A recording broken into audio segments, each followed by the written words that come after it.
Welcome to the European Cricket Network and its finals day here in Spain, Barcelona. Up until today, we've seen 24,000 runs scored, 1,986s have been hit, almost 900 wickets have been taken, and that takes us today, day 20, finals day. 4 teams will come, but only one of them at the end of those 4 matches today will go away with this beautiful trophy. You're watching the European Cricket Series here in Spain, Barcelona, and the action starts right here, right now.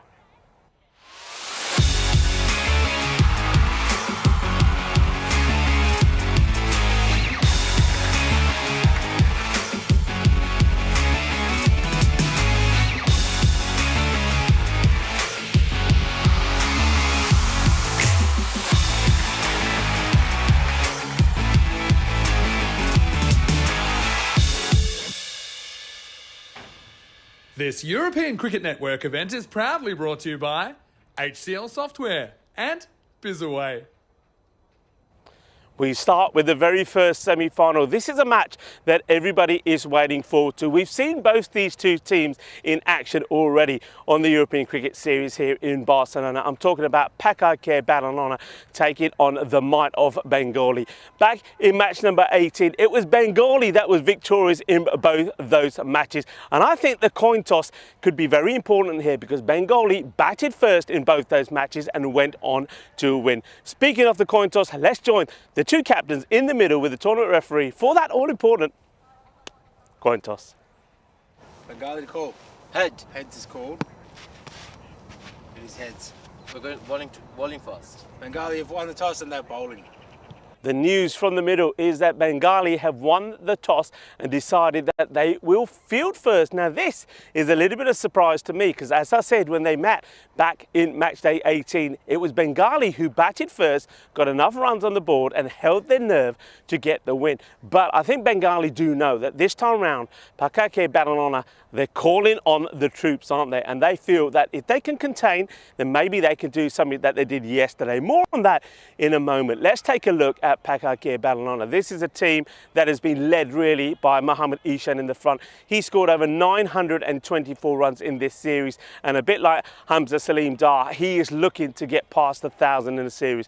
That's going to be remarkable. He's had the likes of Ahmed that's put in some good partnerships in with him, but really he's looking for more. He needs better, and he's going to get better here. I've heard that Mohammad Yassin comes into the side. Mohammad Babar, we've already seen what he can do. He's destructive. Hasn't played many matches, but when he's been here, he's made a difference. And something like Sikandar Ali could be pretty key for them. Bengali themselves, though, they're up for it. They've got a good record against Paka Bon, and their team is clicking well.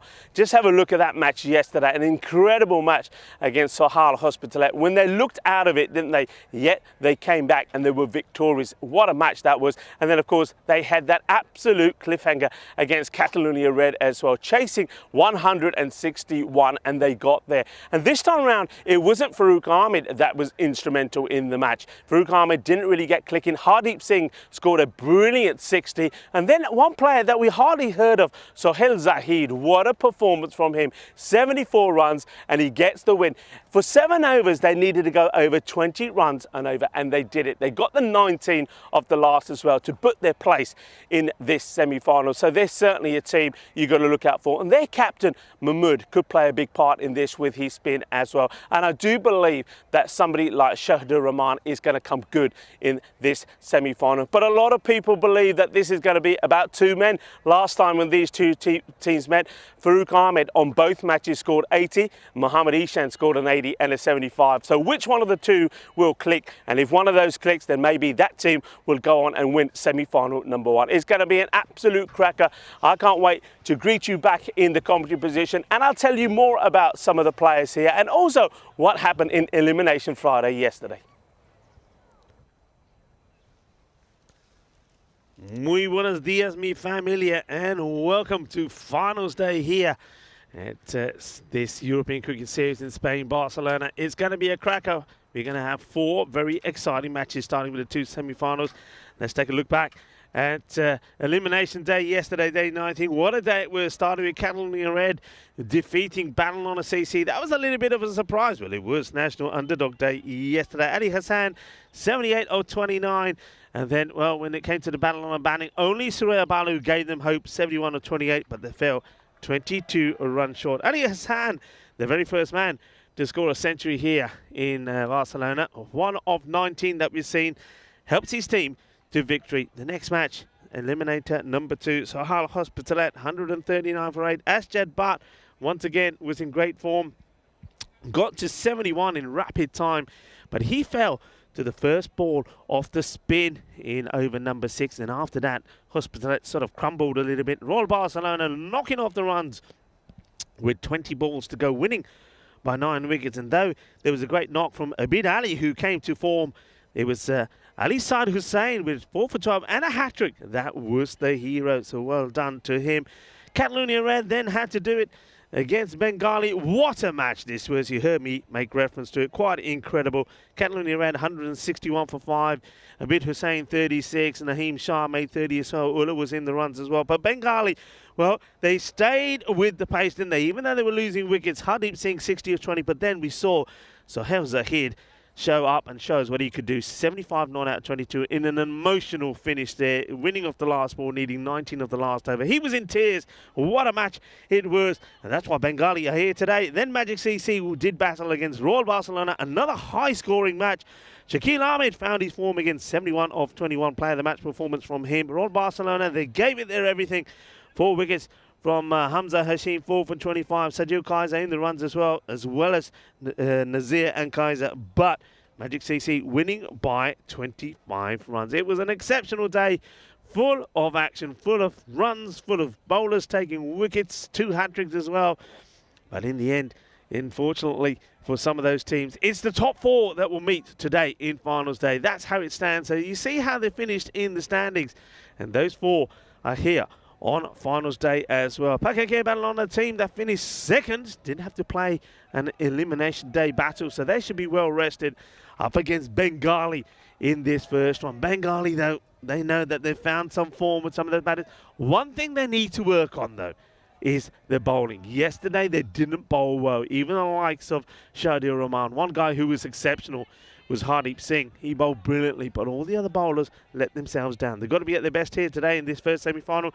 Second semi-final, Catalonia Jaguar taking on Magic CC. And, of course, when you mention Catalonia Jaguars, you talk about one man, really, Hamza Salim Dar. But I'm pretty sure that the likes of Yasir Ali will also feature for them this time around, and maybe 1 or 2 other big guns. Speaking of big guns, Paka Bon have called upon Mohammed Babar, Sikandar Ali, and also you see there they've got Mohammed Yassin in their side as well. But of course, all eyes will be on Mohammed Ishan to start off with. Bengali Abdullah Mumun wasn't at his best yesterday. He needs to improve. He was weak with the bat and with the ball. Farooq Ahmed didn't click, but you know what he can do on big games. Hardeep Singh was outstanding. And of course, like I said, the surprise yesterday was Sohail Zahid, who finds his form at the right time for his team. Buenos dias to the umpires as Shane is out there, and he's joined by umpire Adnan Ijaz is the third umpire. And this is what the win predictor says. Well, there's always people asking on the chat who will win.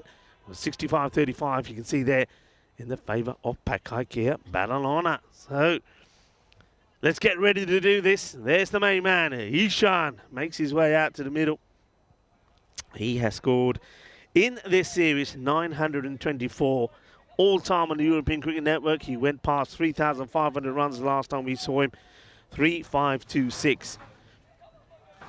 Babar will face the first ball. Mohammed Babar in a chilly start to the day. Temperatures around about 8 degrees.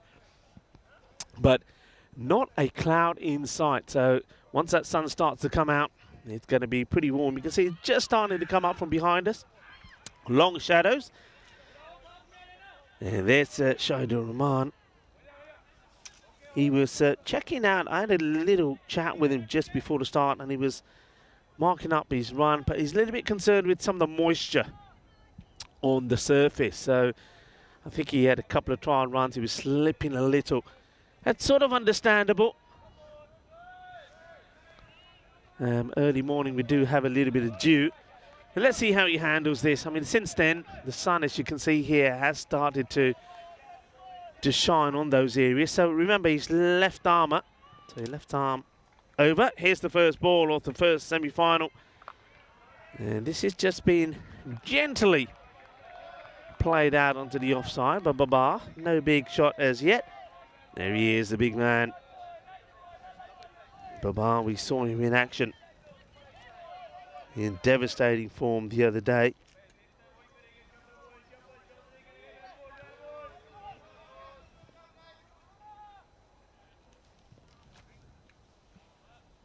In comes Shodo Rahman once again.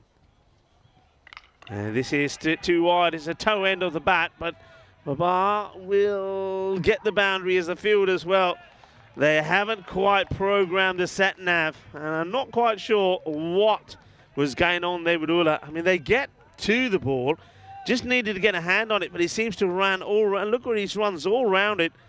They just can't get anything on it. And then Ula gives that look there to Farouk Ahmed as if to say, well, you didn't do any better. 4 runs, not the cleanest, but it's 4. Baba makes a start.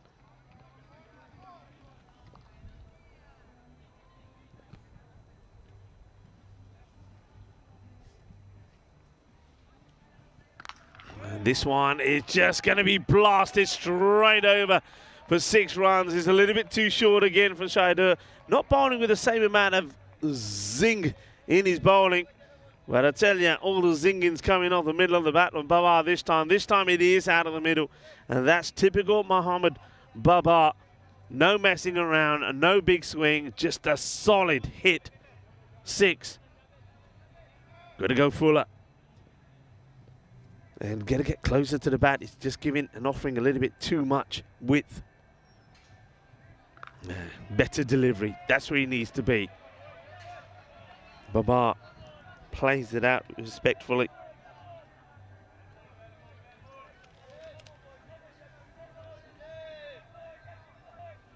Very good morning to everybody on the chat. Lovely for you to join us. And well, Dave was the first on the chat this morning. Well done, Dave. Well, Dave must have had his egg in the hole pretty early. To Kai Bai, Rob Thompson as well. And this one is in the air. Big opportunity. Huge moment. And puts it down. Puts it down.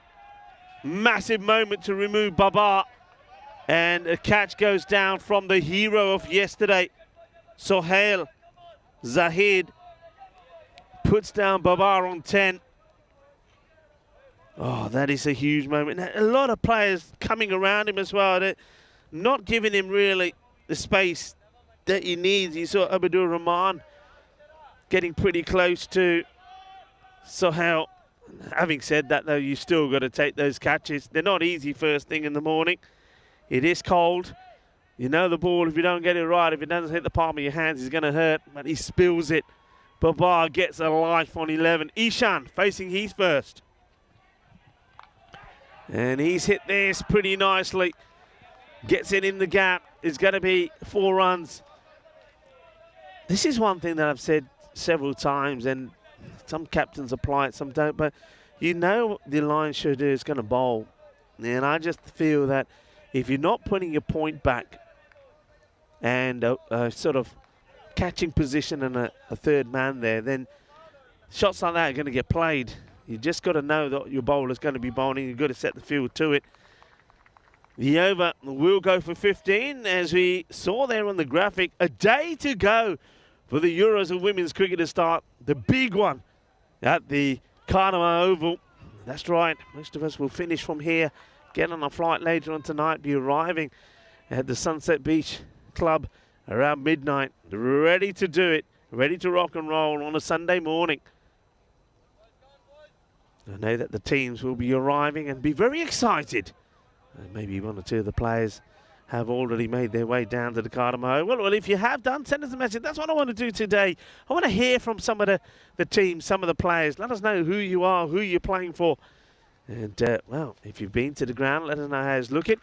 It's a slow delivery, but it's smashed straight to Sohail Zahid, who does stop this one. Saves the boundary, but I bet he was hoping he could have taken that catch. All right, it's Singh, Hardeep Singh, coming on to bowl.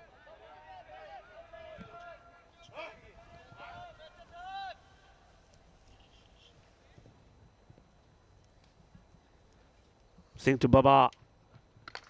Gets width, hit hard. Oh, agonisingly just over the outstretched hand of the fielder. That was Abidul Rahman. I think he may have got fingertips to it. Let's see. It's just over him. Yeah, just maybe.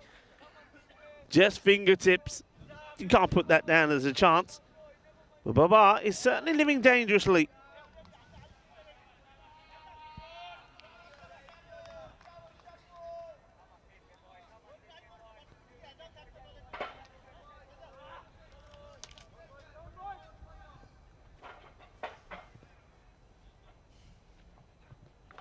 This one's into the body, it gets worked away, the chase is on. And the fielder catch up with the Grizzly, he can and will. Just takes the single there, Baba. Maybe not the quickest in between the wickets.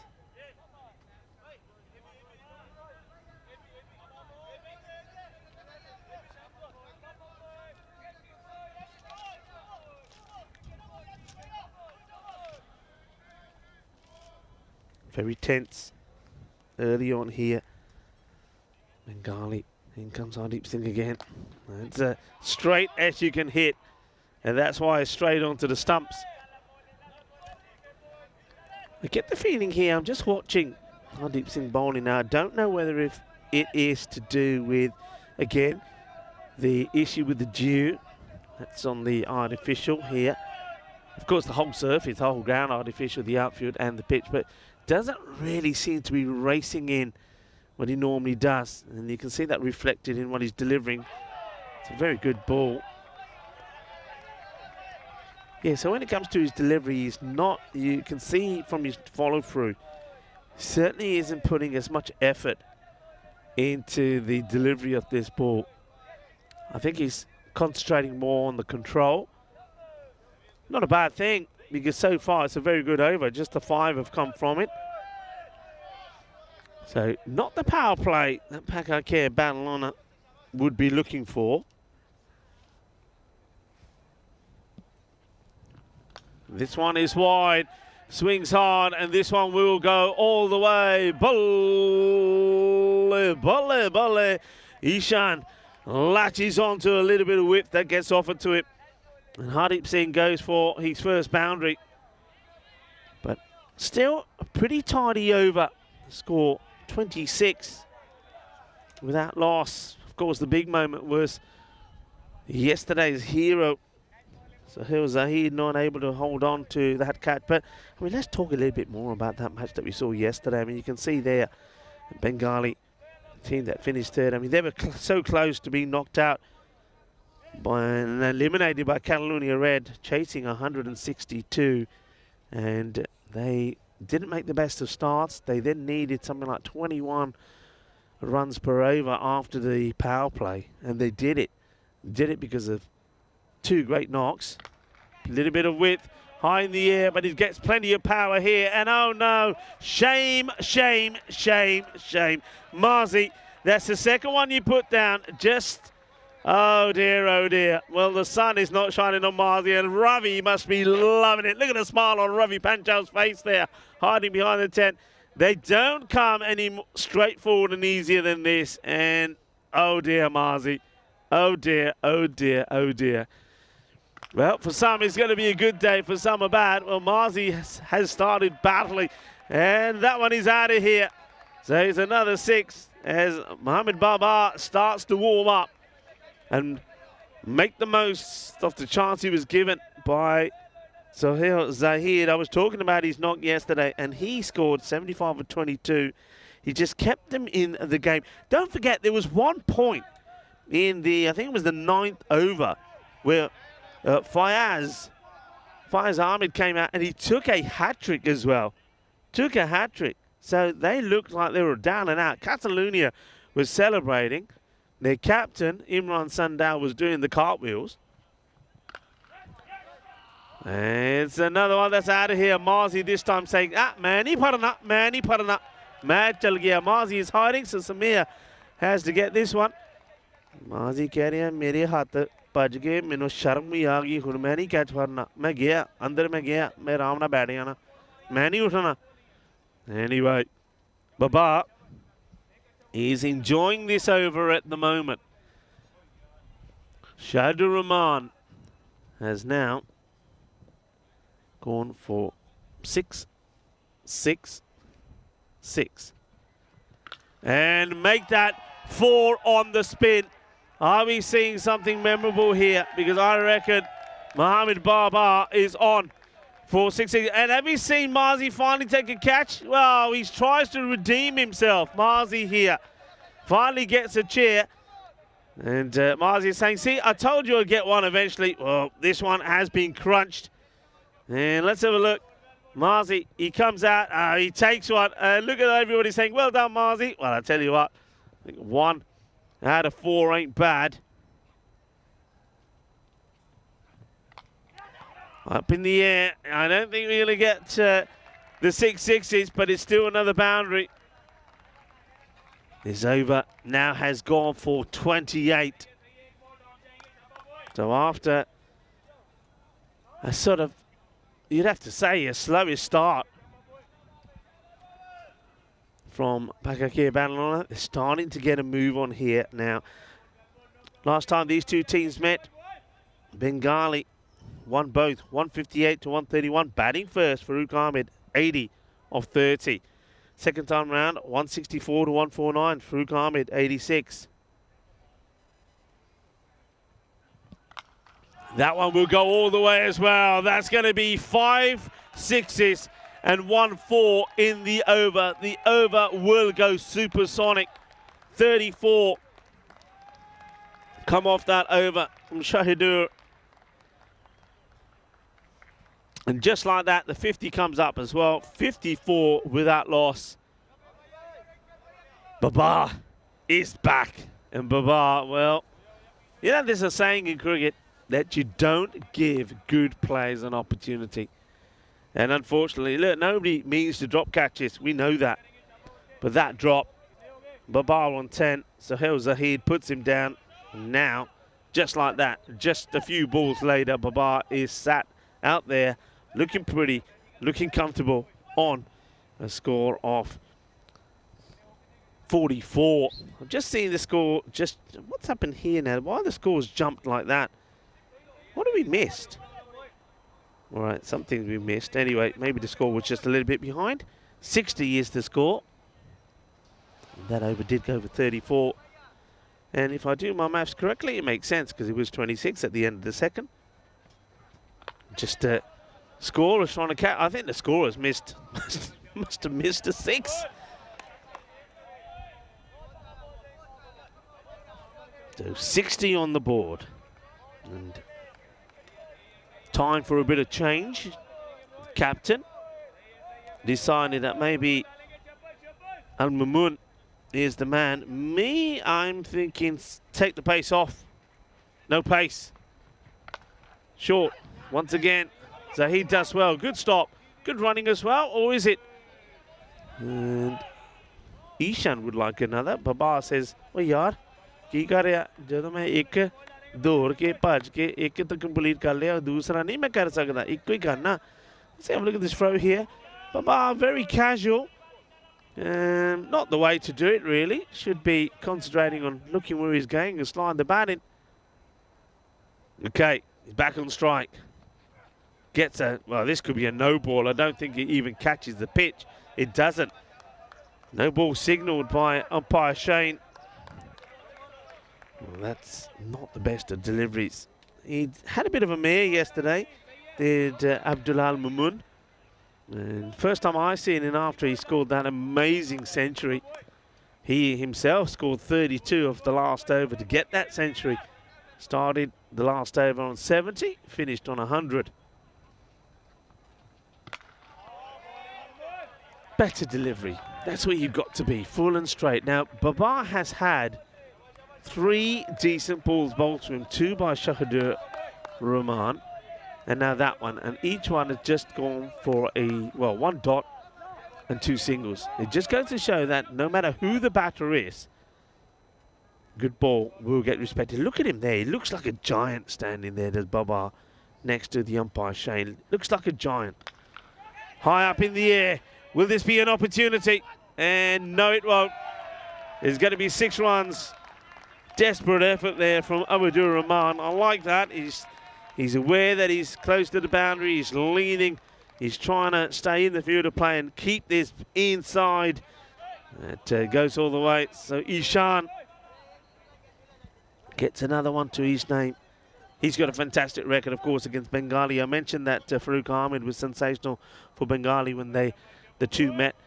Mohammad Ishan scored 85 in the first match and then 73 in the second.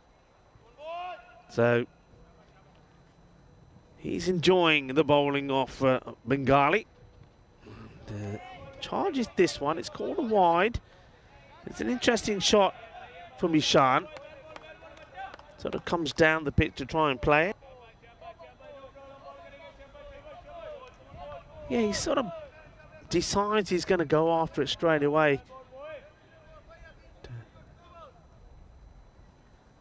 Let's see if Mamoon can get that Yorker going. No, he can't, because this is another one that gets smashed down the ground. 6 runs.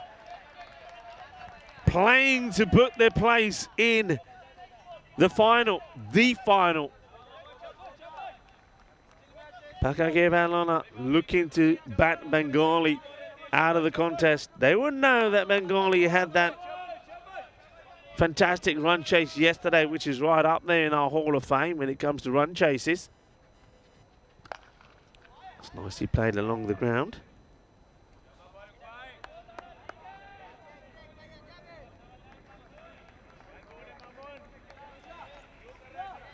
Mamoon throws that one onto the ground. That will be the end of the over. And Paka Bon going along nicely. 77. Yeah, look, this is its ear. You can see right at the bottom with that chase. Bengali getting to 165, chasing yesterday. Catalonia's Reds 161. So Paka Bon will know about it. And they will be thinking, we need to go big. We need to get to the 170, the 180 mark maybe. And a score that Magic CC did against Royal Barcelona to give them that victory. But even then, Royal Barcelona, fair play to them, did get to 155. We did see a hat-trick in that match as well. And maybe when we get an opportunity, we can put that up for you. We're going to need a bit of time though, because there's been a few hat-tricks. But the same way we went past a total of 50 centuries in our ECN 23 season, we also went past, or we got to the 50 hat-tricks as well. We saw 2 yesterday, one of which escaped us all because it was done over 2 overs. That was by Ali Said Hussain. I wonder if Hussain himself knows that he got a hat-trick. And of course, then we saw that one from Fayaz. This is hit hard. The fielder needs to try and stop it and can't. Got to get down. I know it's early in the morning. You got to get down. That's Shahdur Rahman again. Well, his morning has started badly. Don't forget he went for that supersonic over. But you got to get down on this. It's not the way to do it. Ishan now trying to catch up with Baba, who has already a half century to his name. Okay, miscue.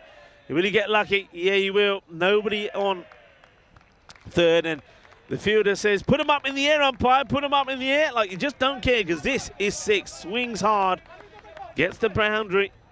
So the pace has been taken off. It is Ula that's bowling this, the 5th over.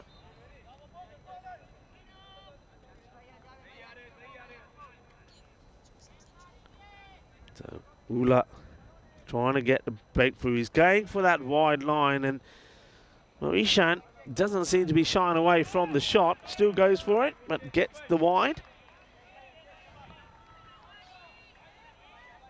Ahmad Ula, remember the way he started the series with those 4 wickets against Catalonia Jaguar. Launched Adios Bolota. Well, it might be early in the morning, but not too early to go to the beach. The beach is here in Barcelona. are quite fantastic. Never existed until the Olympics, 1992. And it was an industrial area. Now they're beaches, award-winning beaches. That Balota is on his way to the beach. Have fun. Oh, I do like to be beside the seaside. Well, that Grizzly is out of here. Another one comes in. Ishan now moves to 40. Gone past the 950 runs in the series. And now he's happy just to jab at this, take a single. Babar. I mentioned before Babar is a bit of a giant. And when you greet the guy and you talk to him, you appreciate just what a solid person he is. Oh dear. Dear, oh dear, dear. Well, the day for Abdullah Mamoon yesterday wasn't good. It doesn't seem to be getting any better. Well, maybe he's not a man who likes the weekends, because this is another one. You got to stop. That is just... see what he's trying to do. He's just trying to flick it with the hand, but you've got to get bodies behind it. That's two now. One from Shadur Rahman now. This one from Mamoon. Short, Gandhi, and wicketkeeper's just asking the question. I don't think the umpire is interested. It's a wide. So the over from Ahmadullah just keeps getting worse.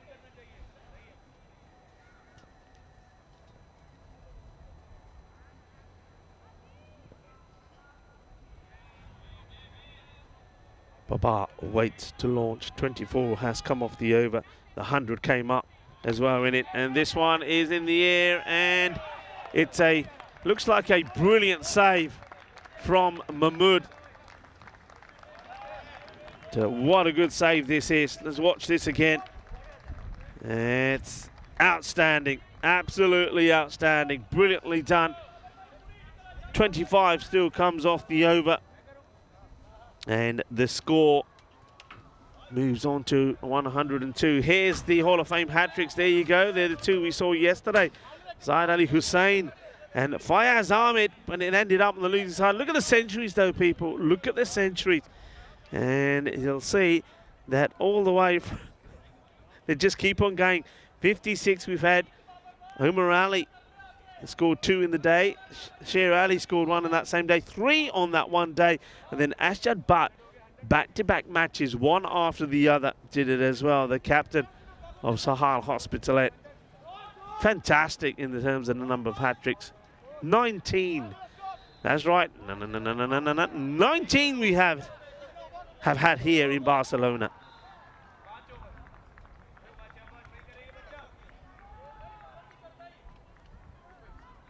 Welcome to everybody in finals day. See, Vinny Sandhu has been lurking as well. He's just getting on the plane to get back here. I'll see you momentarily then. Vinny's going to be coming backwards and forwards on that flight.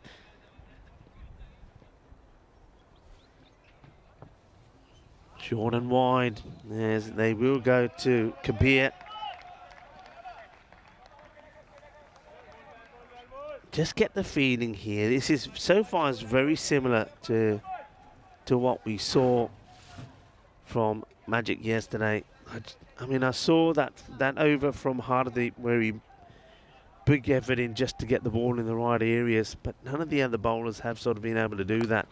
It's a nice looking shot, and that is going to be one bounce, 4 runs.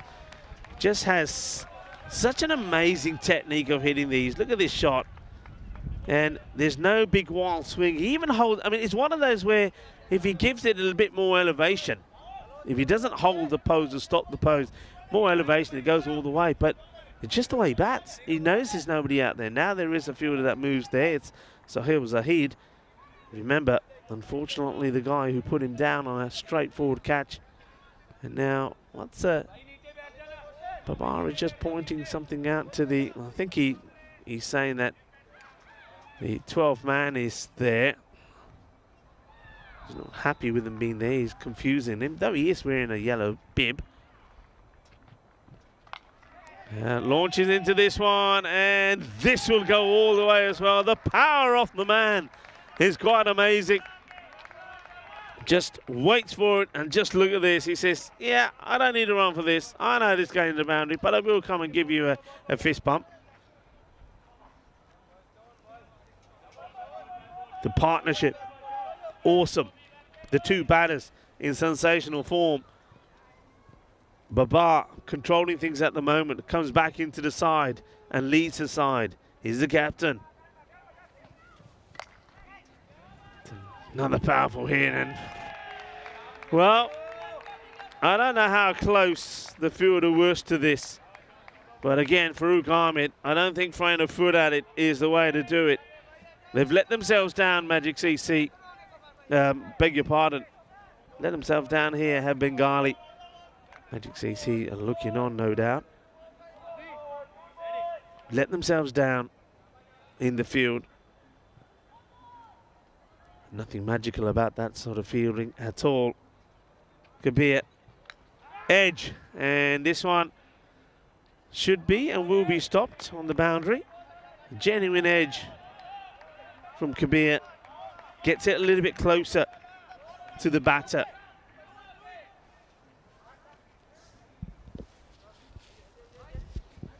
Ishan in the 40s himself.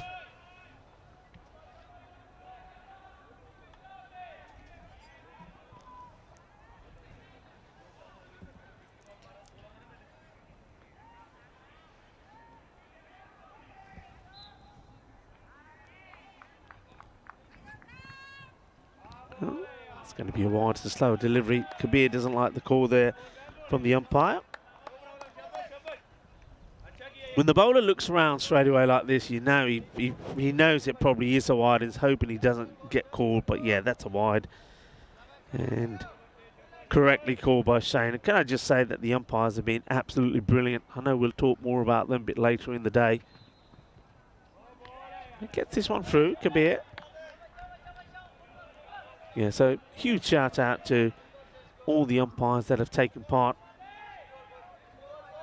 in this series. You've got Adnan and Shane that are out there at the moment, of course. Ijaz is the third. But you've been absolutely outstanding. And a big shout out, of course, to Tyrone Peters, who was the TR for the start of this series. And also now to Stefan Gooch. It's good bowling. Well done to Kabir. So finally, we see a bowler that's bowling a good length. A heavy ball there. A couple of times gets past the edge of Ishan. 6 completed, 119 without loss.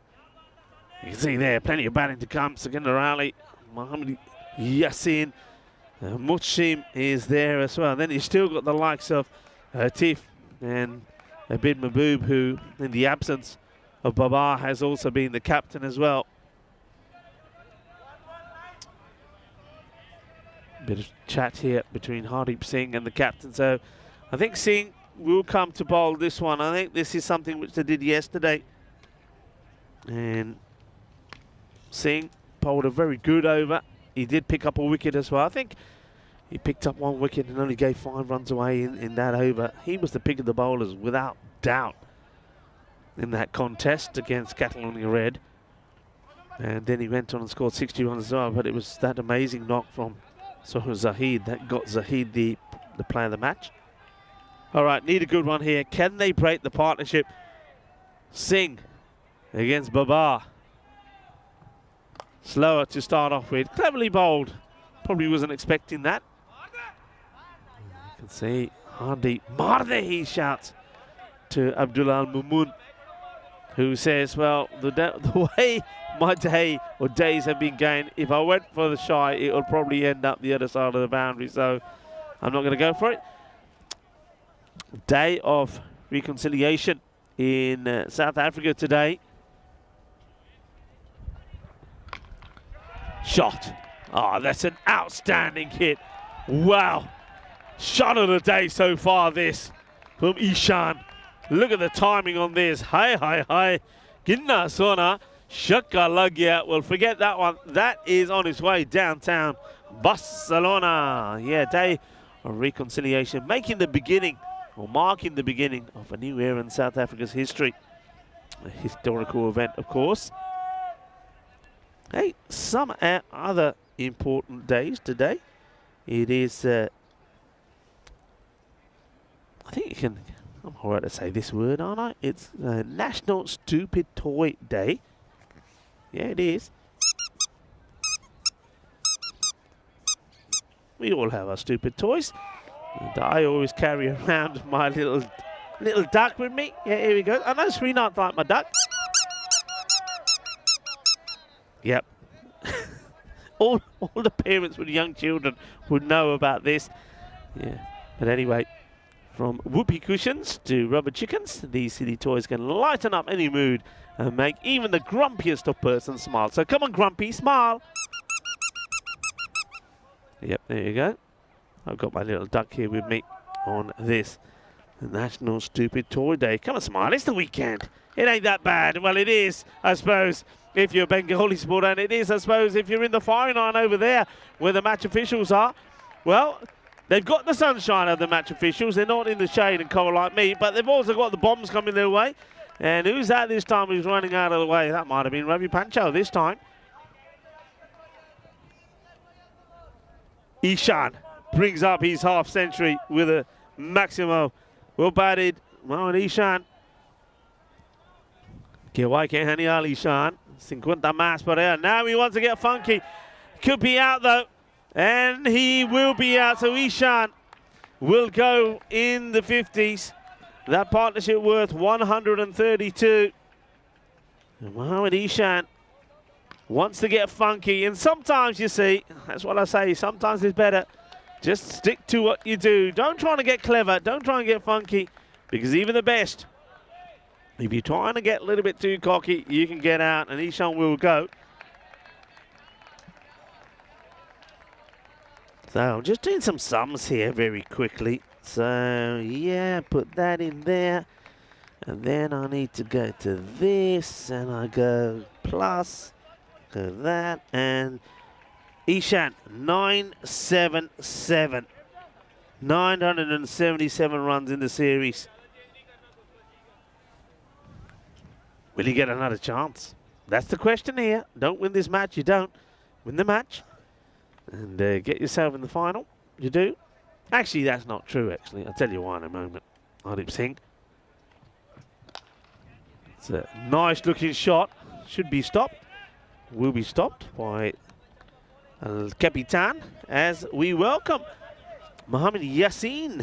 It's the first time that I'm seeing Yassin. I know it was off on a day that saw Paka Bon on a play. I'm not sure if Yassin did play or not, but it's the first time I'm seeing him. And it's also the end of the over, so the score 133 for 1 at the end of the over. And of course, we are proud to announce the first ever European Cricket Championship, the women's edition. 5 nations to compete. The host, Spain, will be there with the likes of the Netherlands, Italy, Austria, and of course England 11 will be there as well. Starting tomorrow. Yep. Well, tomorrow, the big day, the first ever. I know that some of the crew are already there getting things ready, and it's looking a treat, I can tell you that. Of course, myself, Vinny Sandhu, and some of the members from here. Amazi, Diana. Who else is going from here? I think Samir. We're making our way there, and this is going to be a teaser, but it's going to be Cuatro. So Yassin gets his first boundary.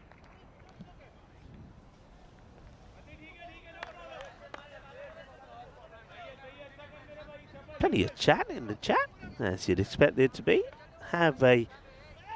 Hope everybody's having a fantastic start to the weekend. It is the weekend as well.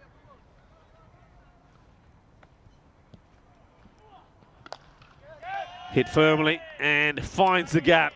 That's a very good shot from Yassin. Not a bad delivery from Mahmood.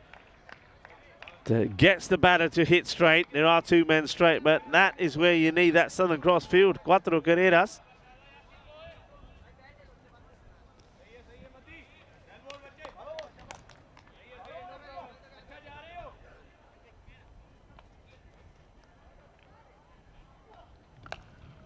Whacked. And 4 more. Well, the captain feeling the pain of this innings really from Paka Bon. Wherever he puts the field, batters find a way, find a gap somewhere else.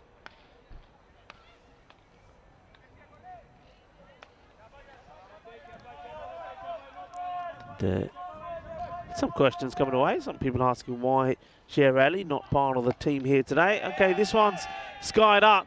It's a chance, and it doesn't go to hand. And throws himself at it, does Kabir, but not able to take it. I wonder if he had a little bit more time to get under this. Goes high up in the air, Kabir. He's, I think he just must have picked this up pretty late because he didn't have that much ground to make up. Yassin, he gets a life on 12.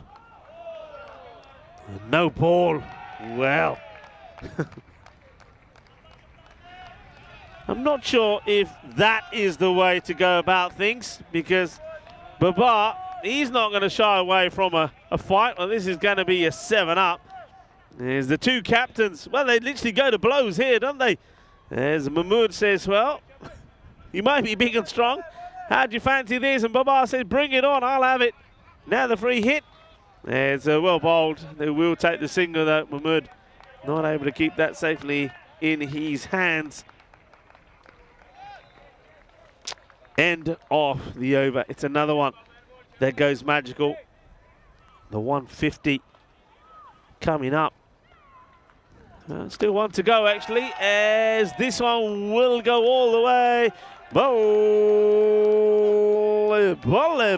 ginna zona, shakka lagya. And that's what happens when you bowl the extra ball. If you didn't bowl the no ball, it wouldn't have had to bowl this one. It goes all the way. So at the end of the 8 overs, the 160 is on the board.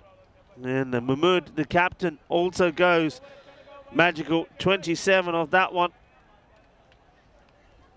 Just raining runs at the moment. Just a over from Hardeep Singh, when once again being most economical bowler. He saw not a bad one there from Kabir as well. So 160. Now we're getting to a point where Paka Bon will be believing that in the last 10 overs, they're looking for 200 here. I'm telling you that now. They're looking to go. Some people think another 30 will be good. They want 40. Well, all about the length, though, isn't it? I mean, how many times have we seen this length bowled?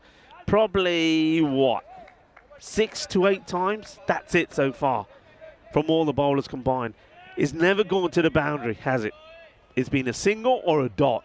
That's what's got to be bowled. Even the best, even somebody like Babar, who before that ball was in 79, even he can't put it away to the boundary. They just haven't bowled well at Bengali, and it's hurt them. It hurt them yesterday. Only needed something spectacular from Hardeep Singh and Sohail Zahid to get them past Catalonia Red.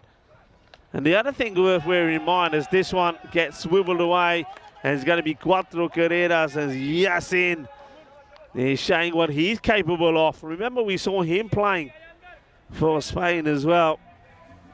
And he made immediate impact. I think he was great in the European Cricket Championship, playing early on in the absence of Mohamed Babar. Didn't let his team down, did he? And he doesn't want to let his team down here as well, and he's not. It's a nice looking shot. Fielder has to stop this and gets it all wrong. I think that is probably 4 that I've seen. Yeah, it is 4. But it's 4 that I've seen that the fielder should start. I mean,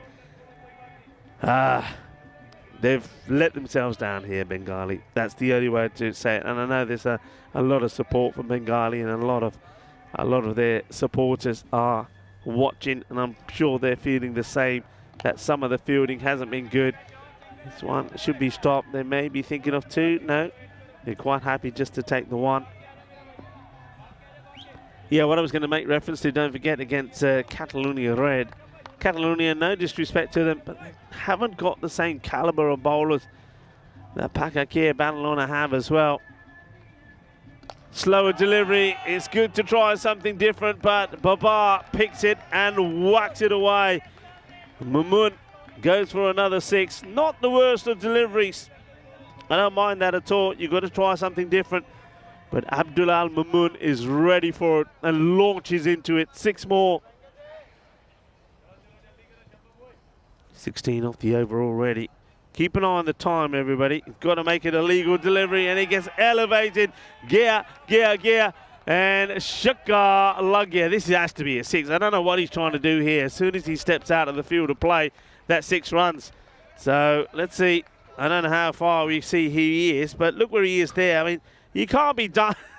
What is the point? You're breaking your arm for what? As soon as you don't know the laws, as soon as you step over, you can't touch it. It's 6 runs. Well, should know, shouldn't he? Yeah, anyway, it's another magical over. 22 come off it. 182 on the board. Okay, Paka Bon on it. I think they scored, I know they scored 200 against Battle on at CC. And looking to put that score on the board once again, aren't they? It's going to be Kabir who probably gets given the ball. I don't think he asked for it. I don't think anybody asked for it. Babar on 92. This, I suspect, will be a single. No, he's not playing. He's not playing the game that Babar wants. Babar might have to have a chat with him. Yasin goes for the big shot. 6 runs. All right, 182 becomes 188. I heard this cry of Babar, and I get the feeling they're saying to Yasin, "Oh, Babar no there. He's on 92." Let's wait. Well, he will get the single now. Babar is not taking 2. I just wonder if Sohail Zahid was going to spoil the party and let that go to the boundary. All right, here we go. Babar on 92. We have had 19 centuries in this exceptional European Cricket Series in Spain, Barcelona. In the 90s, Babar, 92, 4 balls to go in the innings. 189 is the score as well, by the way. Oh, Gandhi. And that is going to help the 200, isn't it? Because that is going to be a minimal. Well, Babar just took a little step down the leg side to give himself a little bit of room. And maybe the bowler wanted to follow him, but Babar didn't move that much. Well, now... Well, not only is Babar eyeing up 100, okay, Ballanana eyeing up 200, 194 for 1.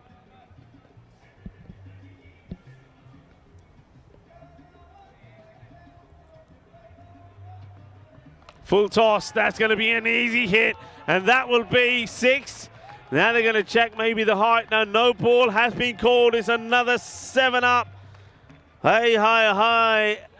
किन्नी कुट पैरी अज दा सवेरे सवेरे ball no चंगी कुट पैरी है 76 पैरी है छक्का भी लग गया 9 balls सी 7 लिख लो and just like that the 200 comes up 201 and Babar moves to 98.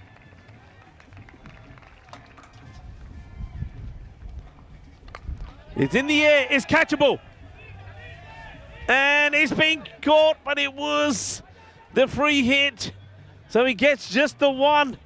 Oh, Babar.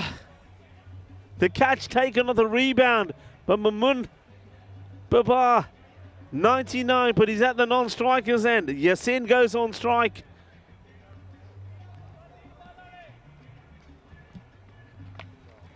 Goes for the shot. Mamun takes the catch. Well, he had one to practice earlier. Takes the catch. Yasin goes, certainly not playing the game that Mohamed Babar wants him to play. He's not trying to get singles. When he did give the strike to Babar, it was by, I think, a false hit. This is a false hit. It's going to be out, so Yasin will go for 36. New batter who comes out will face, well, Babar is hoping only this 1 ball, take a single and give Babar 1 ball. There's 2 balls to go. Babar on 99 at the non-striker's end. Babar's got to be looking to run here. Babar will be charging down. The batter just needs to tap it. Why aren't the fielders all in? And if it goes for the boundary, he's going to spoil the party. He's going to spoil the party. He's going to spoil the party. They don't want Babar to get the 100. Oh dear, somebody hasn't read the script. Yassine didn't read the script, and the Sekinder Ali doesn't read the script as well.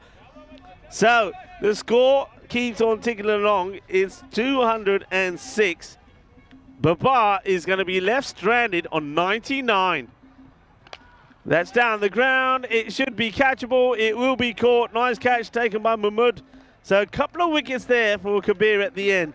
He picks up two wickets for 41. So well done to Kabir. It's an over that I said that nobody probably wanted to bowl. Kabir bowls it. He gets Sekinder out for 4 off 2. He got the wicket of Yassine as well. A nice catch there taken by Mahmood, who had to practice the ball before taking the catch off the free hit. This is the way it started, and the fielding was an issue for Bengali, it has to be said. But look, big moment coming up here. That one there, that was Zahid Sohail putting the catch down. Babar was on 10 at the time. Well, you know what he did after that. He smashed another 89. He finishes on 99. Marzi put that one down. That's the third I think he's put down, but he did get a chance to take one. There he is. He's over the moon. He's excited. He's finally got that smile back on his face. There's Marzi. Not a bad one to get, I suppose. But some of the fielding, though, from Bengali was not good. Mamoon and also Shahidur Rahman not doing well. Sohail Zahid had his issues as well. And the batters made the most of it. They were scoring runs all over the place. Ishan tried to get funky. He got it wrong. And the catch taken there on the boundary. But then there was this one. Great effort from Kabir. Wasn't quite able to get to it. Yassine started playing great shots. That's another not a good bit of fielding. This time again from Sohail Zahid. That one, well, I have no idea what Mahmood is trying to do. That ball was a terrible one. That was 5 wide. This is when Babar was close to his 100. Now this was the catch that was cleanly taken. Babar couldn't get on strike, and then you thought Sekinder Ali was going to give it single to Babar. He didn't hit a boundary, so Mohamed Babar finishes 99 and not out. And Paka Bon finish on 206. So 206, and it's quite simple. With the score 206 or 3, 207 are needed, and if they get this, it will be the highest run chase that we have ever seen. Babar 99 not out, similarly to what Ashad Butt did early on in this series. It was in his hands, but he wasn't able to do it. And let's just say Yassine and Sekinder Ali didn't help him either.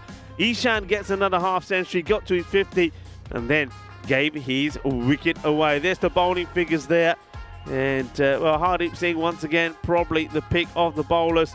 I like what Kabir did. He kept finding, he got some good deliveries in. He got a little bit of success. And right at the end, I think he deserved the 2 wickets that he got. It's going to be a tough one, though, isn't it, for Bengali? They pulled off an amazing run chase yesterday. And that one was for 162. Well, this one will be even more spectacular if they can get there. Have they got the batting? Yes, they have. But Paka Bon will believe that they've got the bowling as well. And they've got a bit more depth in the bowling, especially with the spinners in the attack. I get the feeling that Bengali are certainly going to give this a go. But Paka Bon are looking to give themselves the opportunity and take the opportunity to make it all the way into the final. Haven't really touched on this, but Bengali, they know that if they don't win this one, there is the bronze final, but that's the last thing that's on the mind of the 2 captains here. They're wanting to get their team in the final. So Bengali, join us when we come back. They need to pull off a chase of 207.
This European Cricket Network event is proudly brought to you by HCL Software and Bizaway.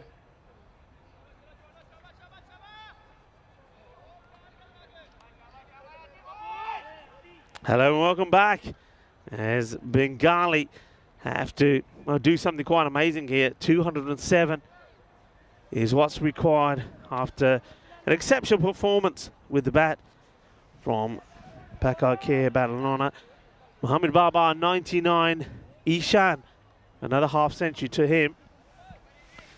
Awesome hitting, great batting, a lot of power hitting as well, but has to be said, not the best bit of fielding from Bengali. I think there's probably at least, you could probably say maybe anything from around 30 runs given away by some sloppy fielding. Latif with the first, powerfully struck by Farouk Ahmed, who has been in good form against Paka. Remember, these two teams have done battle on 2 occasions before on match day 18, and it was a victory on both occasions to Bengali. So Paka Bon do have a score to settle. Farouk Ahmed on both those matches scored 80 plus runs. He's a guy they want to see the back of. Mohamed Latif once more. This time he gets dragged, the chase is on from the fielder. Should get there, will get there. And launches the throw in, does Hassan Ali. Interesting that they've gone with, normally when you got Babar in the side and some of the other players available to them that are in this side, you don't normally go with Mohamed Latif opening up. And normally he'll come in, sometimes he's come and bowls the third, or he may not even bowl in the power play. But they have gone for him. Okay, to now Abdullah Al-Mamoon on the pads, but outside the leg stick. Welcome back to everybody in the chat as well. Hello to Christopher Ward. I know Wayne's also popped in there earlier. Hello Wayne, hope you're well. Hope you're all having a great weekend. Hello to Kai Bai and KG1. Jeffrey Mobbs as well. Lovely that you're all joining us on this finals day, Saturday in Barcelona. Good delivery, that's that Yorker length. Abdullah Al-Mamoon, he seems like a guy that you can rattle, doesn't he? I mean, look at his reactions here. How he's totally frustrated, he doesn't get, look at that. He looks like you can rattle him, and I think he's been rattled over the last couple of days. I think opposition have managed to rattle him. Catalonia Red rattled him yesterday. I think even in their very first eliminator. And I think here in the field with his bowling, and now he's frustrated, and you can see he just wants to get going. He just wants to get a couple of balls that he can get out of the slot, but he's not getting them. And with just 5 of this first over, when you're needing, well, let's face it, magical after magical after magical, it's not the start that you want. They were able to do it for 7 overs yesterday, though. Remember that. Okay, well, he gets this one out of the slot. That's what he can do, and that's what he's going to have to do pretty religiously, as that one crashes to the base of the tower. I think Dennis is up there at the moment. Well, Dennis, good morning to Dennis. Good morning to our whole crew here at Spring Productions. Dennis, Andis, Elvira, and Martha Maria, all here. And they've been absolutely amazing throughout this event. And I know that all of you have enjoyed what they have brought. Remember, you can only enjoy the magic of Barcelona thanks to these guys. So once again, big shout out to our production crew here, to Andis, Dennis, Elvira, and to Martha Maria. End of that first over. Finishes with 11 after that big 6. So behind the rate already. Mohamed Baba will bowl the second. What's everybody's thoughts about Babar not getting his century there? I mean, I know there's those that will say, you know, you don't play, or teams don't play for themselves, you know, not play for individuals, you play as a team. So the batter, you're out there, even though you think you've got enough runs on the board, you don't think about taking a ball that you can probably hit for a boundary to give a guy the opportunity to get his century. Having said that, as this one is launched up into the air, that will go all the way, and it bounces over the fence for our ball retriever to throw back. They're pretty quick on that side of the fence. There's somebody there. Good hit.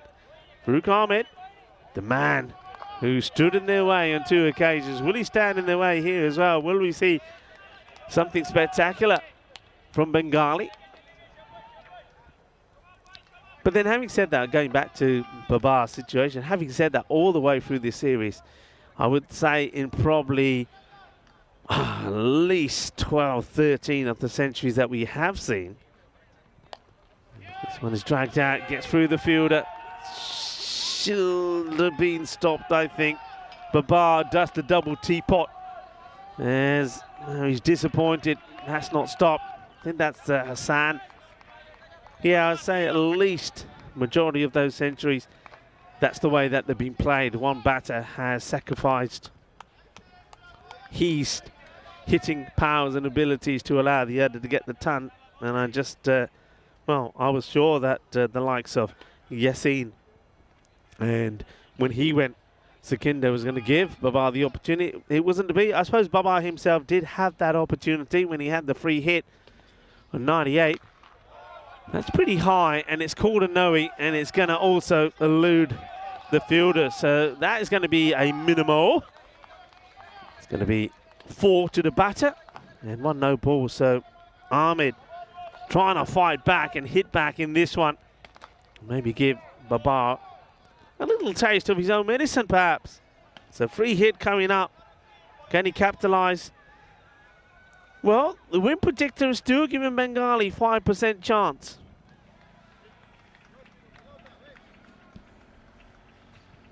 It's a wide, so free hit stays in place.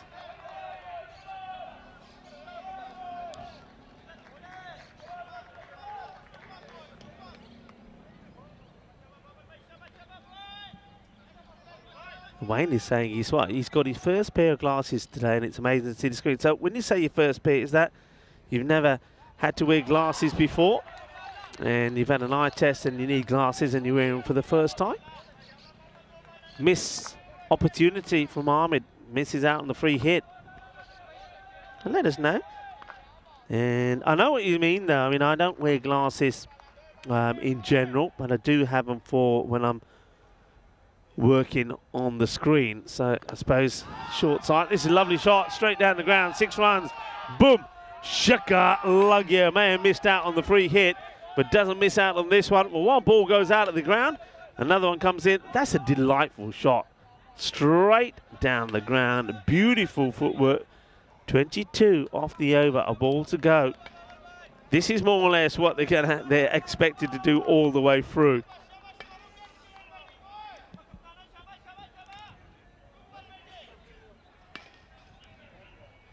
Oh, gives a chance. Oh, just couldn't get there. A younger Mohamed Barber probably would have.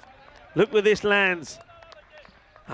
Stops his shot. Stops the shot, and Babar just couldn't get there.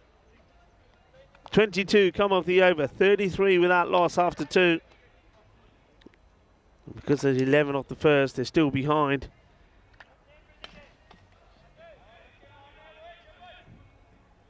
Yeah, well, Christopher Ward is saying it just depends if Baba was asked. Yeah, I get that.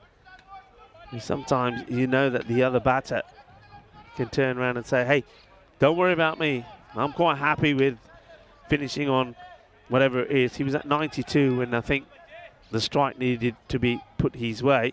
And Yassin hits about, I think he hit 2 boundaries before finally miscuing one, and Babar getting the chance. Well, that's short, and that's been hit well. That is a really good hook shot. Short delivery from Mohamed Atif, and Abdullah Mamun says, I want it. And he gets it. That will make him feel good. I told you, he looks a little bit rattled. He looks like a guy that just wants to get going. He wants something to go his way. He has hit a big 6 down the ground. Now he smashes this one away as well. That'll do nicely.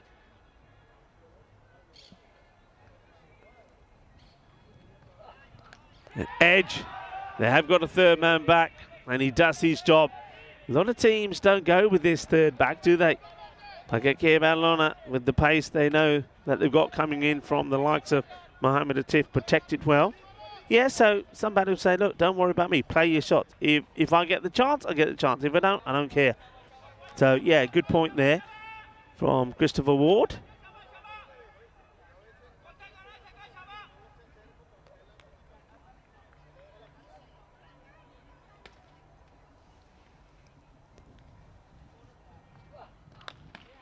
Miscue slices it, no run.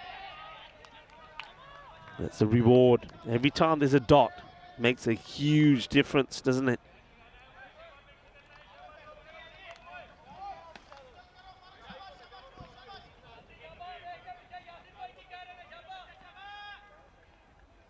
So Wayne is seeing the screen nice and clearly now. That's good, Wayne. Yeah, I must admit, I'm guilty not always. I mean, when I get back, I always have a fair bit of research, and that's got it homework to do when I get back, getting ready for the next day. And some days when I'm feeling particularly tired,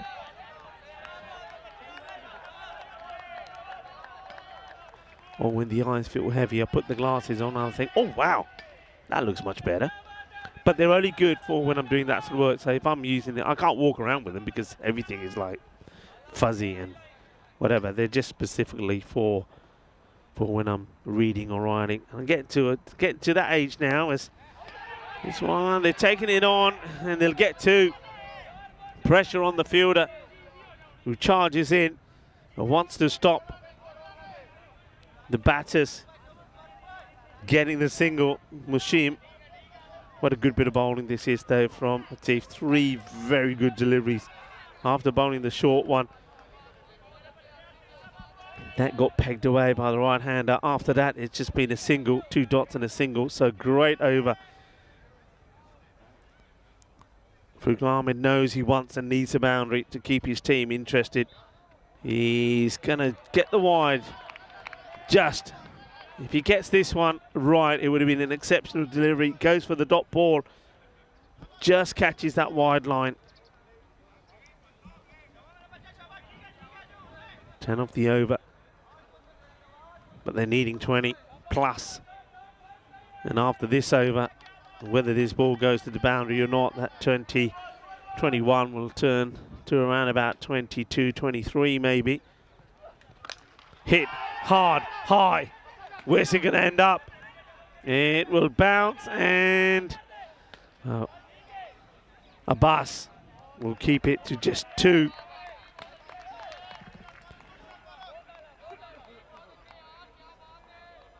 Exceptional bowling from Atif. And score at the end of 3, 45. You can see the difference in the power play, 45 to 60. And, well, numbers all over the place, let's just say. So, as I suspected, that rate now per over is at the 23 mark.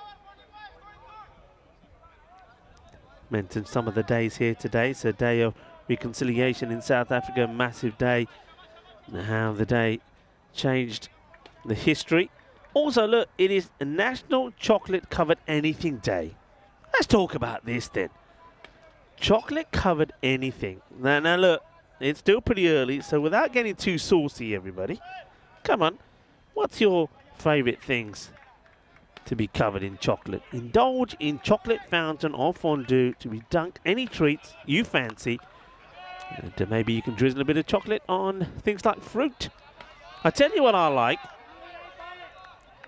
It's got to be, I mean, you're in Spain, this is the churros. Love it. So the yellow churros, when they're nice and hot, coated in a little bit of sugar and cinnamon, and you get the chocolate, the hot chocolate dip. Oh yeah, that's for me. Just dip the churros in the chocolate and just go to town. Chocolate over other things. That's pretty wide. There's a bid Maboob. Now, I think the idea here is they know that they're going to have to go after this, so bring a bit of spin on and see if Ishan, the combination of Ishan and Maboob, can get a few cheap wickets. Ahmed will just get the single, so the field is well set to him. If he wants the boundary, he's going to have to go over the top. So, come on, folks. What would you like your chocolate drizzled over?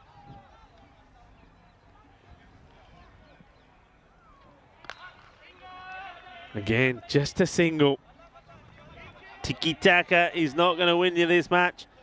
So we're talking about National Chocolate Covered Anything Day. So what do you like your chocolate on? And I said keep it clean. Anybody?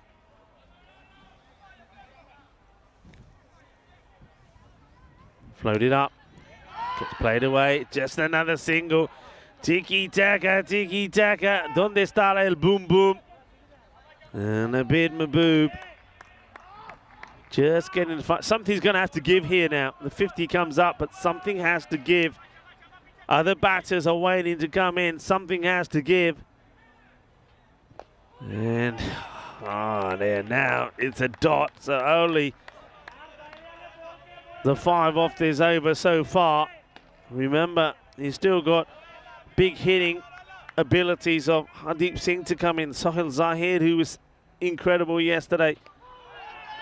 If you're not using your feet, you're not getting to this. That's great bowling.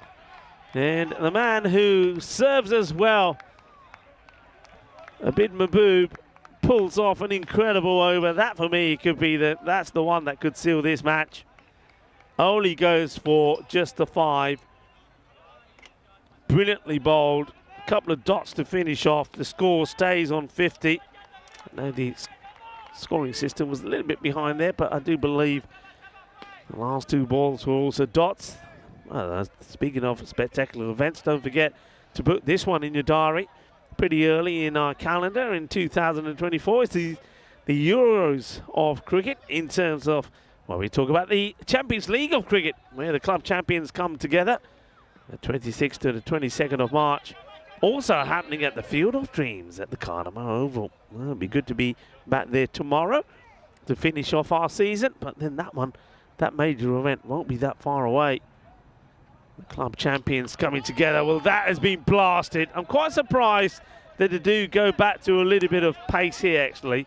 I think I'm looking around the squad. You've got the likes of Saginder Ali in the side.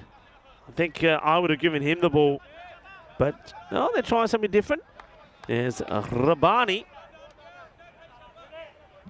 Rabbani gets smashed out of here. So, yeah, the score was 50 after 4. Sad Rabbani. This one is going to be a teaser for Abbas, who deals with it really well. He's got such good safe hands. As Asad Abbas. That's his part off the ground, and he's one of those. I mean, I always feel that your mid off and mid on, they're key for the bowler, to keep the bowler, keep encouraging the bowler, talk to the bowler, give maybe some suggestive ideas to the bowler, and he's always involved, isn't he? Asad Abbas, he gets now pushed back to the fence. Square leg comes up, swing and a miss. I'm calling him back. I think he scored 15 off now 11 deliveries. He's hit 2 sixes. So he's hit 12. So off the other 12 off 2, which means that he's only scored another 3 of all the other balls that he faced. I think when you've got a batter that's doing that, he's not helping you. You've got to call him back. And now definitely you call him back. You've got to. I don't know what they're waiting for. This match is getting away from you with that rate at now 27. You just got to make that call. His highlight seemed to be when he brought that 100 up. Since then, not a lot's gone his way. And I just think when you got the likes of Hardeep Singh, Sohail Zahid, you know, Zahid Hassan, even Shahdur Rahman, all big hitters sat there. And, well, maybe he's going to end up going back himself. Well, Ishan probably thinks, well, let's just leave him out here. He's not hurting us. Ishan puts the catch down. That's a rare error. But I think, in general, you take this. You just say, yeah, that's fine. You can see, I think they might even been saying to him, look, come back. I think there's a lot of talk. I can see Mumun. And Mumun is sort of saying, I reckon he's saying no. I reckon he's saying no. It's all right. Just trust me. Trust me. Because I can see other batters walking around, anxiously waiting to get in. Ishan doesn't want to assist the opposition. Difficult catch, gets over his head, doesn't take it. Mumun survives, but he's gained 16 of 13 deliveries. Out, plumb. Yep. The slower delivery. Well done, Rabbani. His celebration sort of gets spoiled. Does Asad Rabbani. He says, I think that's a bit Mabu that comes from behind and gives him a little shunt. He wanted to do the Ronaldo. He wanted to give Bengali a little bit back of their own celebration. Totally misses this. It's that slower delivery. It's on the money. It's a great ball. Watch here. He's ready to do the celebration. And he said, who's that? Who's paused my celebration? Well, it was Mahbub who did it. And, well bowled. Excellent delivery that from the youngster. 58 for 1 at the end of 5 overs. Hey, this is done and dusted, really, isn't it? I can't see them coming back. Hey, I'm looking forward to seeing some of the players that will be taking part in the Euros of women's cricket at the Carnival Oval, starting, of course, tomorrow. Spain, Italy, Netherlands, England 11, and Austria will all be in action. And I said already, if some of you ladies are at the venue, and you're watching some of the cricket, why don't you send us a message? Let us know who you are, who you're playing from, and what you're looking forward to. It'd be great. It'd be great to have you in the conversation, as is great to have the likes of Dia Maria, who joins in the chat. Hello, Dia Maria. Joining the likes of Rob Thompson, Dave, and Christopher Ward. Steve McVeigh, hello to you as well.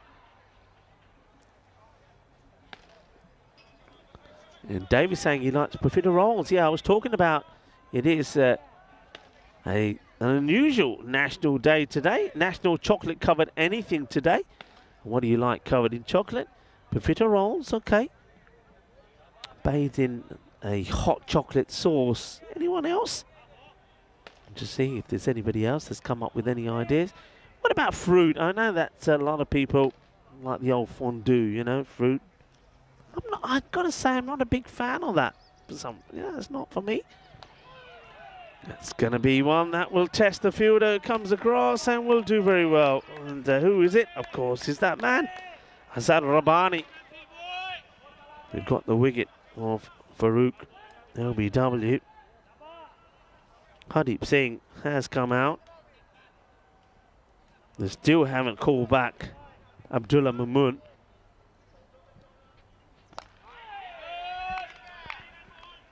Singh gets off the mark with a bit of a semi-chopper shot.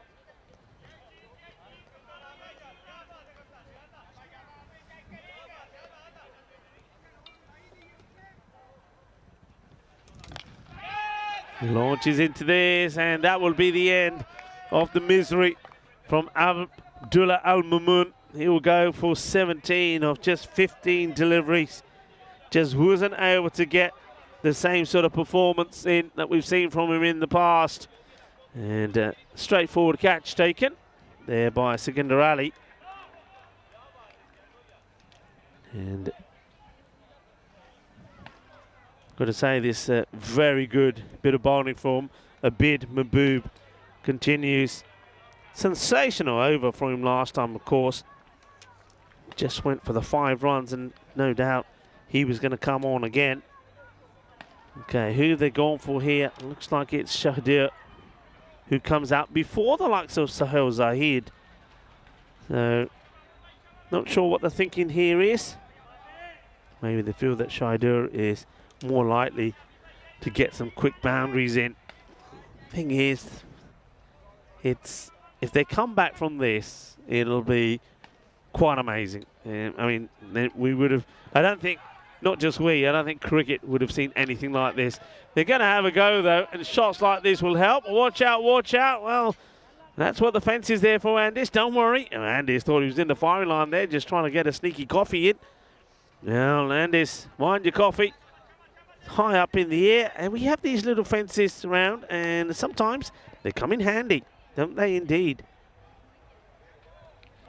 Asking the question, umpire will say, yep, you got to go. And it may be 6, but it's 6 and out for Rahman as Mahbub gets his second. Shahidul Rahman given leg before wicket there by the umpire, and Mahbub gets another one. Just full and straight. Let's have a look here. It's a little bit shorter. Goes for the short. Shorter and quicker. I don't think that's missing, and I don't think it's going over the stumps as well. I think it's a pretty straightforward decision. So Shahidul, he was sent out there to get things moving. He does hit one, pumps one big 6 out of here, but Mahbub gets his man. 2 for 13 now for Abid Mahbub. Let's just talk a little bit about Abid, shall we? I think he, as a captain, in the absence of Babar, he's been sensational.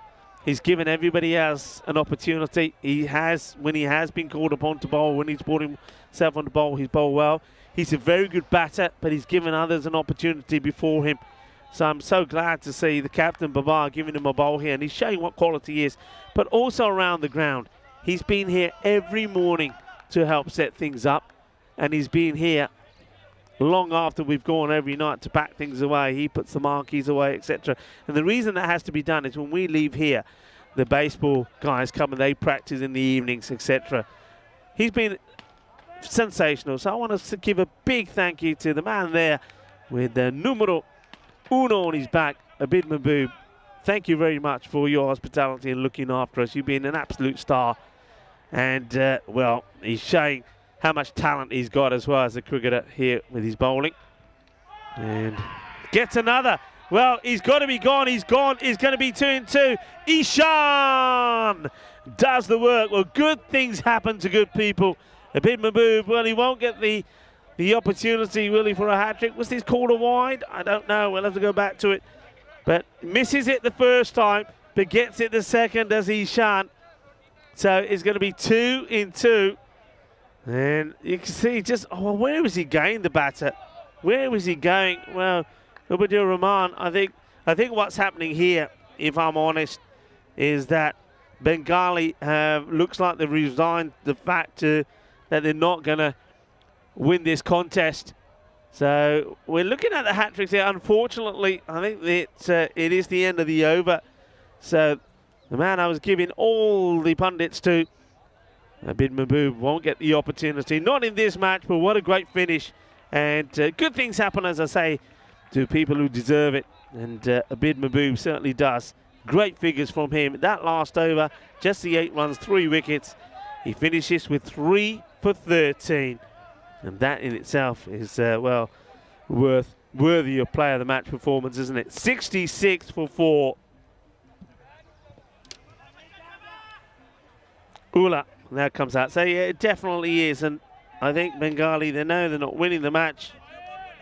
And now they're just letting the others come out of the bat. So we're not seeing Zahir Zahid. We're not seeing Zahid Hassan coming out. I think everybody else is being given a bit of an opportunity. High in the air. It could be a team hat-trick. It will be a team hat-trick. Babar takes the catch there this time.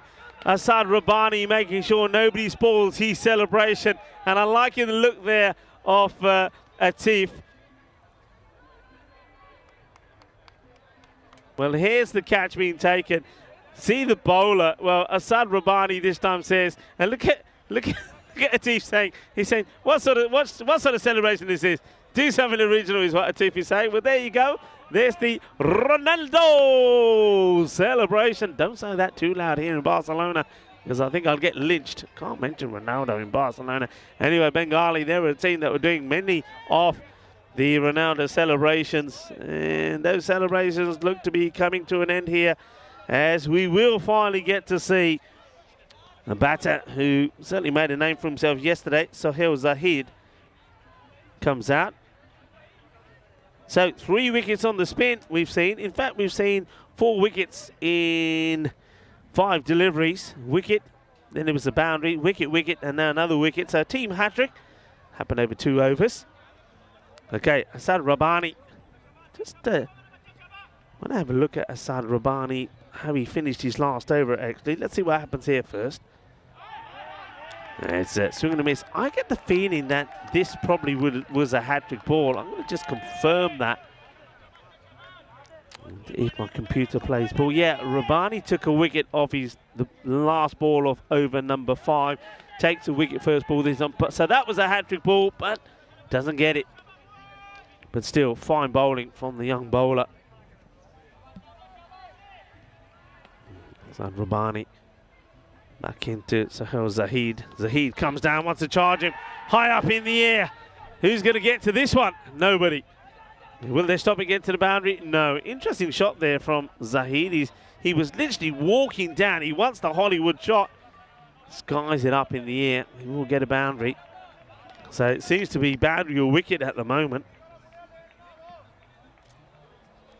So, with this match now not possible in terms of being a win for Bengali, Bengali are going to have to settle for a place in the bronze final. And they will have to wait to see who they will play in the bronze final. It will be either one of Catalonia Jaguar or Magic CC. But of course, we know in that match, semi-final number 2 coming straight up after this one, those 2 teams have got their sight just on one thing. That's to win and get in the final, where Paka Bon will be waiting, because they will be winning this semi-final number 1. Very good bowling from Asad Rabbani. One thing that he does, and he does so well, is disguise this slower delivery. He's bowled it better than anyone that we've seen. Exceptional bowling from the young man. A lot of noise now. It's all about Paka Bon here now, isn't it? As they're enjoying themselves in this truly professional performance from them. And every time the ball gets past the batter, it's a bit of high, high, high, high, high. What an over. What a spell. 2 for 13. This is what's coming up next. Semi-final number 2. Catalonia Jaguars taking on Magic CC. The battle of Hamza Salim Dar up against someone like Bilal Hassan. Farooq Sahel has been good as well, though. Hasn't made a real contribution in a while. Yasir Ali comes back into the side. And of course, when Yasir and Hamza come together, special things happen. Remember, those 2 have scored 257 runs. Raja Adil is starting to get his action right. And then Zulkarnain Haider coming into the side. That could be a big boost for them with the ball as well. Magic CC will be hoping that Shakil Ahmed stays in good form. But of course, also somebody else that need firing is Zain Ishan. That's the semi-final number 2. Half an hour away from that one. It's time for a little bit more spin, as Adil Shafkat will bowl, and he'll get put away to, well, just a single. Really good save from the fielder. Nicely done by Mohammed Moshim. Moshim, isn't it quite interesting that you're seeing guys there like Moshim and Asad Abbas, who now just become like, I suppose, fielders in the side, because you get the likes of Yassin coming to the side, Sikandar Ali and Mohammed Babar. But for bulk of the matches, these 2, when they played, have been pretty key. Mochim, how often has he had to perform for Paka Kia when something like Ishan hasn't fired? And that's been the difference, I think, with some of the top sides, Paka Bon being one of them, that they've got so much depth and strength in their squad. When big players who have been called upon in the past, this time around, well, they're just sort of glorified fielders. Ishan takes the bails up, and I think the foot stays in for Sahel Zahid. Well, he's hard hitting that we saw yesterday. Seems a distant way away, doesn't it?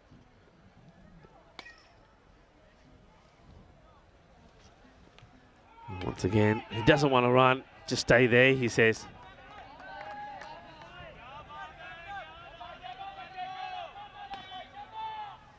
That's that Rabani. I'll just have a look.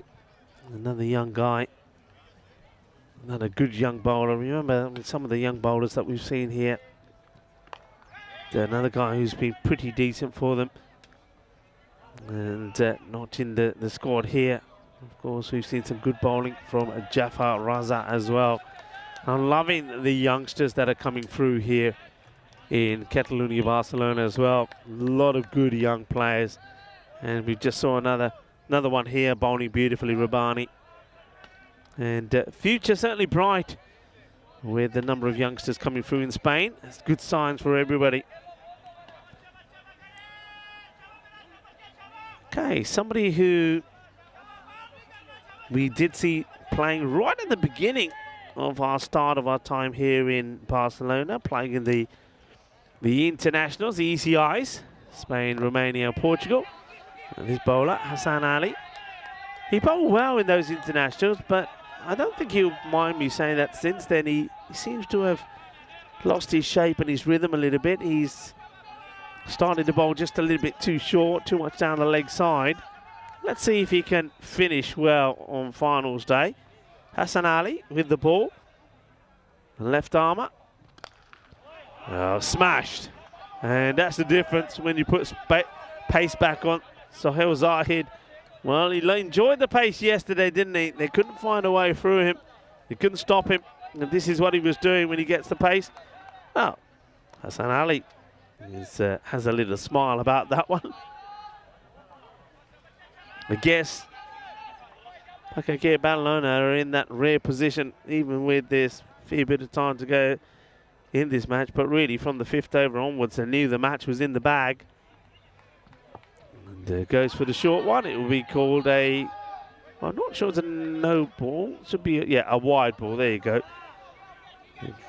Umpire Adnan gets the call right. It's the first one that he's banged in, so it wouldn't be a no ball. So a wide ball, he corrects himself. It is a wide, it goes over the head. Well, Hassan Ali just didn't like being hit for the big 6, but he can't bowl that short ball anymore. Zahid will know it. And he crashes this into his stumps. He can't believe it. Hassan Ali will smile about it. It probably wasn't the best ball that he's bowled. It just was an awful shot. No foot movement. It's probably a pretty full ball that he should be looking to hit. Straight or out on the offside. He crashes it back onto his own stumps. And yeah, you see he tries to give himself a little bit of room and just a big thick edge onto the stumps. So that was the end of Sohail Zahid, who, it's fair to say, is certainly gone from hero to a bit of a villain here today. Don't forget, he did drop Babar when Babar was on 10. And then in the field, he, wasn't the best bit of ground fielding from him during that innings when they were out there in the field. So not the best of days from him. So he departs for just 13, the unlucky 13 of 10. Cleaned up by Hassan. And Mutalab, the wicketkeeper. This guy will be bitterly disappointed, I think.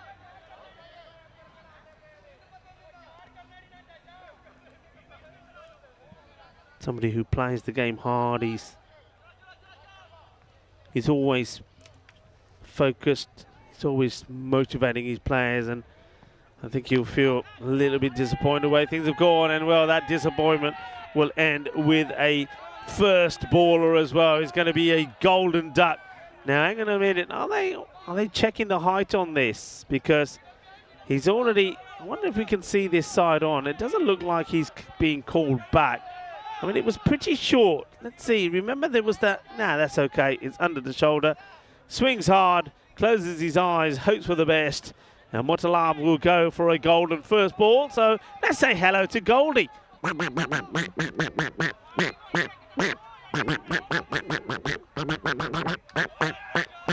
Well, Goldie has a lot to say this morning. Well, Goldie, what would you like? Drizzled on with a bit of chocolate. We were talking a little bit about that. You heard profiteroles talked about by Dave.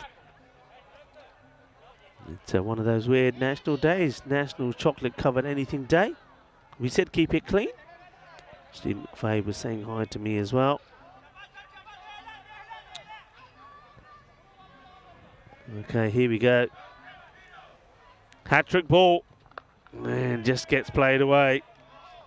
So, no hat-trick. We're not adding to the hat-tricks here. And they will take a single as Kabir does get off the mark. A few people saying that Bengali sort of ending in a way that they started. Still got a match to play, folks. And they'll have time to obviously prepare for that.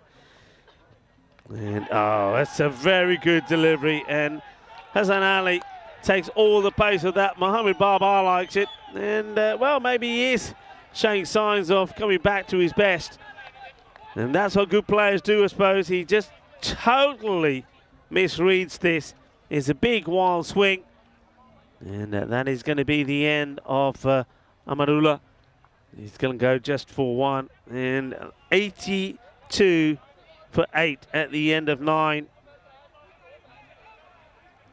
And now the question is, will they survive or will they be bowled out here? Ullah goes for 1. Hassan Ali, 3 for 8.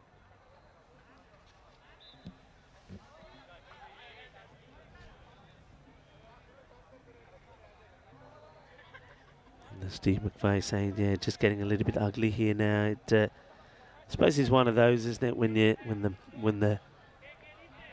the match is already lost, sort of at the 5 over mark, you know that one team is just going to get on a high, and things are going to get better and better for them, and the other team, they're going to go on a bit of a low, and that's what's happening here with Bengali. But they've got to remember one thing about this is that they've got one more match to try and play here today. There's still something to play for. It's not the final that they had their eyes set on. It will be the bronze final. They have also beaten Paka Bon on 2 occasions. They'll take a little bit of pride in that as well, though Paka Bon turned up when it matters. This could be another. It will be another. So Adil Shafqat will pick up a wicket as well. His bowling figure has been pretty good. So this is the difference the spin makes. And we saw, well, look, there's a bid there. He was fantastic with his spin. Look, just slow. Batter goes to the big shot. Look at the movement there. And, yeah, he's nowhere near being inside his crease. See Don Ora's there in the background with a burrito taking some photos. So it is now 9 down, 4 balls to go, 83 for 9. One team happy and delighted because they are going to be in the final later. That is Paka Bon, a team that have been numero uno here in Spain and, of course, here in Barcelona for many years. A team that will be representing Spain in the European Cricket League next year, booking their place in the final. Bengali, well, they're a team that we saw back in 2021 the last time. They didn't make it out of the group stages to play a part in finals day. So they've done a lot better. They've had some players, some Portuguese connections coming to their side. And they've made a difference, haven't they, those players? But they fall short of getting into the final. But they will be, I'm pretty sure, pretty competitive in the bronze final. Still something to play for. Still the bronze medals, courtesy of Locker Lifestyles, launched in the air. Goes for the big shot. Gear. Shaka Lagia. That's a nice moment there for Kabir. Nice hit, nice shot. And he's out there with his captain at the non-striker set. Okay, 2 balls to go. And he goes for another one. And he crunches this pretty well as well, does he? No, Baba, he goes in and he goes out. He takes the catch. They will be all out for 90 with the ball to go. Shafqat will finish with his second. This is an interesting one. If you look at Baba here, he sort of looks like he's going out of the field of play to get the ball, and then he runs back in and takes the catch. I don't know whether he misjudges it or whether that ball did something quite amazingly. But anyway, there's the victory. Well played to Paka Bon. Not only do they win, it's a comprehensive victory. It's a demolition job, isn't it? They make 206 themselves, and then Bengali skittled out for 90, winning by 116. So you can see there that Paka Bon, they have their name listed in the all-important final place in the final. But who will they play? Who will it be?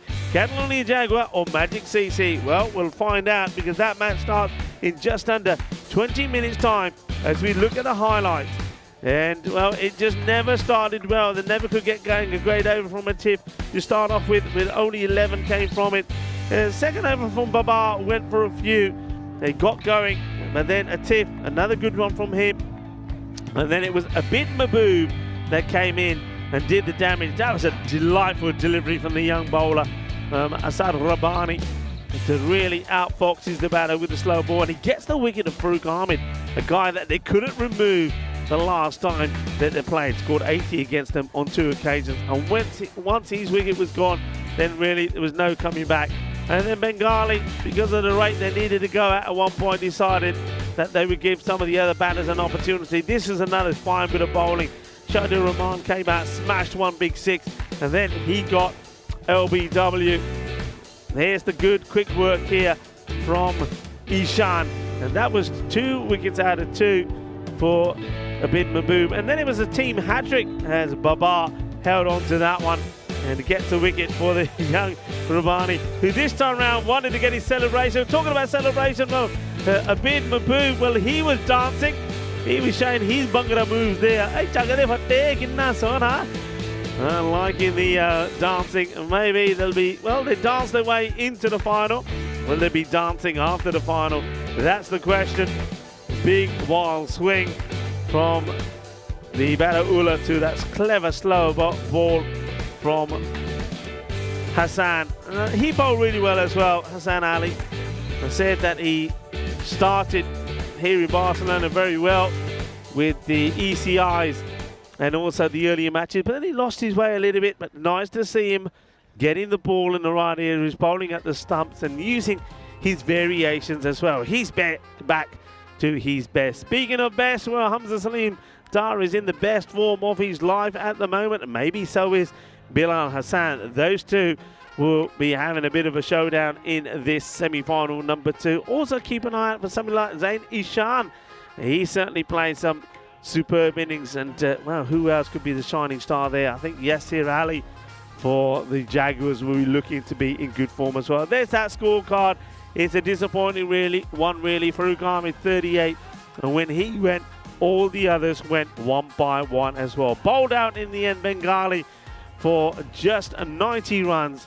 They will be in the bronze final, where they don't know who they're playing yet, but they will be hoping to bounce back, and maybe some of the big guns will pounce and then get a good end to this series for them. There's Paka Bon on 206, get a great victory. Mohamed Baba made the most of the opportunity that he got when he was dropped on 10.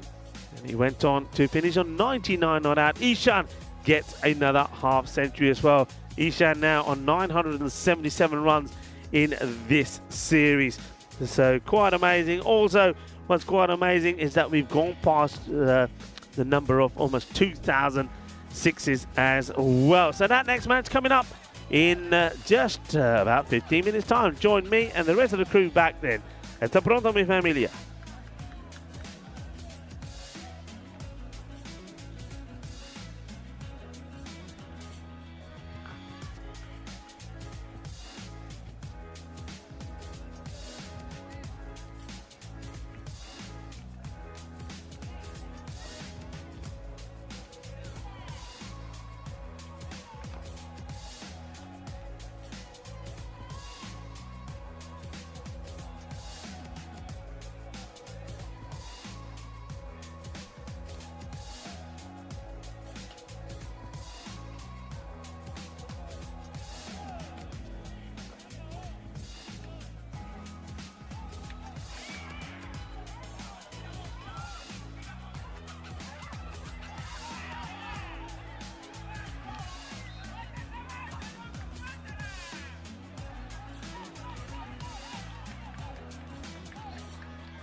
This European Cricket Network event is proudly brought to you by HCL Software and Bizaway. Hello and welcome to semi-final number 2, where the big guns do battle once more. It's going to be Catalonia Jaguars taking on Magic CC. Catalonia Jaguars, they had a bit of a rest day yesterday. Remember, they finished top of the pack in the standings, meant they didn't have to play in elimination day. So that's good news for the likes of Hamza Salim Dar, because he's been in a lot of action, hasn't he? A guy that has already passed 1,000 runs in this series, and he scored 4 centuries as well, and he's been right up there as the leading bowler, and well, his performances have been sensational. He'll be pleased that he's got someone like Yasir Ali coming back into the side. Farooq Sohail has been pretty good for them as well, and then with the bowling front, having someone like Zulkarnain Haider coming into the side is going to be a big plus for them as well. What about Magic CC? Remember, they had a fantastic encounter yesterday, a winning one, when they had that 180 to 155 win over the likes of Royal Barcelona. I think they were really tested by Royal Barcelona, and they came through it with a win. And it was great performances. We know Bilal Hassan has been in sensational form, but I think they were pleased that someone like Shakil Ahmed finally came back into form as well. This is a guy that showed what he could do and his capabilities at the beginning of the series, but he laid a little bit dormant until what we saw from him yesterday. So with him coming good, Bilal Hassan will be contributing. Zain Ishan is just an outstanding batter. So they've got some good players in there that can really cause lots of problems. Then someone like Ranjot Singh, this guy is a good player. He hasn't really had to show his best up until now. I think he's been overshadowed by some of the other players, so he could be big in this one as well. But I think the favourites will be, of course, Catalonia Jaguars. They've played some amazing cricket at the moment, but I think there could be just a little bit of magic in the air in this one as well. Join me back in the commentary position when I tell you a little bit more about the squads as we prepare for semi-final number 2.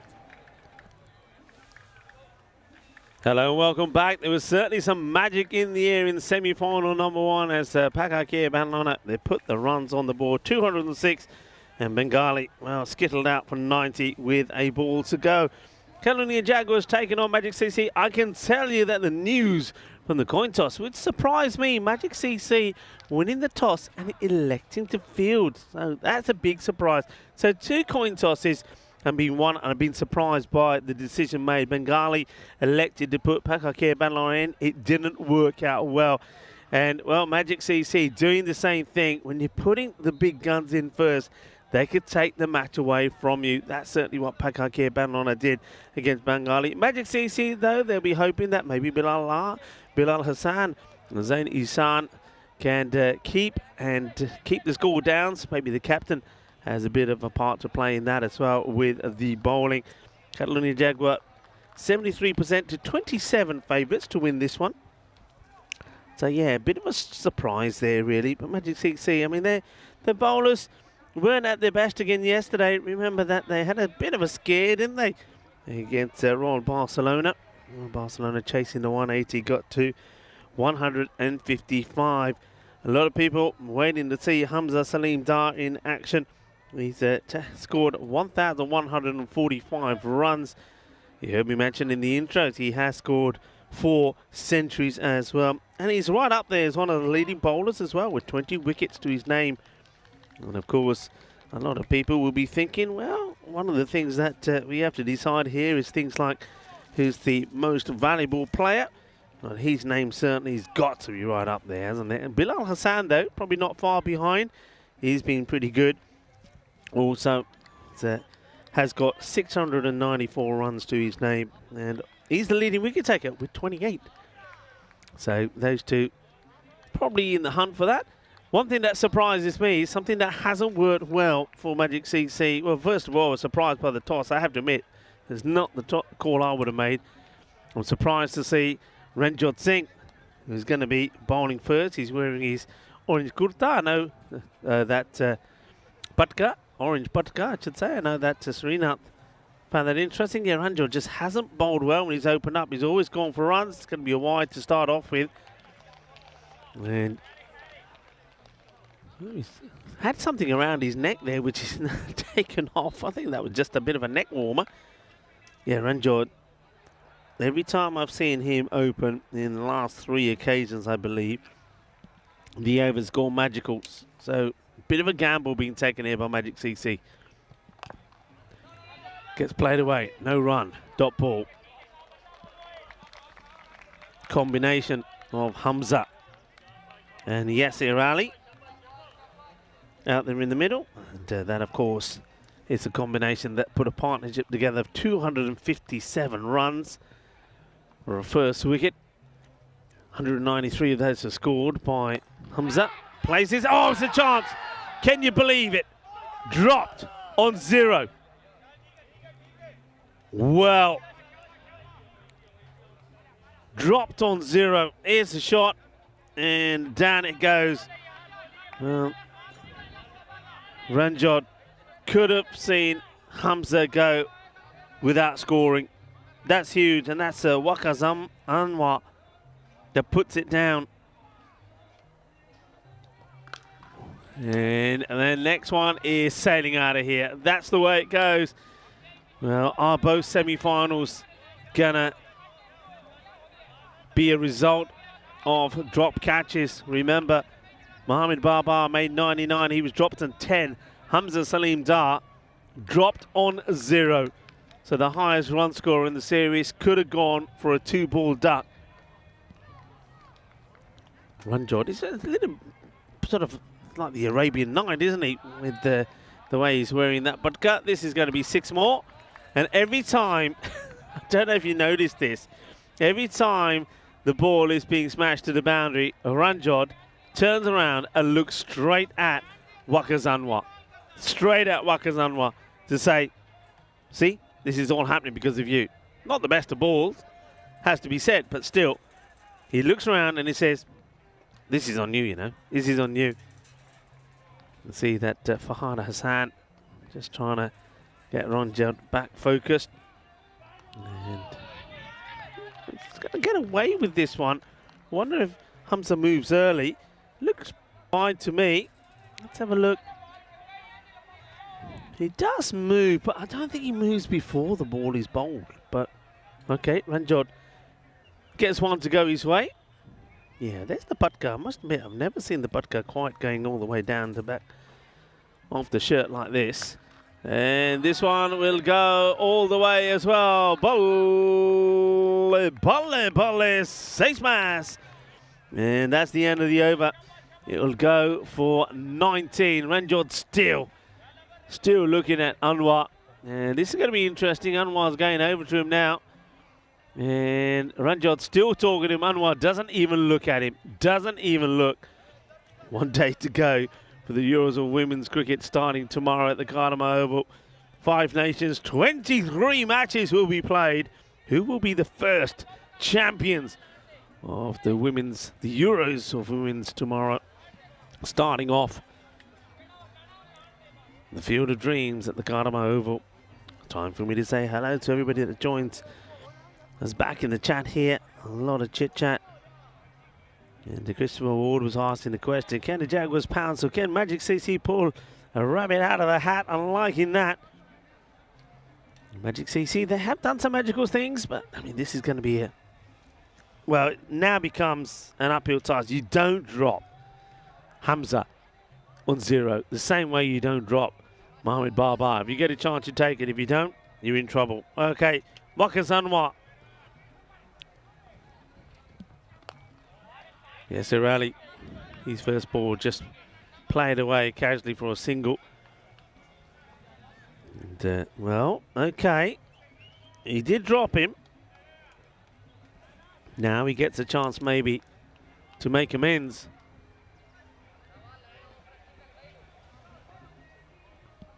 Happy Saturday to everybody. It is the weekend.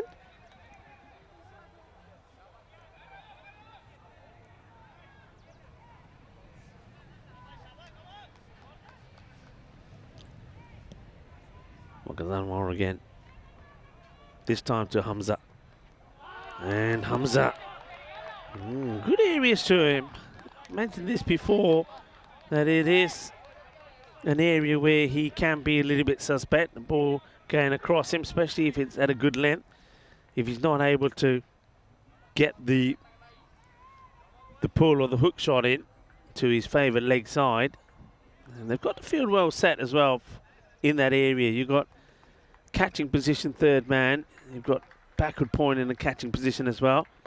And there he is there. So good bit of fielding. So they've got a plan here. That looks like it's Bilal Hassan that fires the throw in. Sun starting to come out as well. And starting to burn away some of the cloud that came over. I started this morning by saying there wasn't a cloud in the sky, and there wasn't. There wasn't a cloud, and all of a sudden, I don't know where they came from, and we didn't get too much sunshine in the last sort of 45 minutes of that last match, but the sun is now starting to come through once again. Makes a huge difference. Oh, well bowled again, so Hamza gets beaten. Not quite having it his own way. Hey, here's one for you, folks. On this day in 2009, Avatar. Yep, the science fiction thriller came out. It's released internationally. Went on to make more than 2.7 billion worldwide. Yeah, what a movie.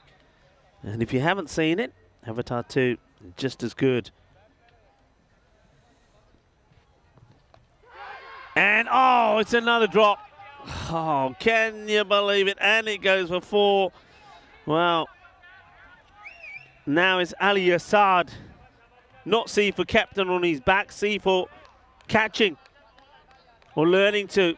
Maybe that's why it's in brackets. It's another drop. Hamza gets another life. Now he's dropped on 18. Magic CC. Nothing magical about their fielding so far. Fielding is so important. That's where Bengali let themselves down in the semi-final number 1. Magic CC also doing it again here. Hamza now quite happy just to push this out. He'll take the single. He'll take the strike. It's the end of the over. 25 without loss. And in both the 2 opening overs, opportunities to remove the highest scorer and record breaker. Hamza Salim Dar gets dropped on 0 of ball number 2 he faces, and then he gets dropped on 18 as well. This is the way things finished. Catalonia Jaguar were the top team, taking on the team that finished 3rd. Bengali had to qualify, had to go through a elimination battle yesterday, and it was a battle, wasn't it, against Royal Barcelona, but they came through. We've already seen team that finished 2nd come past the team that finished 4th. And that was Bengali. In fact, Bengali finished 3rd, beg your pardon. They finished with the same number of points at Paka Bon. Paka Bon pipped them on the net run rate, and then pipped them when it mattered as well in the all-important semi-final number 1. Didn't just pip them, they bashed them, destroyed them, thrashed them by 116 runs in the air. And this one will go all the way. Yep, 6 runs. As it is Zishan who bowled. Now, I like Zishan only got 1 over yesterday towards the end of that innings, and he bowled very well. Bowled with a bit of zip, did Mohammad Zishan. First time that we saw him, so it's not surprising I'm seeing in action here pretty early. He did bowl quick. Zishan, who, man with no number on his back. And that's a quick delivery, but it's too quick also for Ranjot, who seems to be having a... Yeah, he's now tucking. Maybe he didn't realise that Patka was hanging around so much. He's tucked it away now under his shirt. It's a little bit of the Knights of Arabia about him, isn't it, with Ranjot? And Dave, Cool Cat Hamza, Dave is saying he's still got 7 more lives.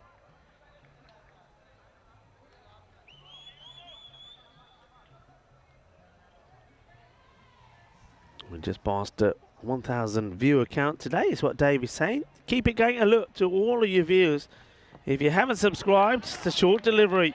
This one, should it be called a wide? Was it over the head? We'll soon see here.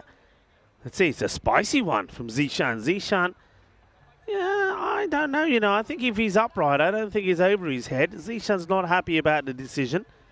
If I'm the bowler, I would be a little bit, Gets called a wide. I suppose the problem with that is he has to bowl it again. Yeah, welcome to everybody that's tuning in wherever you are around the world. Namaste, salam alaikum, sat sri akal, aibowan, vanakkam. It's great to have you with us, everybody that's joining in via fan code.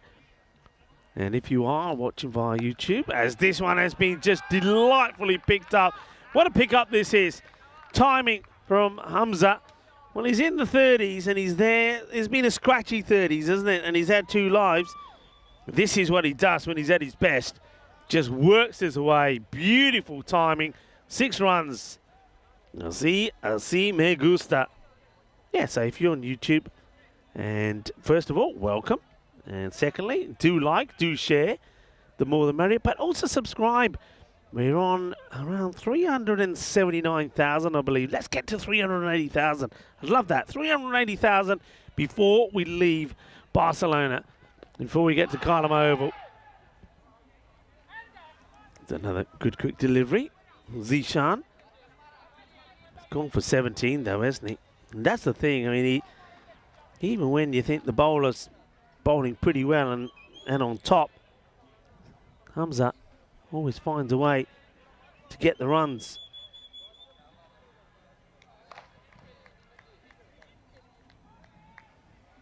Zishan goes back to his mark.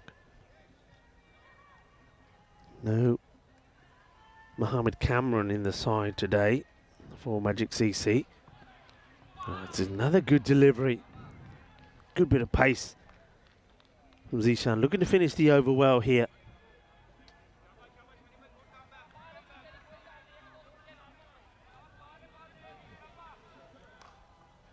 Zishan, a guy that we have seen before. We've seen him play for the Catalonia Tigers. He's played for Falco and Hero Sabadell as well.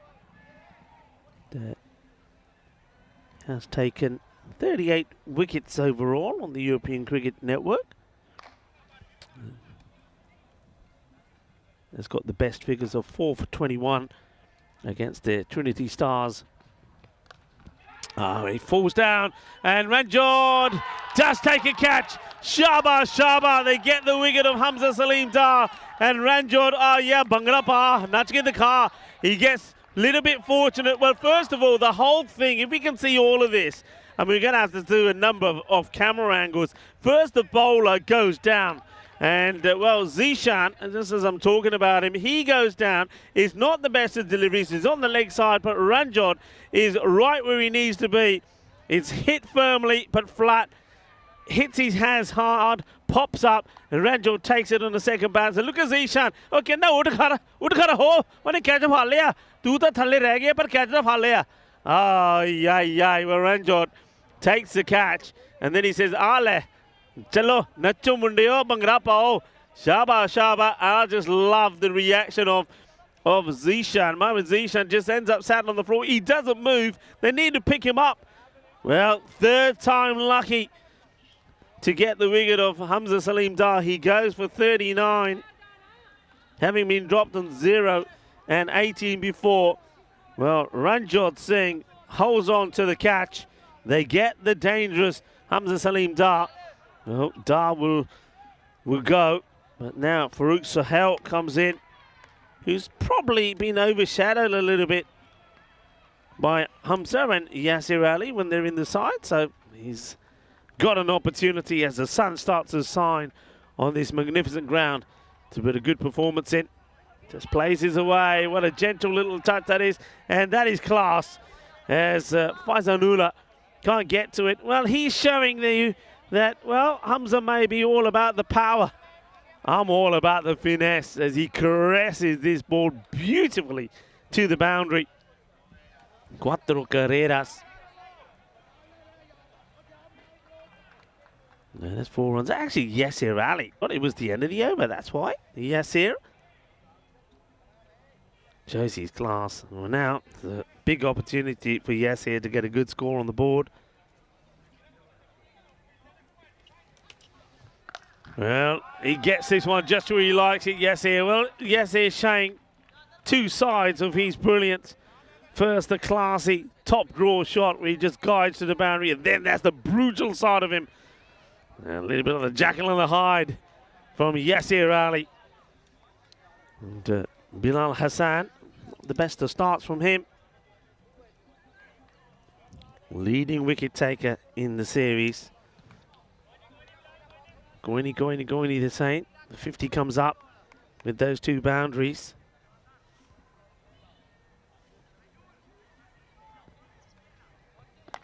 Chance, oh, gets a hand onto it. It could have been and would have been an incredible jalebi catch from Bilal Hassan. Okay, that jalebi, the galla shot him in a hat, yeah. Well, hits his hand hard, and now, well, see, Waka Zanwa sent him into the car. And, well, Hassan is going, hey, well, that's no Ronaldo celebration, I can tell you that. This is not the Ronaldo celebration. This is all about saying, ow, it hurts. If that hit the palm of the hand, it could have stuck, and it would have been quite outstanding. And yeah, the hand is still stinging. And this one may not come out as he plans. We've got to say it's a chance, though, you know. I know it's a tough one, but it is a chance. This one is not a chance, only for Marzi if he's still there. But Marzi's probably thinking, I've caught one now, Rico, after dropping 3. I think I'll stick to the one I've caught and leave it at that. Well, that's one way to get off the mark, isn't it, from Farouk Sahel? 6 runs.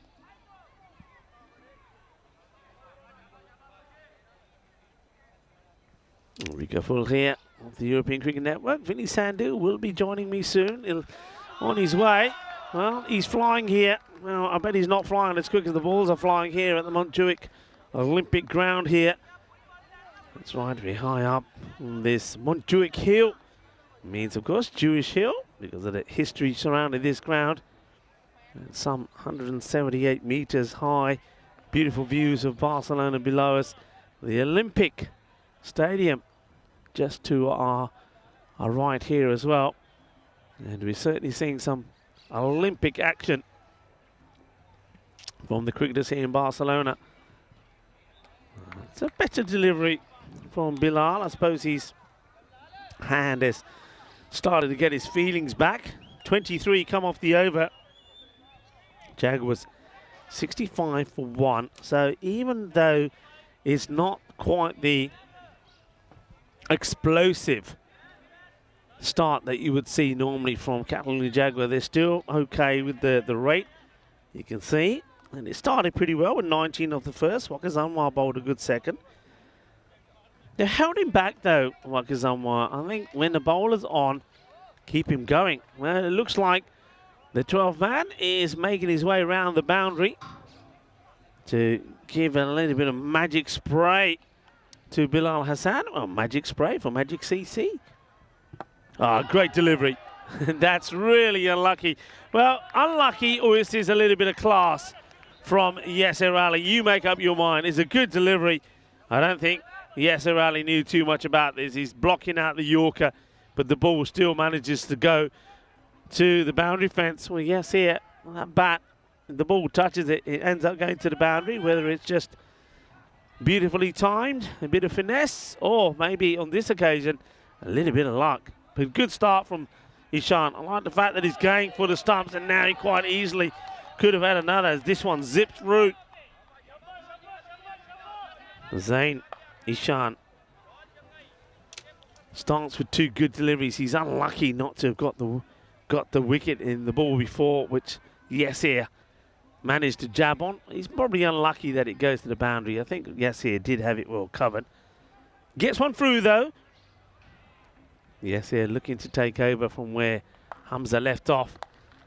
And this one should just be a single. So good areas at the moment here from Zain Ishan. Like what he's doing, getting the ball full and straight. Come on, so Dave, you keep an eye on the numbers. Come on, me and you, mate. Me and you. We're going to keep reminding everybody to subscribe. Let's try and get to the 380,000, shall we?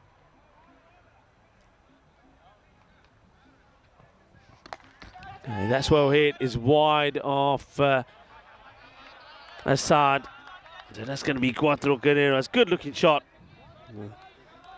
Ali Assad got a lot of ground to make up here. He's not going to get there, is he? Farouk Sahel I'm liking what I'm seeing from Farouk. I mentioned already that this is a guy who has been close to a century himself. I think he got to 98 and got out.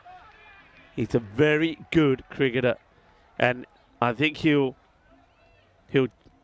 cherish the opportunity here to try and get a big score himself after he and, well, one or two others, has to be said, have been playing second fiddle to the likes of Hamza Salim Dar and Yasir Ali. Well, he's out there now, and he's probably looking to try and get a good partnership going here with Yasir Ali. Failing that, a big score himself. He's made a good positive start, 17 off 5 balls. Yasir, 17 off 7. It's been beaten a couple of times by Ishan.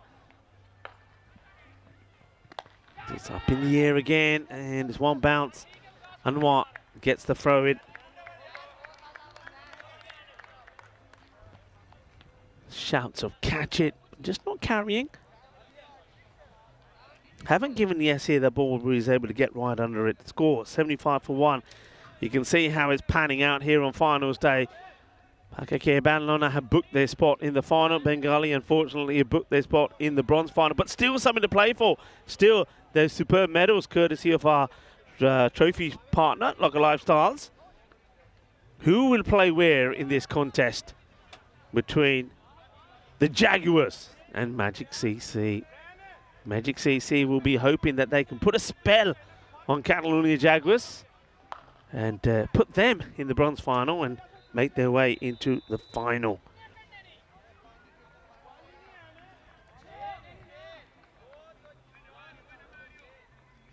David's just saying we've gone past 1,500 viewers now watching. That's great. Excellent. Hello, everybody. Well, share the word. Look, it's a Saturday. We're having a happy weekend, a happy Saturday. We're also in December, of course. Well into December. Had my Christmas Peacock Friday shirt on yesterday. 16th of December. Yeah, happy weekend to everyone as Mohamed Zishan comes back onto bowl.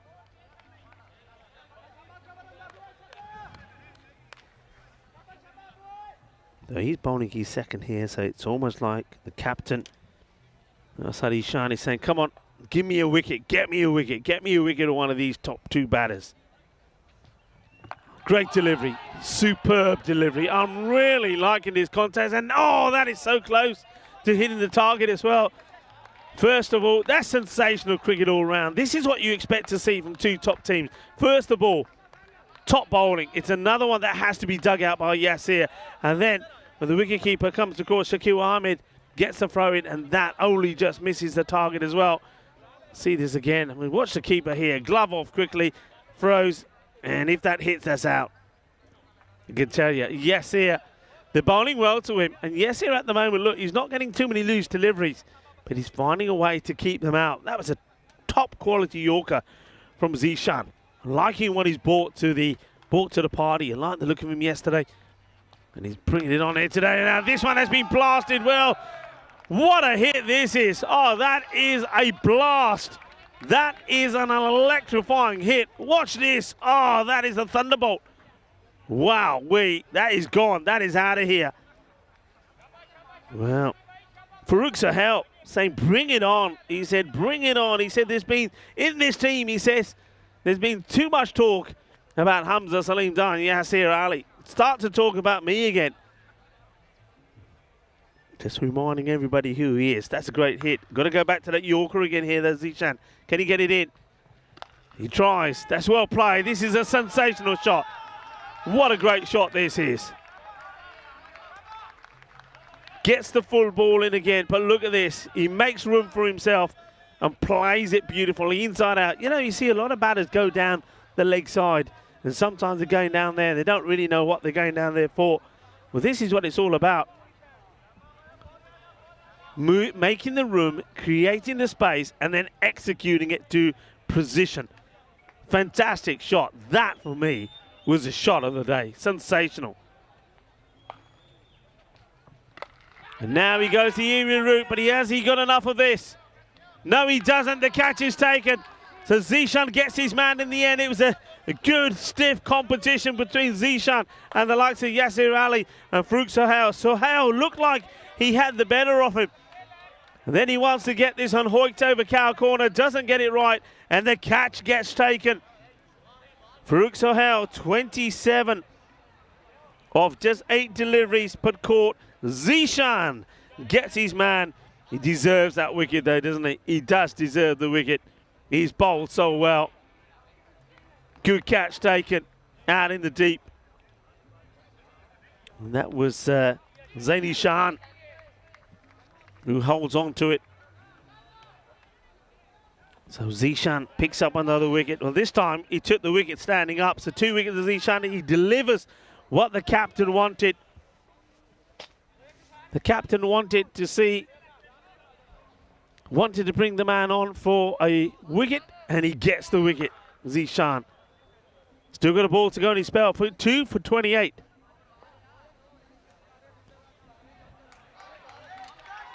Amir Hamza hasn't quite been at his best. Gets the opportunity to come in at number 4. I think I don't mind this. Left-hander coming in, just changing things up slightly. Bilal Hassan gets brought up. So they're teasing him with that gap. And this gets fired in outside the off. Quality bowling, really is quality bowling. And, well, Magic CC, find a little bit of magic from Mohammad Zishan. Brilliant bit of bowling from him. Top quality. 87 for 2.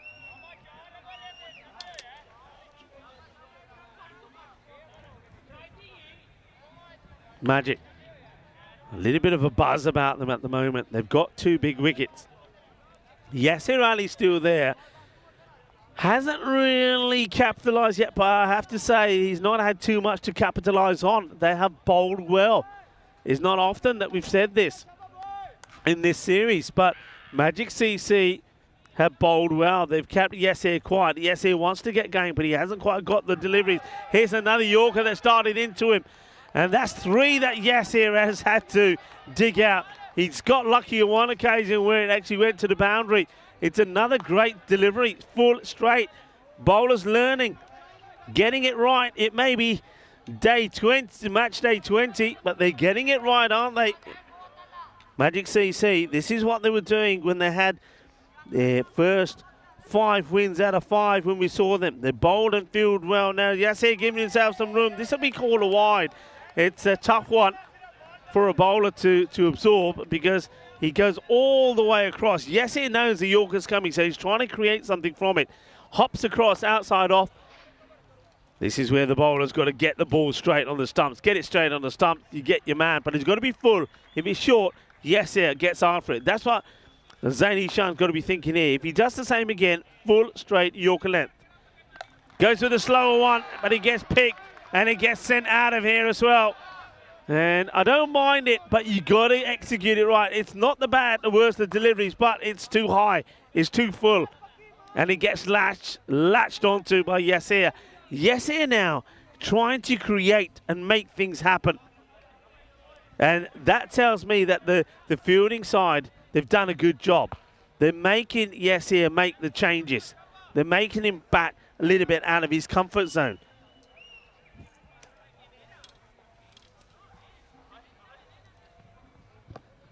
That's beautifully played. And that's the class of Yasir. That is the class. You know, under pressure from good bowling. What a great delivery that is. But the shot is just world class. It really is. And that's what Yasir is about. Just watch his delivery. It is a... If you're coaching bowlers to bowl in this format, you're saying put it there. Yasir Ali is saying, yeah, but I'll do this. Quality, exceptional shot. We're just seeing better and better from the batters now. I keep calling shots of the day from one ball to another. Well, that's right up there now as my shot of the day. And tucks him up a little bit. They do take on the run. If it's a good throw, he could be in trouble. Oh, direct hit would have been interesting in this one.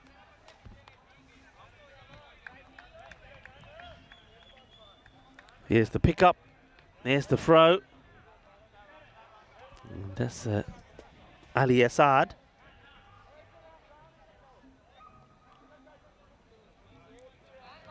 Faizanullah being moved across to the other side. I like that from Faizanullah. We probably won't get a chance to see it again because Zane's coming in the bowl, but it reminds me of my cricketing days when you never stepped on the actual pitch. It's this one is artificial, so it probably doesn't matter, but he leaps across it. Nice looking shot. Should be fielded. It will be fielded, and that's Mohammad Zishan. Look at that for a throw. I like it. This is going to be a very competitive match. I just have a feeling about it. Haven't let the Jaguars pounce, have they? Magic CC. I mean, remember how different things could be. I mean, that's 100 that's come up here now, by the way. But they just haven't let the Jaguars pounce. There were those chances early on. Hamza was dropped on 0 and 18, but they do get him in the end for 39. And what a way that was as well. It was like Zishan went down with the ball, but so did Hamza because it was a catch taken by Ranjot. That's just too short. Now, this is the first time, I think, in a period of probably, I don't know, I'm going to say 14 to 16 deliveries that the line had just not been right. This is the first time it's been too short, and that's what happens when it's too short. End of the over. 7 overs complete. 106 on the board. We are in Spain. We'll stay in Spain. We'll leave Catalonia, Barcelona later tonight. We'll make our way to Malaga and we'll set up to start the Euros of women's cricket tomorrow. We've got a week of action, 23 matches to bring you, and then that will take us to the end of our 2023 season. And we get ready to start again around about the 17th of January. And we may be able to give you some more information. Maybe Vinny will come with some information later today, or definitely next week when we're at Cardama. We'll start to give you news about our schedule. Okay, Ranjot, first over went for 19, but there was a chance to remove Hamza. This is up and over. It's going to be runs. So Ranjot comes in, but he goes for runs. You've still got an over left from Bilal Hassan as well. But captain wants to go with Ranjot here first. There are other options. Faizanullah. What about Barwa? Why is Barwa not getting a ball? Why are we not going to any spin? Ranjot. First ball goes to the boundary. Second one high up in the air. Where's this one going to land? Watch the bounce. And it goes for another boundary. Ranjot throws his hands down in disgust, but there's nobody there. I don't think you can blame the fielder for this. You can't get there, and then the bounce gets past the likes of Ali Assad, Ranjot Singh. I have to say, it would never be my pick of the bowlers. Certainly wouldn't have bowled the opening over with Ranjot. The batter just says, hang on a minute, Amir Hamza. I'd be very surprised if they don't even go, well, now, if they go to Barwa, he's only going to get the one over. It might be the next, or it might be the 10th. You've got to try your spin options earlier. They're going for it. Mar is what they say, and oh, it's close. He hits the target. I think Amir Hamza was running into trouble. This is all about getting Yasir Ali back on strike. 36 at 15. There's an event. Can I just tell you, there's an event that's happening behind us. It's probably a softball event. It started early this morning. There's a bit of music being played, whatever. So if you catch a bit of music, it's coming from the event behind us. And this is played nicely. And it's going to be 4 runs. Cuatro más. Ranjot now goes, not the worst of deliveries, but Yasir Ali. One thing that I note from this series about him is that his stroke play on the offside has got exceptionally better. I'm seeing him play some brilliant shots on the off. And this one will be another one. It's a Gandhi ball really from Ranjot. He bangs it in and it's just going to be mashed away. So Yasir Ali just making this look easy. He's a guy that's played brilliant shots on the offside. So if you're going to bowl that to him, he will put it away. I think that just bounces short of the boundary. Yasir now looking to really get that acceleration in. And that's better. That's where you got to be. Yasir will take that. He'll take the single. He'll go back on strike. 124 for 2. Yes, I'm talking about the event, and I know I put a question out to the chat earlier about it being National Chocolate Covered Anything Days, and I said keep it clean. I had a few people come back with some. Not. And one thing I mentioned is churros. Well, with this event about, they've definitely got a food van there, and I can smell the churros and I can smell the chocolate as well. So I know when we have a bit of a break, I know where I'm venturing. Churros and chocolate, you can't go wrong. What else? Come on. Chocolate flavour. Some people have said fruit. Nah, I can't be doing that. I don't even like chocolate cereals. I don't know what it is. And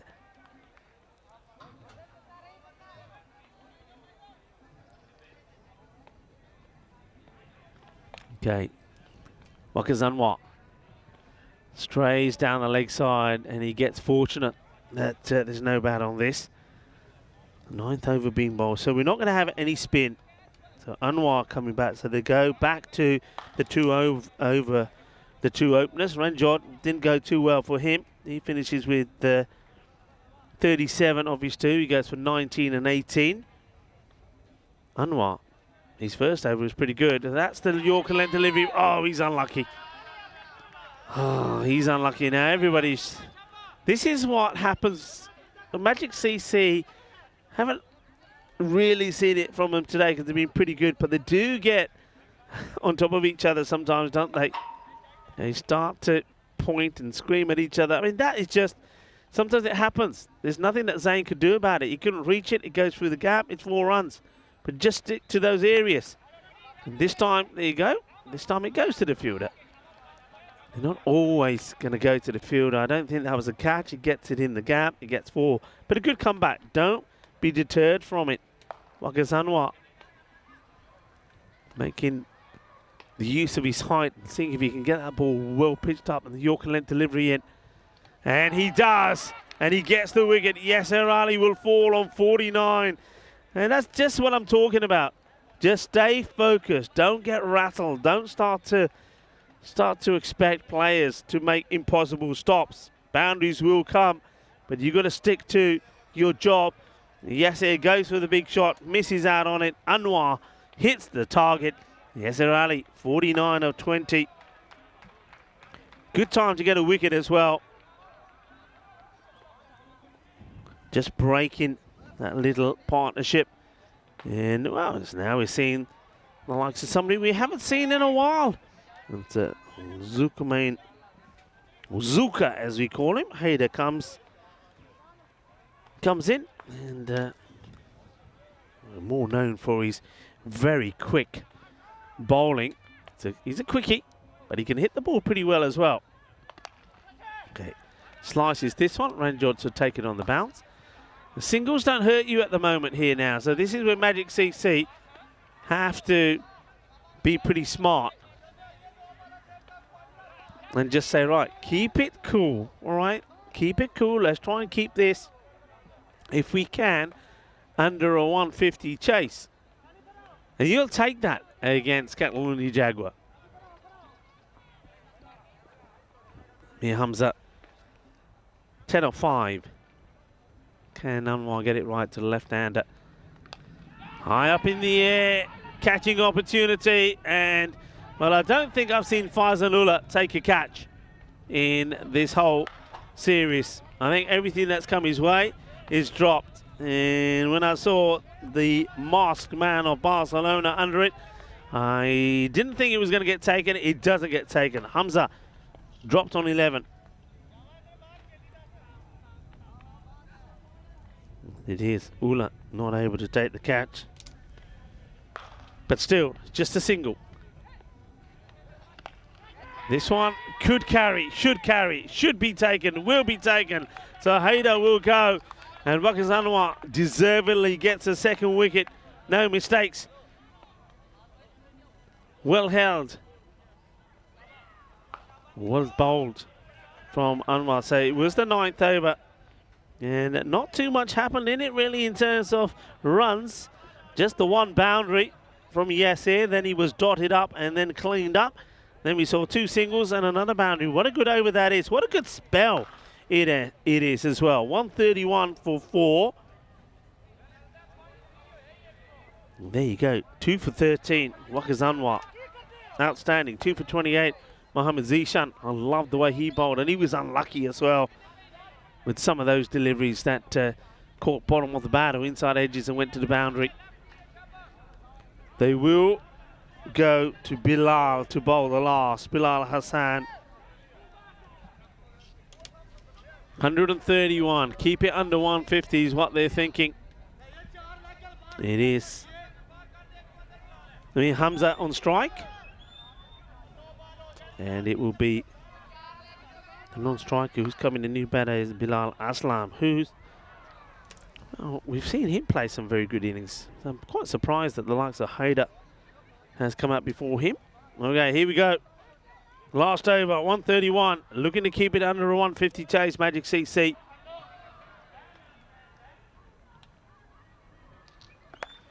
High, mighty, going over the fence. 6 runs. That's exactly what they need here. Valuable runs, quick runs towards the end. Didn't quite happen in the last over. 7 came off it and 2 wickets. But this one could be completely different. Hassan. Bilal now decides he'll come around the wicket. Wants to get those variations in. He can be a bowler like a packet of Bombay mix sometimes. A bit of all sorts. Okay, high in the air. Catching opportunity. And completely dropped. Not even hands to this. That's Mohamed Zishan. You'd expect him to take it. I thought for a moment, uh-oh, it's going to be Faizanullah. So Hamza getting another life. So he dropped on 11. He now gets dropped on 17 as well. This time is Zishan. All right, this guy can crunch it. Aslam. Going to have 4 balls possibly to face. Definitely will face this one. He'll be looking to hit everyone to the boundary. All right, here comes Hassan. Too short, and there it goes. Shaba, Shaba, Kinna Sona, Shaka, Lagya. It's as easy as that. That's why I was surprised we ain't seen him earlier. Look at this. Whips it away. Boom. Shaka, Lagya. 6 runs. And hits that fence high up.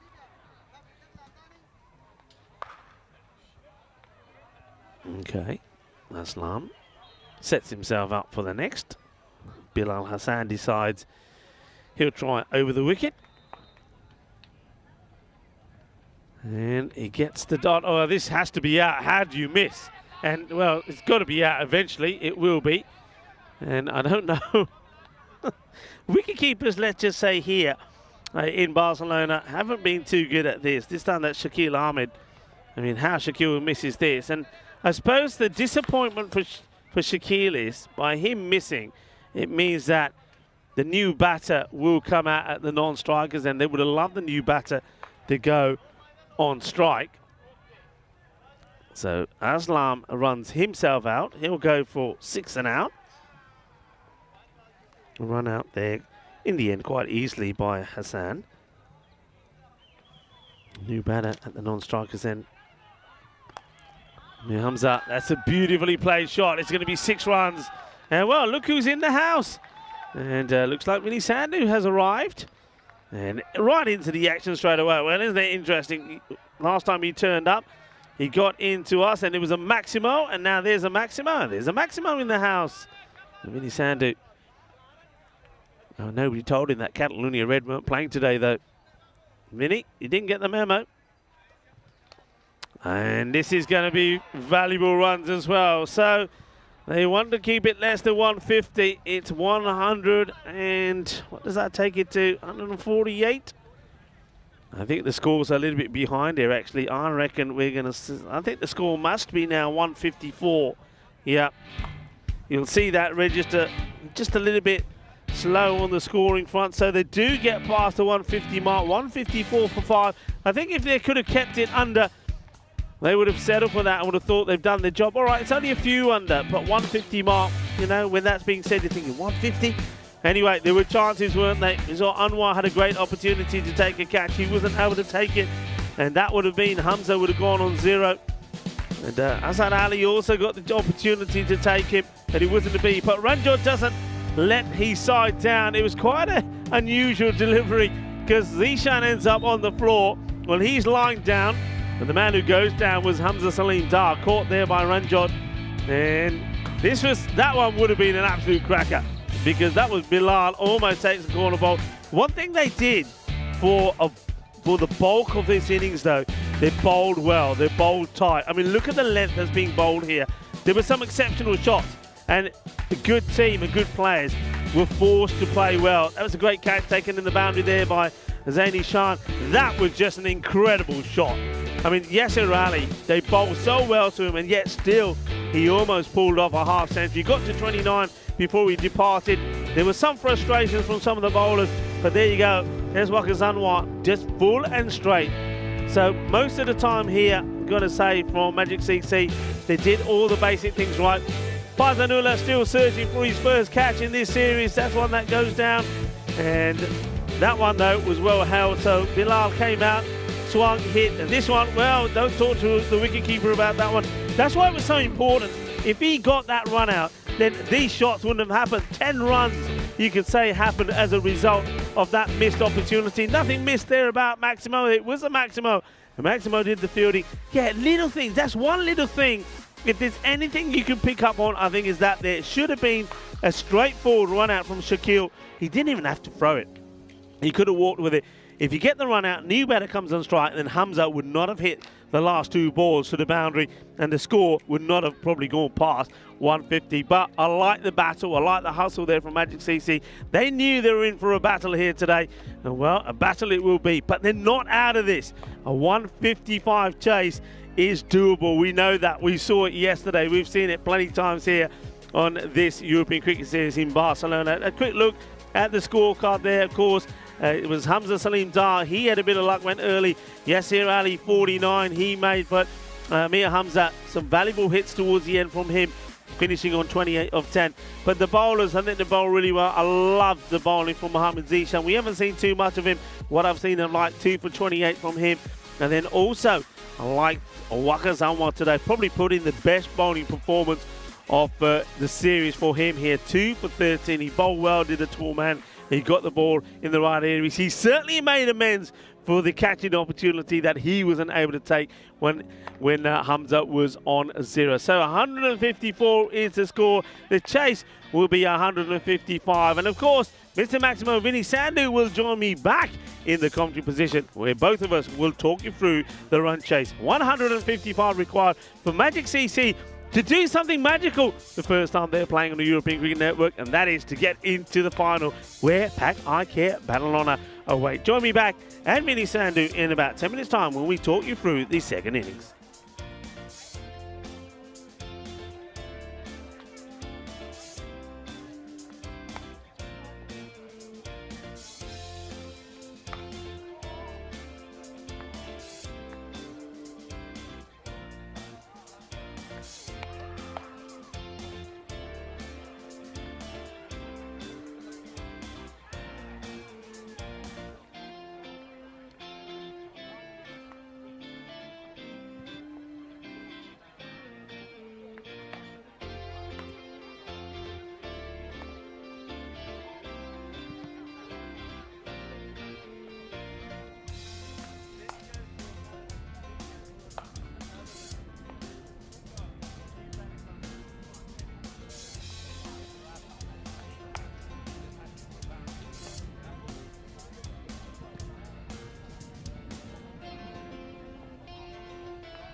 This European Cricket Network event is proudly brought to you by HCL Software and Bizaway. Hello and welcome back to the beautiful sunshine of Spain, Catalonia, Barcelona. All those clouds that came soon disappeared and the sun is out and it's looking pretty rosy as well. This one though, I reckon is very much in the balance. A lot of people will say Catalonia Jaguar have got enough runs on the board. I think not, but what they have got is a very good bowling side. And of course, Raja Adil, the Spanish international bowler, Hamza Salim Dar, and also coming into their side, Zulkarnain Haider will give them a lot of strength, that's for sure. And then they've also got the likes of Amir Hamza, who can come on and bowl some spin for them as well. So it's not going to be easy. But one thing that they do need, a Magic CC, is a magical power play, don't they? They can get that magical power play in, then they stay in the contention with this match. They've got the batters that can do it. Some of them have shown exceptional form, but are they going to be able to do it? Are they going to be able to topple probably one of the favourites here? I think most people expecting to see the Paka Bon battle on it in the final against the Jaguars. Well, let's see how it goes. It will be Raja Adil to start off with, and of course, I'm calling him the Ali of Barcelona because he's got the Ali shuffle, hasn't he, when he runs in. I wonder if he can capture that when he starts to run, or has he managed to sort it out? He just can't get into his, he just can't get it out of it. No, there he goes, there's the shuffle, the Ali shuffle. It's a bit of a swing, a wild swing. Rishan, well, don't like this from the batter. You got a bat in your hand, use it. And you'll see this again, there's no issue here at all. I mean, look where this ball goes. It's a horrible shot. What he should be is, I mean, how can he be asking for a wide for that? And this is where I think if I'm umpiring, I'll go up to him and say, hey, you let me do the umpiring. You do the batting. And see that bit of wood? Try using it. Now, what's he want this time? Another wide? All right, that's the runt over. Let's go back to the cricket. Then Ishan opening the batting. We know what he can do, but just swinging blind is only going to result in one thing, and that's you're going to be knocking your stumps over. Raja Adil will be looking to do that. Raja can certainly get some speed, and he might even go for a shorter delivery. He's Spanish international, and this is up in the air. Thank you very much.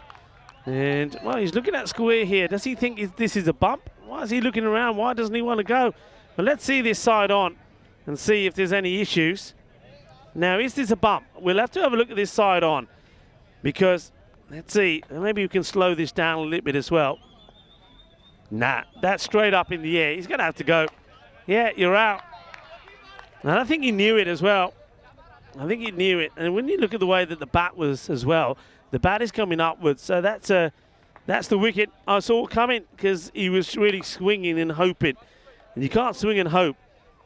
And that's the difference sometimes between the genuine good batters. I think we saw that from Catalonia Jaguars, especially from Yasir Ali. He got a lot of good deliveries, but he wasn't just swinging blind. He showed his talent to deal with those deliveries. Ishan was unable to, and he's going to go for a duck. So the first duck of the innings. I'm getting a bit worried about the look of some of those cars, the way they're being parked over there. Obviously, there's an event. I know there's like a softball event behind us in the stadium, but cars being parked all over the place here at the moment, or maybe they're all coming in for what they know is going to be a spectacular final later on. Not a great start for Magic CC's Eddie Shah, one of the top batters, goes for 0 or 3 balls, no runs, 1 wicket.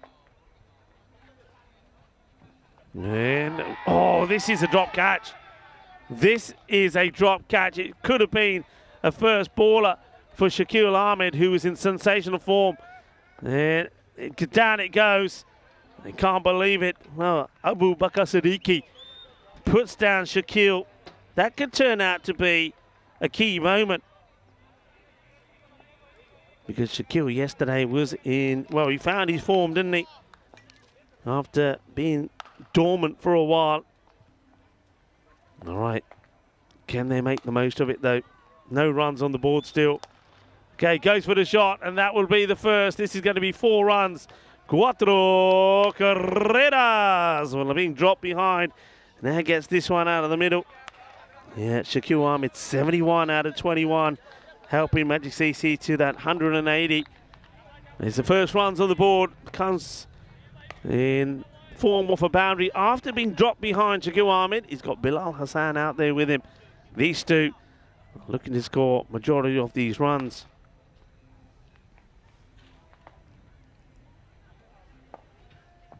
It's going to be 6 more. Shaba, well, 4 and 6. That is a biggie from Shaquille. That is why you don't drop big players. Well, Hamza, don't forget he was dropped on 0 of 2 deliveries by Waka Zamwa. He didn't really, I suppose he got 39 runs that he shouldn't have had. Don't forget early on, we saw Mohamed Babar dropped on 10. He went on to make 99 not out. Hey, here's a thing for you as well. 350 is on the cards here. Matches since the golden ball. 347. Anyway, I reckon this is. I'm telling you, folks. You heard it from me first. You know what happens in Malta quite often when Boom Boom Basil is in the house? Some cars get busted. I reckon there's some windscreens going here today because I'm having a look there. There's a lot of cars lined up. Well, you pick a colour. Which colour is going to go down? White, what we got? White, black, grey, red. Yep. I get a feeling that there's going to be some damage to some vehicles because people are, oh, look at that. There you go. Yeah, there's cars all over the place. Normally, you see what's happened today. Normally, we get some nice wildlife action. We can see people walking their dogs, dogs fetching balls. It's all, now it's all metal. And I tell you what, there's going to be some carnage. Don't park there. I see those people coming out. Move it, move it. You're in danger. There's dangerous territory. Anyway, what's going on here? There's a bit of talk about something. What's the chat here? Bat. Need a bat change. So, is Bilal Hassan changing his bat without hitting a ball? Surely not. Who are these bats going out to? I'm keeping an eye on this. Here come out the bats. And, all right. It is his, he's swung and missed at one, and he's changing his bat. What is that about, everybody? What is that about? I want to have a word with the umpire. He's swung at one ball. He's missed the ball, and he's changing his bat. All right, let's see. He's blaming his bat. Maybe he needs to change his eyes. That'd be a better idea. Anyway, it's a bat change. Let's see if it works. Hamza Salim Dar. That's going to be a wide. A lot of movement there from Hamza. Good take from Siddiqui. Behind the stumps.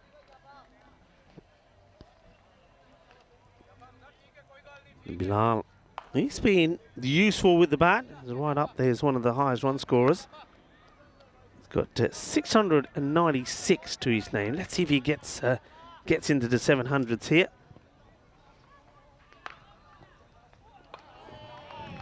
Wide ball now down the leg side. Bit of pace being generated here by Hamza. I think he's bowling with a bit more purpose than what we have seen from him in the past.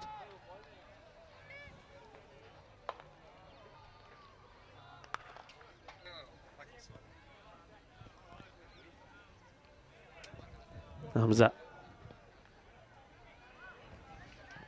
Okay, swings hard. It should be gone.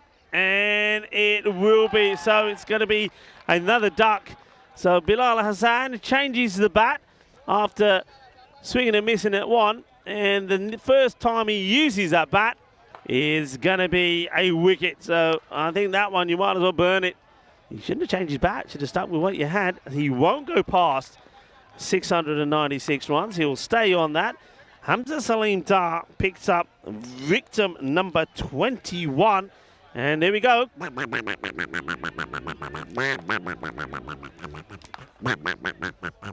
And of course, I've already mentioned today that it's a strange day today. A lot of different days here today. National Chocolate Covered Anything today.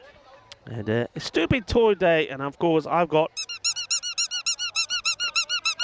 So that I think you can use for that duck. So 2 batters, good batters have gone in. And both batters have gone... The Magic CC are in a spot of bother. In comes Hamza. Great delivery. And the third man does his job well. Well, first of all, Mudassir did the job, taking the catch. Now this time he stops that one going through. Not the start. This is far from magical from Magic CC. Needed a magical start. It's a disastrous start with the two key men, Zaini Shan and Bilal Hassan, both going without scoring. Shakil Ahmed, he could have gone very first ball.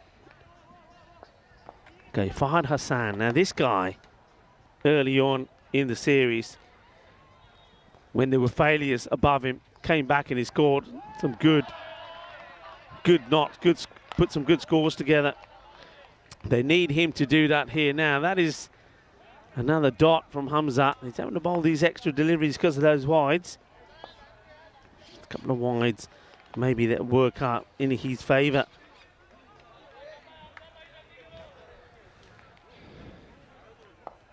Hello to Helix, who joins in. And Jeffrey Mobbs is saying welcome back to Vinny. Well, Vinny is back. He will join us back very shortly. He's just getting himself set up. And I'm just reminding Vinny that unfortunately Catalonia Red didn't make it through the finals day. So the red outfit is going to be pretty neutral here today. But I'm not going to spoil it for you about what he's wearing here. I'm liking what he's got on here today. Vinny Sandhu does come back. He's been jet setting all over the place lately. I think he spent more time in the air than he has on the ground the last sort of 48 hours or so. Okay, Hamza, it's a long over, but he's only gone for 3. He's picked up a wicket, and it could be 2. This should be straightforward. Siddiqui gets under it and makes no mistake, so Shakil Ahmed will go as well. Hamza picks up the second. He moves on to 22 scalps, as well as, remember, 1,184 runs in this series. And this time, Siddiqui does take the catch to remove Shakil. And just like that, well, there's nothing magical about this. Well, 13, unlucky for some, is unlucky for Magic CC, because on 13, they lose their 3rd wicket. 13 for 3. And just like that, you get the feeling that a little bit like semi-final number 1, this is just going to go one way from here on in, isn't it? This is the way the standings finish. So we did get the top 4 teams playing in the semi-finals. So everything went, if you like, according to the way they finished in the standings. And if this one goes the way the standings show, and Catalonia Jaguars should quite easily make their way into the final, because you can see there, the Magic CC, they are in all sorts of trouble. 13 for 3. It's a fine time to welcome back to this Olympic Montjuic baseball stadium Vinny Sandhu. Buenos dias. Buenos dias. Hello to everyone. It's great to be back. Have been lurking as much as possible. And, geez, haven't we seen the top dogs pretty dominant so far? Although, Jags losing Hamza in the 30s just kind of opened the door a little bit for Magic, but they're going to have to really pull out a magic trick to be competitive in this one, I think, with those 3 early wickets. And Hamza bags a brace in the second. Raja Adil to come back in the 3rd, last over the power play. And this whistles through past the outside edge as well. So, yeah, what a great elimination day yesterday. I caught some of it live, some of it I caught on the replay. But there seems to be a bit of a pattern of win a thriller, but then have your heart broken in the knockout stages here. We saw that, obviously, to Bengali coming back from the dead and bowing out this morning. We saw that a bit with Catalonia Red as well. And pretty good effort from Siddiqui down the leg side to at least make a stop. But, I mean, how have you seen it? It's been a really interesting couple of days, a day and a half, I suppose. And again, reward for finishing higher up the ladder, because you look at the teams like Magic, like Bengali, the fact that they only had to win the 1 game. And at this stage, every game, anyone could win it. Yeah. It's the thing is, what I'm also seeing is that as we get into these stages now, of course, some of the big players coming back as well. We know that with Paka and Lana, they certainly got the big boys back in. I mean, even the likes of Yasin, who comes back to the side, Sikinder Ali. Of course, Baba. The last time we saw him, I think he's put 80 odd on the board. And he scores 99 this time. What about that? I don't know if you saw or heard any of that. I mean, can't believe that his own teammates didn't allow him to get his century. Sometimes I think he might score a lot of hundreds in his life, but he probably won't score too many 99 not outs. Here's Raja. That's good ball. And again, you can just see the experience of the bowling lineup so far. And I do think Magic CC bowled pretty well as well. But I think someone like Raja Adil, a lot of national team cricket, obviously got Hamza there as well. They're hoping to really, take what is I suppose an achievable chase at the beginning with 4 overs at the beginning. They're hoping to push that right up to kind of, 18, 20 and over required and essentially ice this semi-final before Magic have a chance. Yeah, absolutely. You see that the captain is out there now, Deshaun, and he's finding it difficult to get going aside, isn't he? This one, if it's full, he's gone, I don't think he's going to survive it. He doesn't survive it. He will go LBW in. And one thing I was going to say, you've seen what's notable here is the likes of Raja and Hamza. They're putting their back into the bowling now, aren't they? They're getting it full. They're getting it straight. They're bowling with a bit of pace. And unfortunately, that's going to be another duck. It's going to be a 2-ball duck for the captain, Azadi Shan of Magic CC. So, well, the Magic is turning into a bit of a nightmare. It's the power of bowling full, I think, as well. Knows he needs to try and get a boundary out of somewhere. He's really not being fed too much to hit, so kind of takes the chance, cross the line. Pretty easy decision, that one, 16 for 4. And I think this could head south pretty quickly. Yeah, you're absolutely right. And so, well, the man who's doing the Arnie shuffle, well, he may not be flying like a butterfly, but he's stinging like a bee, isn't he, as he gets another wicket. And, well, that's the third duck. The third duck in this innings so far. And don't forget, you still got the likes of Zucker and Hyder. That is also coming into the side. So he's going to be bowling with a bit of pace as well.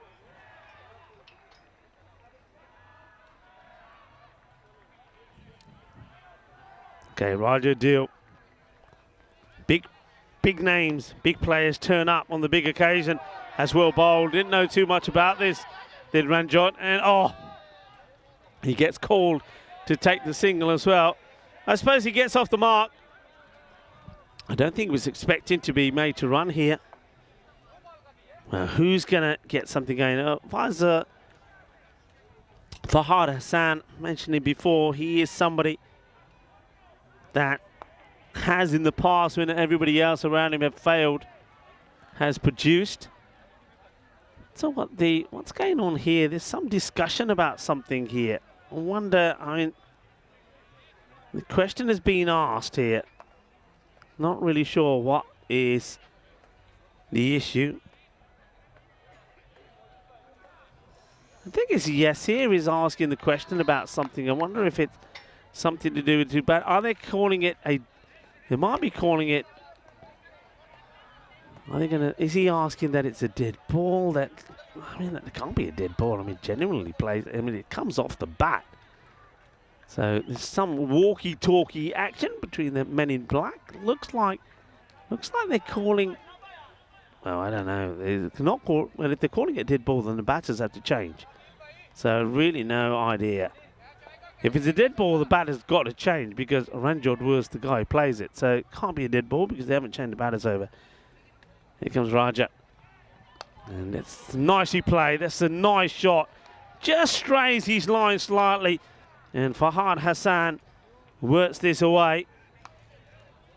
So 4 runs.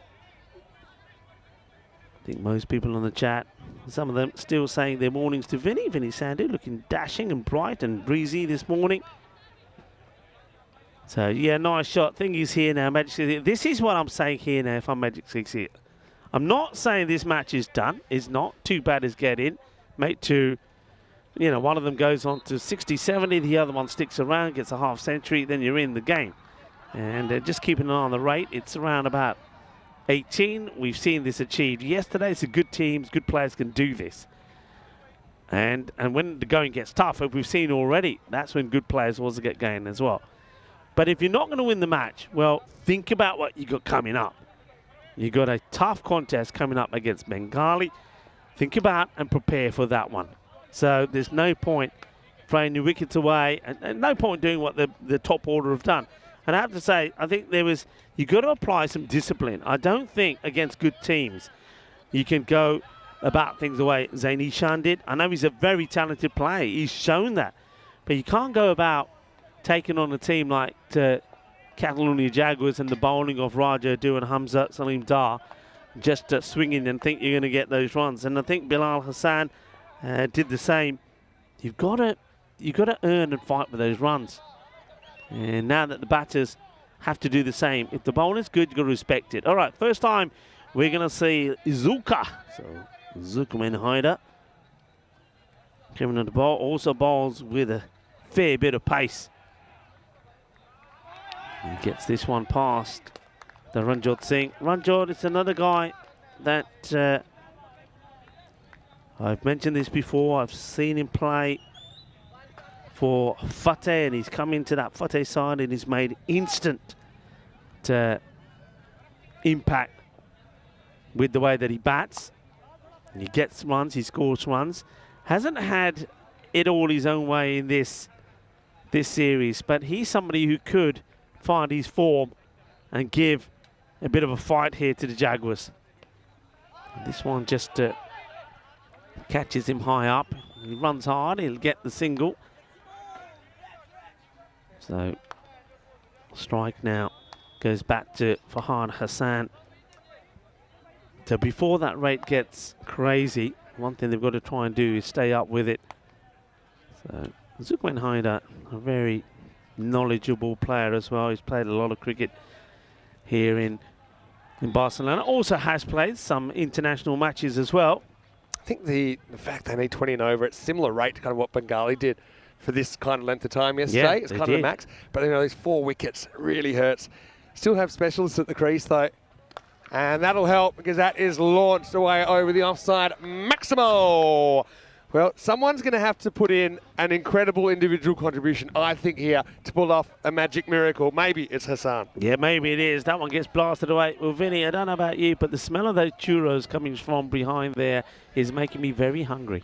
Yeah, a bit early for food chat, but yeah, it's a bit of a fiesta del Monte today, isn't it? There's a concert tonight. I know that there's a lot of people, thousands expected there. It's already filling up. We've got the softball behind us. Tell you what, there were a couple of unhappy softballers during the week, I heard as well. Don't know if you heard about that, but might have been last weekend where, let's just say they were a little bit displeased with the length of some of the Maximos coming off the bat of Hamza. That is true. There was danger in the air, but we've got that covered today. I made an early suggestion to our project manager to say that we have a man at the top of the hill. Good idea. The only job he's got to do is say, incoming! Obviously say it in Spanish. Probably not as dangerous as the VIP area at the ECC final where we had Dave, who had basically dropped about 20 catches, protecting all the very important guests. Anyway, right now, Haider into the side. Gets hit down the ground, just one. Yasser will probably launch this. Or is it sidearm? But, yeah, the cars, I think they're not safe. I know they're not safe, They're not actually. safe. You know, that's asking for trouble. A little bit of the, you know, in Malta, how you've got the car park there. And actually, I think we saw Prasath hit 2 cars with 1 Maximo earlier in, well, not this month. It was last month now. But, yeah, I want to say a quick hello to everyone who's welcomed me back as well. It's nice to be settling in. Hello to your crew. And how are you enjoying the action? I am. This isn't really timed either. It's going to be a single. Oh, no, it won't be a single. It gets turned down. So I think this is Hassan saying, you know what? I think that I'm the man. But let's just say it's quite the mountain to climb. Only 8 off that over. And it's 29 for 4. Yeah, 29 for 4. And you can see they're way behind where they need to be. I tell you what, though, I have to say that with both these semi-finals, I was very surprised with the coin toss in terms of what team decided to do. Yeah. I didn't understand, firstly, why Bengali would put Paka Bon in. The last 2 matches that they played, they won batting first. And in this one as well, I don't understand why Magic CC would put the Jaguars in first. Yeah. It's what they like to do. Yeah, it's true. I mean, Paka, we know they like to bowl first, though. So, I mean, the opposition know that. Bengali, I suppose they pulled a chase out of nowhere, and they felt maybe that was the way to go. Obviously, Paka, they're going to be dangerous regardless, and we saw that, you know, especially with Babar in, you know, Yassine coming in, making a bit of a difference. to the strength of their batting lineup. Catalina Jaguars as well. I mean, yeah, they're going to have to bat sometime, I suppose. But this is the risk, isn't it? And I think at the halfway point, Magic would have taken it. They'd say, okay, if we bat really well, we can do this. We're not out of this. But I think the game's taken on a pretty different complexion after 4 overs. Yeah, I think you're right. Magic CC, they had a chance to keep him under the 150. It didn't quite work that way, but it's only just over. So you see a misfield here. This sideways Tortuga, but this won't actually reach the boundary. Yeah, little things matter. I mean, 140, you mentioned those 10 runs at the end, 145 versus 155. Just feels a lot different, doesn't it, even though it's only a couple of big hits. One thing, just some of the feedback I'm getting, I was at Malaga for like a series of meetings, and people just can't believe this series. There's a bit of a noise there, but I don't think it's bad. They just what's going on? They're asking what's going on. I think it's kind of 3 things. I do think it's kind of very last 12 months. The bowlers, for the most part, haven't really kept pace with the improvement. The improvement level of the batters has been out of sight. And this is hit, and it's hit pretty well. And out of here, Maximo. Well, heads up. That's over the fence, ground rule double. The soft ballers, I don't know how much notice they got for that one, but that'll be 6 runs. Yeah, well blasted just to the left as us. So it bounces over the fence. Kind of think it's 3 things. I think the improvement in the batting hasn't been matched with the bowling yet. And that's my challenge for bowlers in 2024, especially nail those Yorkers. It's one thing you can practice by yourself as well. That's got to be you get out of jail free, because if you just miss, it can be trouble. This is in the air though, and it's an opportunity, and it's dropped. Well, it might go for 4. Yeah, it does, and maybe a bit of a fingernail buster down there for Madassa Zia. I don't think Farouk Sahal's too happy with that. Should have had a wicket instead. It goes for a boundary. Yeah, well, Hassan gets a bit of luck, and he could do with a bit. So, yeah, I mean, Zia's normally a very good catcher. You've seen him take a catch already. Well, the bowler, of course, Farouk Sahal, he's certainly not happy about it. Can't blame the sun on that one either, can you? And it's not even very windy. We've had a few windy days here in week 3, but this isn't one of them. In fact, you couldn't get better conditions for cricket. 12 degrees, but it feels a lot warmer than that, I think, because we've got plenty of blue skies and sunshine. So I think partly it's the bowlers haven't kept pace with the improvement of batters. In this series back in 2020, same ground, okay, not AstroTurf, I don't think it makes a huge difference. The run rate was 8.8, and it's kind of jumped in the 11s. Now it's up in the kind of 13s. This will be called a wide. So, I mean, it's partly that. I think they've got an unreasonably deep level of batting here in Barcelona as well. And I think it's maybe that tape ball experience a lot of them have. They're very confident attacking from the get-go. And seems that teams are pretty deep as well. Most teams have kind of 6 genuine guys that can clear the ropes. So I think that makes the difference. So it's partly strong batting and batting depth. Partly it's bowlers, I think, not getting it right. But also I think the conditions here and with the pitch, this pitch, we didn't really know what to expect, but it's been pretty good for batting as well. I want to say a quick hello to everyone. Vinny Sander here, Mr. Maximo. And yes, I am back in the flesh. Rico, I'm going to say you've been doing such a great job. I loved listening back to some of the games that I wasn't able to catch live yesterday because I was occupied at ECN HQ. But it's been incredible entertainment. And, one thing maybe we didn't have a lot of during the tournament were real thrillers. I think this knockout stage has been super thrilling. Well, we had some thrillers yesterday, didn't we? It was great cricket. It was a very good elimination day. And I think one thing you're talking about there about the bowlers and executing those lines right, we started to see that yesterday. We saw that in the contest early this morning as well. And we're seeing this here now also from the Catalina Jaguars. Another opportunity, gets underneath it, and he will drop it. Well, that's Farouk Sahal. And Farouk Sahal, he was giving it some, wasn't he? When Zia put a catch down. Well, now it's his turn. A little bit of monkey see, monkey do here from Farouk, who saw one go down off his bowling. This one, just misjudges at last minute, tries to catch it in front of his chest, gets away, doesn't get a second opportunity, and hopefully he hasn't done any damage to the digits there. Hamza checking if he's okay. I think he might be saying, yep, I might have to go off. And I think Hamza's saying, all right, you go. Let another one come. So, yeah, let's hope it's not too nasty. Yeah, it's a strange one because he seemed in pretty comfortable position, but I think he never quite got set under that ball. And he had time to kind of reach it and be stationary, but I think a slight misjudgment, you know, it's a small, people don't realise this catching a cricket ball. If you don't get it, you know, if you misjudge it by, say, 7, 8 centimetres, that's the difference between catching it in the middle of your palms and getting it on the end of the finger, which can be nasty. And it looks like Farouk Sahel is going to have to take a breather. And certainly he'll be hoping that there's no lasting consequences there, because I want him available for the final later on. I like that. Well, luckily we've censored that for you, but I like that shot of the cards in the background. Go on, pick a colour. Which colour? Which colour's going down first? What do you reckon? I'm gonna hope it's a white car, because maybe it won't show up as well. It might be a bit of a dent. But I think white ball on black car ain't going to be pretty. Probably won't be pretty anyway. There's a few I want to know how the guys got out of it. There's a couple there that are part of such an angle. Well, I tell you what, talking about angles, that's a good angle of that shot. He swivels on this and gets it away big. So Fahad Hassan, he hasn't quite given up the goose yet, has he? I mean, they're needing 22 and over. But I'll remind you, yesterday that was achieved for almost 7 overs on the spin. Well, that bird needs a new home. Oh, no, you can't show us one magpie. It's got to show us 2. That was absolutely smashed. Hamza, not a good ball. 50's up.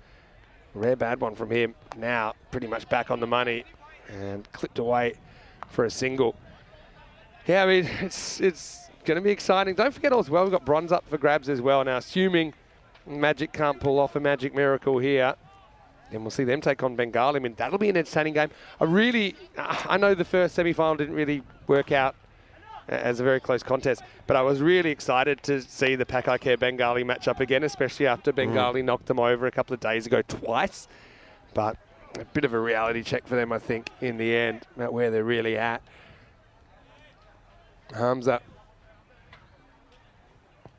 to Ranjot, he hits the ball about nose high, gets a bit about it and it gets one. But it really probably is if the start of this series, if you'd looked at all the squads, and we talked about it a little bit, didn't we, during the ECIs at the start of Barcelona, that, you know, if you had to look at 2 squads and pick your 2 teams you think would meet in the final, you probably would have said, you know, Paka and Jags. And things looked like they're heading that way. All right, in the air. And this one, again, should be reached. Not an easy one. Curving away from the fielder, but he takes a well-judged catch. So Hamza Salim Dar with the 3rd wicket. And that's the thing with Hamza. Okay, 39 wasn't a bad contribution with the bat, but there's so many ways that he can help this Jaguars team. And now he snares the 5th wicket, 53 for 5. This is a great catch from Zulkarnain Haider. It really is. I mean, he comes in the side. Probably hasn't played too much cricket. That's a really good catch. And then he spikes it into the ground. Raja Adil is the first to congratulate him. And that's a big wicket. He had a bit of luck on the way, didn't he, Fahad Hassan? But he will depart. And, well, Ranjot Singh is still there, but he hasn't got going at all. It looks like he's not seen the ball at all. He's got 3 or 5. But, yeah, it's Fahad Hassan, 34 of 17, 3 6s and 2 4s. He departs. And now you just get the feeling here with the score 53 for 5 that they really got to focus on now. I mean, I think they've got to accept it. It will hurt them. It's not the final you want to be in, but they've got to accept the fact here now they will be playing in that bronze final. And these players that are going out there now, try to think, right, think positive, get some sort of form going into that final. He's still got those magnificent medals to play for. Yeah, of course. You know, it's different between going home with a medal and going home with just a pat on the back. As this is Anwar coming out, Marcus Anwar in the 7 spot. And he's going to sky one as well. Now, it's just so high. Someone should reach it. Oh, he does, but he basically wipes himself out. And somehow it's going to go for 4. We'll get a load of this one. He kind of goes the proverbial country mile here, Amir Hamza, and then ends up just kind of volleyball style, knocking it. Yeah, well, how's he trying to take this? Does he try and take this with his left hand? He does. He's gone. Well, his preferred hand, but I don't think that was the preferred way of catching it. Again, given the situation, he probably knows it's not the end of the world if he can't catch it. It'll be the end of the 6th over, 57 for 5. I want to say a quick hello to everyone that's in the chat right now, to Gollum, to Helix. A few people liking the shirt. You have gone quite Christmassy today. Hello to Sam Sauron as well. Pleased to be back. I was never that far away. 3 ducks though. Not great for Magic here. A few of their batters disappearing. But yeah, I got to say, I didn't get to go to the ground in Malaga, so that's where we kind of had a bit of a planning meeting, if you like, for ECN 2024. Did hear some stuff, which I'm excited. I think we'll be able to reveal it over the next couple of days. And things like where we're planning to go and where we're heading. Here's Yasir. Slides the first one in to Ranjot, who can't get it away. Okay, what about the big news everybody wants to hear? Are we going to get a Derek at Cardamom? Is the robot being benched? Are we going to get a Derek? I think we probably need to put some more planning in. But this is turned around the corner for one. I tell you what, though, this was floated earlier in the year. Can we get a live action Derek? But I don't think any. And I look. By the way, I love the idea. Yeah. In Australia, there was this duck called Paka Duck. Australians know what I'm talking about, and he was quite a character, like a mascot on one of the TV shows. But I don't think it'll work in practice, and I'll tell you why. Rick, I know you're more of a bowler than a bat, but imagine you're going out to bat, and then the duck wants to give you a pat on the back or touch you, or like it's not just in practice. I don't think Derek would be as popular with the bats at the ground. I think it'd have to be well padded, as this one's going to hit the padding around the ground as it crunches in to the boundary. So Anwar, look, unlike the fact he's going out there, he's having to go. He bowled brilliantly well there, Wakazanwar, by far the pick of the bowlers. Great performance with him with the ball, 2 for 13. And now, look, go out there, have a hit. Get yourself into some sort of form. Ranjot Singh, what's the matter with him? Yeah. He can't hit a finger, though. He can't find the middle of the bat. Ain't happening for him. Yeah, I'm just picturing the duck chasing the opening batters out. We'd certainly get him out to the middle of the ground pretty quick. All right, goes for this again and gets it. Maximo. Just too short from Yasser Ali. Now, I suppose this is something that they'll want to be working out as well. Jaguars, assuming they do get through to the final. Who are they going to bowl? When are they going to bowl them? Who's bowling well? Yeah. There's still a lot of information you can get out of the next 3 or so overs. Yes, just a little bit too short. Yeah, now goes for it again. This wasn't really a bad ball. It's like a challenge length, but Marcus is up to the challenge. Maximo says carreras más. I'm liking it, just be brave, have a hit. And he's hit 3 sixes on the spin. And I'm pretty sure he's going for 4 here. Why not? Yeah, why not? Here might be game magical. 6 is the only way that the rate comes down. And I think he'll get another one. He does. 1, 2, 3, 4, Maximo, says Anwar. Maybe he's hoping that he can be the man to perform the miracle for Magic. Well, what I like here is it's the first time we see some magic from Magic CC, because that is a magical over. Yasir Ali will go for 25, 4 straight sixes on a spin from Waka's Anwar. Anwar goes Waka style. Well, this is the way he's looking at the moment. So, Paka booked their spot after dismantling Bengali in the first semi-final, cracking a 200 plus. I think it's the 19th 200 plus score. I think Paka they have at least 2 now, maybe more. But anyway, can't really write it in yet, but barring a magic miracle, it'll be Paka versus the Jaguar in the final. And that means the next game, which is coming in about 1 hour and 25 minutes, will be the bronze between Bengali and Magic. Still a really entertaining game, and still a medal to play for, like you said. Yeah, still something to play for. As Safraz comes to bowl to Ranjot. Ranjot, well, I don't know what's happened to him. He just can't get going. Every time he's trying to hit one, he's scuffed it. Can he get one out in the middle? All the Australians in the chat have loved my mention of Plucker Duck. This should be cut off by Hamza. He does. As Safraz getting a bowl in the 8th. Yeah, so Plucker Duck was on. It's like a Saturday night TV show that was a bit of an institution, like a variety show. Yeah.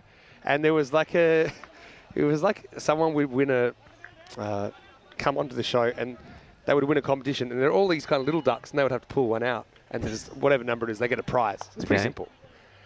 But the mascot Plucker Duck, because that's the game was called Plucker Duck. You had to pluck. So that was a duck with a mascot. But the mascot was like he was a bit naughty, like he didn't follow instructions. so take that as you will. Yeah. Good ball. So it wasn't necessarily a particularly, child-friendly mascot, for example. So he would tend to try and get away things that humans wouldn't, put it that way, with some of the guests sometimes.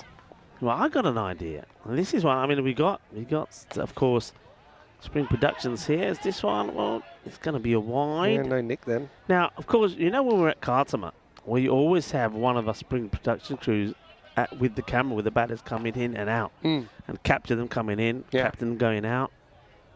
Have that person dressed up as the duck. Well, what do you reckon, spring production? Elvira, Andis, what do you reckon? That would work. Who wants to go in the costume? Can you imagine? Can get chilly there sometimes. When the batter's coming back with the golden duck, so the quacking is happening anywhere, and then the camera's been held by somebody in a duck costume. This one is going to go all the way as well. So Anwar, he's certainly hitting it big. Well, yes, here.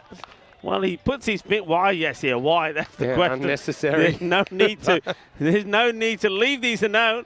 Well, he takes the catch, but of course the ball already gone for 6. Yeah, how about that? We'll have to try and have a chat with the Spring Production and say, would one of their peeps mind wearing the duck outfield? This is going to be 4 more. Yeah. Well, he's got his hand bandaged up there, hasn't he? That was Sohail who took one on his fingers. Got to be an ice pack he's got on it at the moment. Yeah, look, I'd just be worried about bat on duck. Yeah. But maybe if they're out, they might miss. Maybe can we call our duck? We can call him Crispy. More fielding for Farouk. Oh, if that reaches, it will. Anyway, let's have a look at him. What's he got there? Yes, Farouk's out. Oh, yeah, that's a proper bandage, proper bandage, yeah. I mean, that's not the kind of bandage that you plan to take off in 3 hours, is it? I mean, he's gone the full mummy style. There's like a boxer getting your hand wrapped up, ready to put the gloves on. 100 for 5 after 8, just 2 overs to go on this one. Maybe some clock issues. Don't think they'll be too bothered, though, at the moment. The Jags. Yeah, call the duck Crispy. Huh? Call him Crispy. Crispy duck. Yeah. I'd like, because he could be in some action. One thing I love to look up on YouTube is things that seemed like a good idea but weren't. Yeah. Do you know? And there's plenty of them. There's a heap of them, which in theory go, that would be a good idea, but then someone misses like a real obvious thing or just things don't work out as expected. Anyway, all right, well, I guess it's not impossible. 55 off 12. Ranjot couldn't hit a beach ball at the moment. He's going to be facing up in the 9th. Well, that sums it up, really. He gets castled as Hyder chips in with his first wicket of the series, and it's 100 for 6. Yeah, look, full and straight. That's what good bowlers do. Zugman Hyder hasn't played too much cricket, but he knows one thing, and that is, well, what I have to do to get wickets is bowl full and straight, and that's what he does. And this is right on the money. Yeah, perfect delivery. Yeah. Absolute perfect. Knocks him over. And you have to say, Ranjot is probably happy not to be out there because it's not been a good morning for him. It's hard to bat with a broken heart as Ranjot. You know what he's capable of, but yeah, sometimes you got it, sometimes you don't. Here's a player I've enjoyed watching during this series, Dilip Bawa, coming out in the 8th spot. And let's not forget the time that Dilip was able to hit the winning run off the last ball of the match, and I know that got him fired up. He's sometimes done a bit of keeping, he's done a bit of bowling, he's showed himself to be quite versatile. What do they need? 55 off 11. Challenging. Let's see. Here we go. Got to swing for the fences here. And that's not going to help. Ball that misses leg stump. Keeper hits, but I think he makes. He's got big legs and a long reach as Anwar, so your money would be on him, but how quick does he go? This is close. I'm not saying it's not close. Let's have a look. Oh. Just in. Good bat slide. Yeah.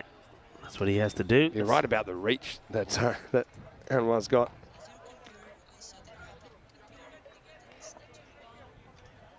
So Hyder gets ready now to bowl to Anwar, who's been hitting a big 43 of 10.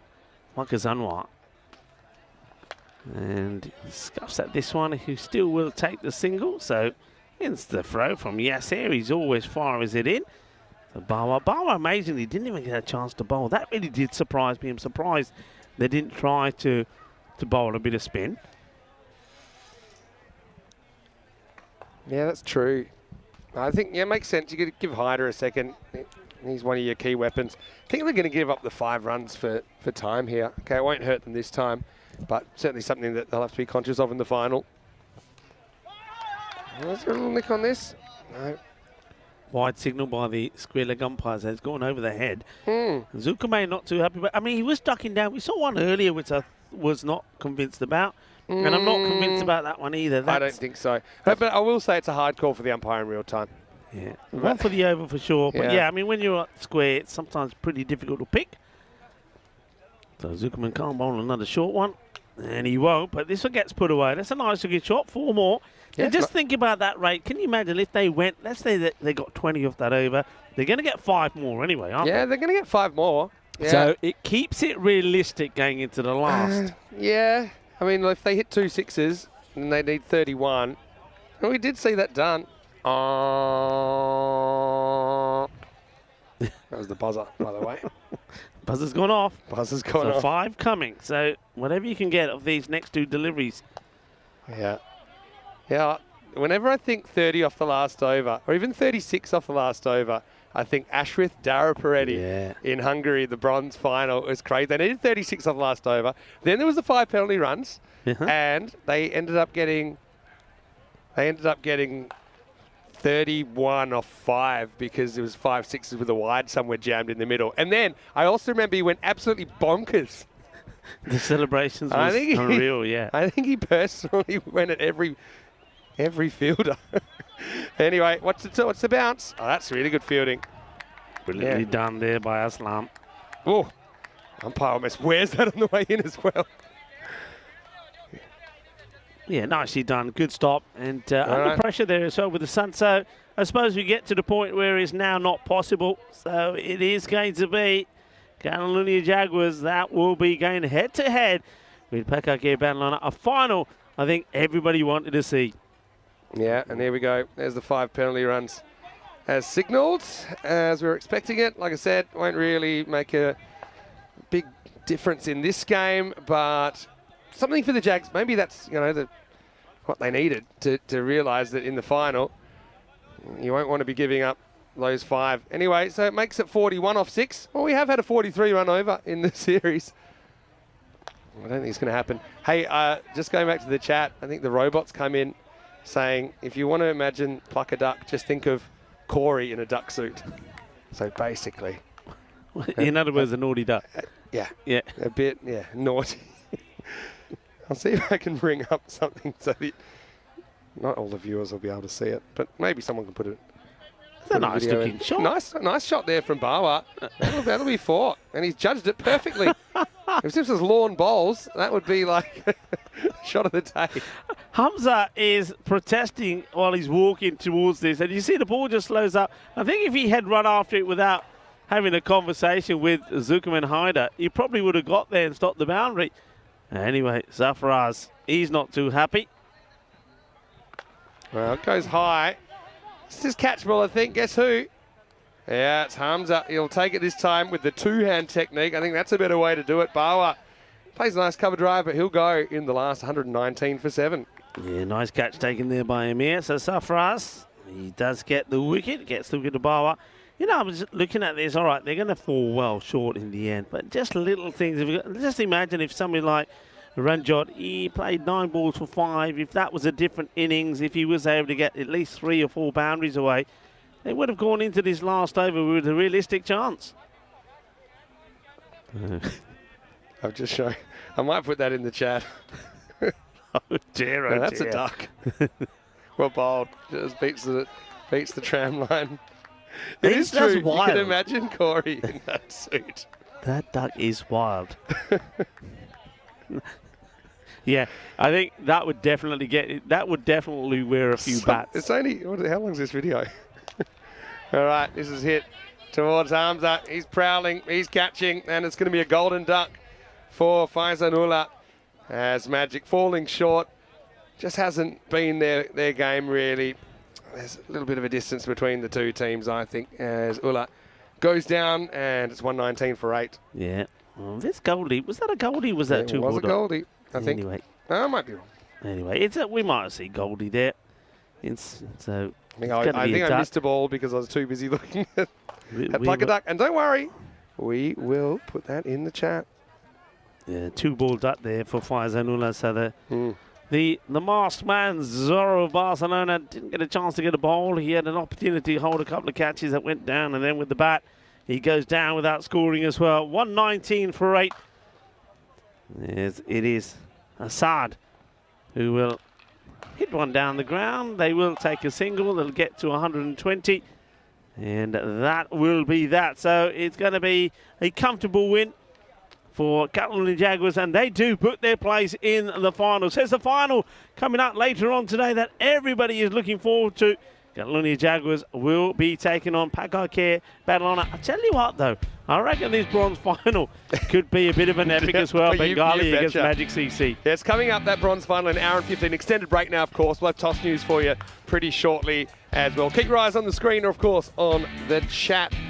Well, they needed to get off to a flyer, didn't they? And it just never really happened despite their best efforts. I think now you're dealing with guys that are really experienced, and with it all starts with the ball for me. You know, I think you got Jaguars have Hamza, they've got Adil Raja. I mean, that bat was changed before it even had a chance to shine. But most of the time they're getting the ball in the right spot. Not always, but I just think, you know, for Magic to chase this down, Jaguars needed to have a bit of an off time with the ball in the field, and really, the Jags did enough, and they deserve their spot in the final. Yeah, they certainly do. Look, you're going to win this match. If you're going to win this match, you're going to win it in the power play, and that was not the power play that they wanted. It didn't get the runs on the board. 10 off the first. The second over from Hamza only went for 3 runs. They were all over the place. If they got a power play of 45 and then carried on the way they did from there on in, they would have had a chance to win it. But fair play to Catalunya. I think they've been strengthened. I think Zukwan Haider coming into the frame certainly boosted him. And what he did do, he bowled well, he bowled full, he got wickets. Hamza picked up 3 wickets, and he quite easily could have had 5, but there were catches being dropped. That was one of them, which was an acrobatic attempt from Amir Hamza. But I liked what Waka Zanwa he came out there, he scored 46 not out of 13. And that's what they needed at the beginning of the order. If someone like Bilal Hassan or Zain Ishan could have done that, or even Shakil Ahmed who got out on 10, I mean, that could have made a big difference. It weren't to be, but I suppose they're hoping now that maybe that those guys can click in the bronze final. It's still something to play for. There's still those wonderful medals courtesy of Lager Lifestyle. That, I think, is going to be an interesting match as we have a look at a rather dismal scorecard here from Magic CC. Derek was busy, wasn't he? 4 of them in there. 46, Anwar gets close to the half century. Can't get there in the end, but I think it's not really the biggest deal. As far as the bowling went, 3 for 17, Hamza Salim Dar. I mean, if it doesn't get you one way, it'll get you another. Also took a good catch towards the end. Raja Adil, I thought, bowled really well. Single digit for him. A good entry for Zulkarnain Haider. He certainly didn't look rusty at all. He was also single digits. I mean, after those first few overs, really, I don't think Magic were going to be able to pull the rabbit out of the hat in the end. So we'll take a break. We'll be back in about an hour and 10. Bronze final on the way. It'll be Bengali and Magic going head-to-head for something for the trophy cabinet. Until then, Vinny Sander here, Mr. Maximo, back with you on finals day. Rico Full back soon as well. After this break, it's time to see who gets the bronze right here in the European Cricket Series, Spain.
This European Cricket Network event is proudly brought to you by HCL Software and Bizaway. Hello, welcome back. It is finals day and I have arrived and I cannot wait to see this afternoon's matches. First, we will have to decide who gets the bronze. Now, these two teams, unfortunately, they didn't win their semi-finals. Still a big honour to make finals day with the quality of the competition here. But they will be fighting it out for that bronze medal. It is Bengali taking on Magic CC. Let's see how the coin toss goes. We've got Stefan Gooch over there with the two captains. Magic to call. Heads is called. It's tails. We're gonna bat first. Bengali have won the toss and they're batting. So it is Bengali that win the toss and they have elected to bat first. Got to say I've been a little bit surprised with that decision because they did pull off that kind of miracle last ball chase yesterday. I actually think it was one of the best finishes, not only of this tournament, but of the whole year. We got that close to a golden ball. Hey, who knows? Maybe this will be a golden ball bronze final. You never know. But look, as far as they go, they're right now into their 21st match of this series, and they actually had to play a lot of them in the second half of the series as well. So I'm sure they're tired, but I'm sure they got one last effort, and they certainly have a lot of players that can pack a punch with their batting in particular. I think they've got a really strong, deep top six. So have Magic though, and we saw them go down just then, didn't we, to Cataluna Jaguar. But I mean, they have about an hour to dust themselves off. They're going to go out there. They will be chasing this time. That was a bit of a problem last time against the Jags bowling. That was pretty spot on. They lost early wickets. They'll be hoping to avoid that happening here. So two teams, I've really enjoyed watching both of them. I think it'll be a cracking game. Rico Full is standing by. Let's get ready for the bronze final here in the ECS Spain. With the news from the toss that Bengali, they've won the toss and they want to have a hit. Thank you very much to Mr. Maximo. Yes, a Bengali, I think they're looking to do what I was expecting them to do earlier in the morning when they had that contest against Paka Bon, because it was batting first that they were able to get the victory. So maybe they're going to go back to something that they feel could be in their favour this time around. Against Magic CC, I don't think Magic CC would mind that. I think both teams probably happy with the way the coin toss has gone. But yeah, both teams are going to be disappointed the way that the semi-finals went. They'll be disappointed, of course. There's no point hiding it that they're playing in this final and not the key final.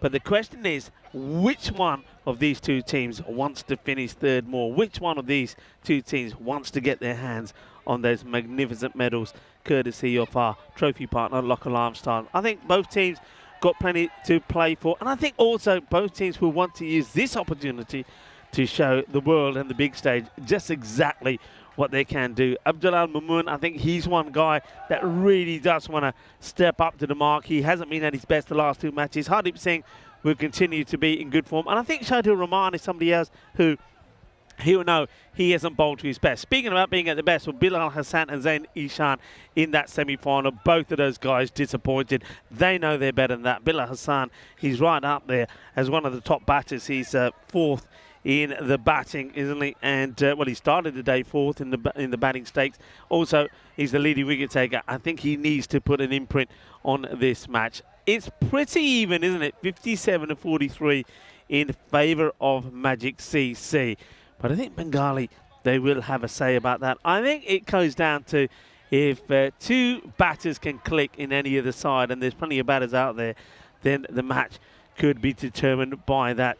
Farooq Ahmed, he has been sensational, hasn't he? He's had a fantastic series. He scored stat loads of runs, and he's hoping to add to the 1,321 runs he scored in the European Cricket Network in total. And he's up there amongst the top scorers as well. He scored 27 in the last contest, and he's right up there with 700 plus runs. He did pip Bilal Hassan into that fourth spot.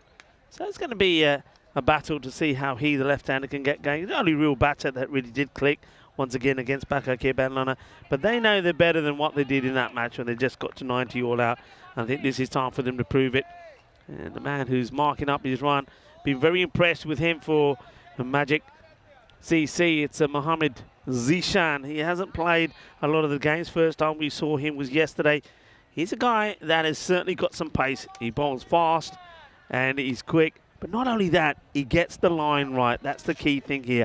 And that's what one thing that a lot of the times the bowlers haven't got it right. And you've heard me talk about it. You've heard Maximo talk about it. Even Srinath, who was here for a while, did say that the bowlers haven't executed their length well. Okay, here we go. Zishan to bowl the first. And it gets tucked up a little bit here, Farooq Ahmed. So you can see the difference already. Farooq Ahmed, very good at playing this shot, but this just comes through to him a little bit quicker. Yeah, it's got good pace, Zishan. And just watch this, he's too late on it. Look how late he plays on it. And that's all about the sort of pace that Zishan bowls that there haven't been too many that Farooq Ahmed has had to deal with that is coming at that pace. So he's got to just change and change his approach slightly. He's got to be a little bit more patient. As you see, some of the cars parked up there in the background. We were already taking odds on pick a colour. Which one's going to get hit first? One is going to go down. If we go through the next two matches and there isn't any grisly action concerning those cars, I, for one, will be very surprised. Okay, this is like a little delay here. Not sure what's being checked. Something's being checked here. Not sure. The umpire just asking some questions. And maybe, what's it to do with the batter wanting something? Well, what's coming out there now? Well, there you go. He wants a thigh guard. Well, this is never quite seen that before. I did say that ball's come a little bit quicker to Farooq Ahmed. I reckon we've got to just move the camera away, save some dignity here. Well, there you go. That's nicely done. Back in the way that the opening partner of Farooq Ahmed, that's Abdullah Al-Mumun, says, don't worry, you do what you got to do. I'll stand here and be your shield. And see the batters have a little chat there.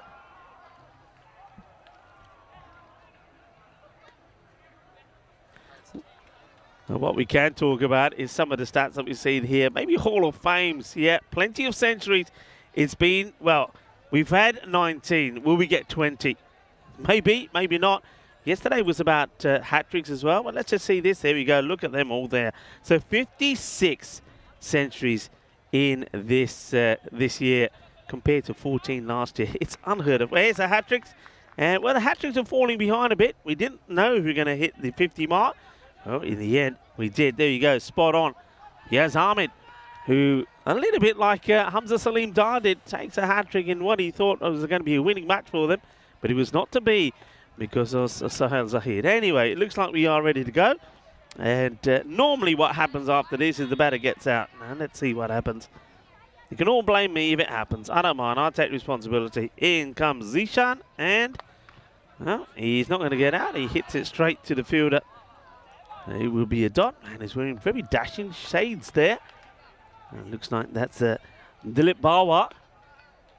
I wonder if he gets an opportunity to have a bowl in this one. I must admit, I was quite surprised that he didn't last time round. Hey, it's a good opportunity for me to say hello to everybody who's back in the chat. We are back. Yeah, we're ready to go. Hello to Kroom, Helix, Wazza, and Christopher Ward as well. Christopher saying it's going to be a cracker. Let's hope so. Well, maybe it's going to be a bit of a Christmas cracker. That's not a good delivery. That is going to be a minimal. That is big. 5 wide. Maybe he forgot for a moment that he's bowling to a lefty. Well, that's one way to get off the mark, isn't it? We'll take 5. Well, just like that. It's a little bit of magic. It's a kind of magic. Yeah. Well, walks back to his mark, Mohammad Zishan, and I think he's, that's Asadi Shan, the captain, and just having a chat with him and say, left hand, buddy. All right, Zishan. This one's short, and this time with the protection of the thigh guard, Farooq Ahmed gets a swivel on it and smashes it away. Well, that's like just scoring 9 on 1 ball, isn't it, after the 5 wides before that. That's where he's good. Farooq Ahmed, so he got a taste of what Mohammad Zishan can do with the one that rattles him. And then he says, okay, get the thigh pad on. Now I'm ready. Now I'm feeling better. I'm feeling braver. 2 men back there for the catch, by the way. Here comes Zishan again, and it's short, and this is a bit of a miscue. So not shying away from what he wants to do. And now, look, there's an inquiry. This is one thing that Magic CC have to sort out. So it's bat onto the shoulder, and two guys looking at each other. And you can see there, Ranjot and Bilal Hassan. Yeah, they get very much into each other very early on. There's no need for that. It's all about motivating each other. It's all about keeping the team spirits up. I tell you what's keeping our team spirits up. Lunch has arrived. Thank you to Imran, who brings the lunch. And the jellies as well. Everybody likes a little bit of jelly. Well done. Thank you, Imran. It's nicely played. And the fielder's got to get down. Gets fingertips onto it. And it will be just a single. So, goes back to his mark. So now, gets an opportunity to have a bowl at the right-hander. So Abdullah Al-Mamun, a guy who is desperate to get some runs here. Let's see how he fares. Before today, the last time I saw this guy, he pulled off one of the most amazing centuries we've seen in terms of the way he brought it up. In the last over, he was on, I think, 68. He scored 32 off the last over to get his century. So we know what he's capable of. He is a 6-hitting machine, but he's gone off the boil. That is the end of the over. It'll be 11 from it. And, well, we can tell you, of course, myself and Vinny, we will be on a flight later on today with a few others from the ECN crew, because we'll be on our way to the Khartoum Oval for the women's Euros of cricket. It's going to be fantastic. And looking forward to it already. And I said earlier, if any of the women's are there at Khartoum, if you're watching, hello to you. And if you've been down to the ground and had a look, why don't you get on the chat, say hello, let us know who you are, which team. And, well, if you've never been to the Khartoum Oval before, I know already what your reactions are going to be. You're going to go through the team bus. There's Imran there walking in the background. And you're going to go, wow, you are. The Khartoum Oval will take your breath away. That is why it's known as the European Cricketers' Field of Dreams. And I think we're going to see some spectacular cricket over those 23 matches that we're going to see. Waka Zanwa looking to keep in good form. He's one guy that didn't disappoint in the last match. Okay, high up in the air, catching the opportunity. Somebody's got to call it. All right, it gets left. And that's a good shout, because the catch will be taken by the captain, Asad Ishan. And, well, now he gets picked up, and he gets a free merry-go-round ride as well by Zain Ishan. So the first wicket, and once again, it is the man of the moment, Waka Zanwa, who gets the wicket. And that will be the end of Abdullah Al-Mamun. So his poor form continues. He goes for just one of ball number 3. And the Bengali 11 without loss. And so there you go. Just a euro and you get that right, as we bring back into our commentary position. A very sunny commentary position, I must say, to Mr. Maxwell, Vinny Sandu. Yeah, thanks, Rico. It's good to be back. And now we're into the penultimate match. Match 97. You know, if you add in the 9 ECIs, you know, we're into kind of match 106 here. And how about that for a bit of the old rugby-style line-out? You know what was it yesterday when Zahid hit the winning run, the runs off the last ball, and I went back and watched this replay several times. They did try to pick him up, but they collectively, it was not possible. You could see it was a little bit different for us out there. But that's why I generally thought they hurt him, but of course it was tears of emotion and joy. I think people were hurt, but it wasn't Zahid. It was the people that tried to lift him up. But weren't there emotional scenes? What an emotional roller coaster for pretty much all the teams here in Barcelona and the viewers, as Wakas successful early on. Bowls to Hardeep. Hasn't Hardeep had a good series? I mean, I always knew he was a good player. Yeah. But to play in this competition, which I think is probably standard-wide, there's a bit more depth than we see in the Portuguese competition, and to kind of dominate's probably a fair word. He's dominated matches. He's been a match winner. Yeah, he's made an immediate impact, and I know a lot of people will always talk about Sohail Zahid yesterday. Oh, this one, I think it might be in the bunties. Well, Farouk Ahmed wanted to a reinforced thigh pad. I think Hardeep Singh may have needed to reinforce something else here. That is, well, cross your legs, everybody. Ouch. Yeah. Ouch. That's the, what do you say? The dunda? Dunda, it certainly is. He's still standing. He's not flinching at all. Well, he's got a reinforced one. And remember Taki Al-Mazar now. Did you see that when he got hit? Because the box actually shattered. And Taki is, this one will be 4 runs. And, well, just for good measure, that's fine. That's a proper own goal. Fayez Ulan says, don't you touch it, it's mine, and sort of kicks it away from the opposition that want to help him put the ball. Have a look at this. I like the urgency. It just came a bit too late, didn't it? Watch this. Yeah, I know. Did he hit his leg? Was it shin? He's it on the volley. On the volley. Watch this. In the back of the net. Oh, what a strike. Oh, the goalkeeper had no chance. Poor goalkeeping by Modelab, who's a very good wicketkeeper, though. How good was his catch yesterday to get Ali Hassan? That was spectacular. He might have gone down as player of the day. He was pumped up yesterday.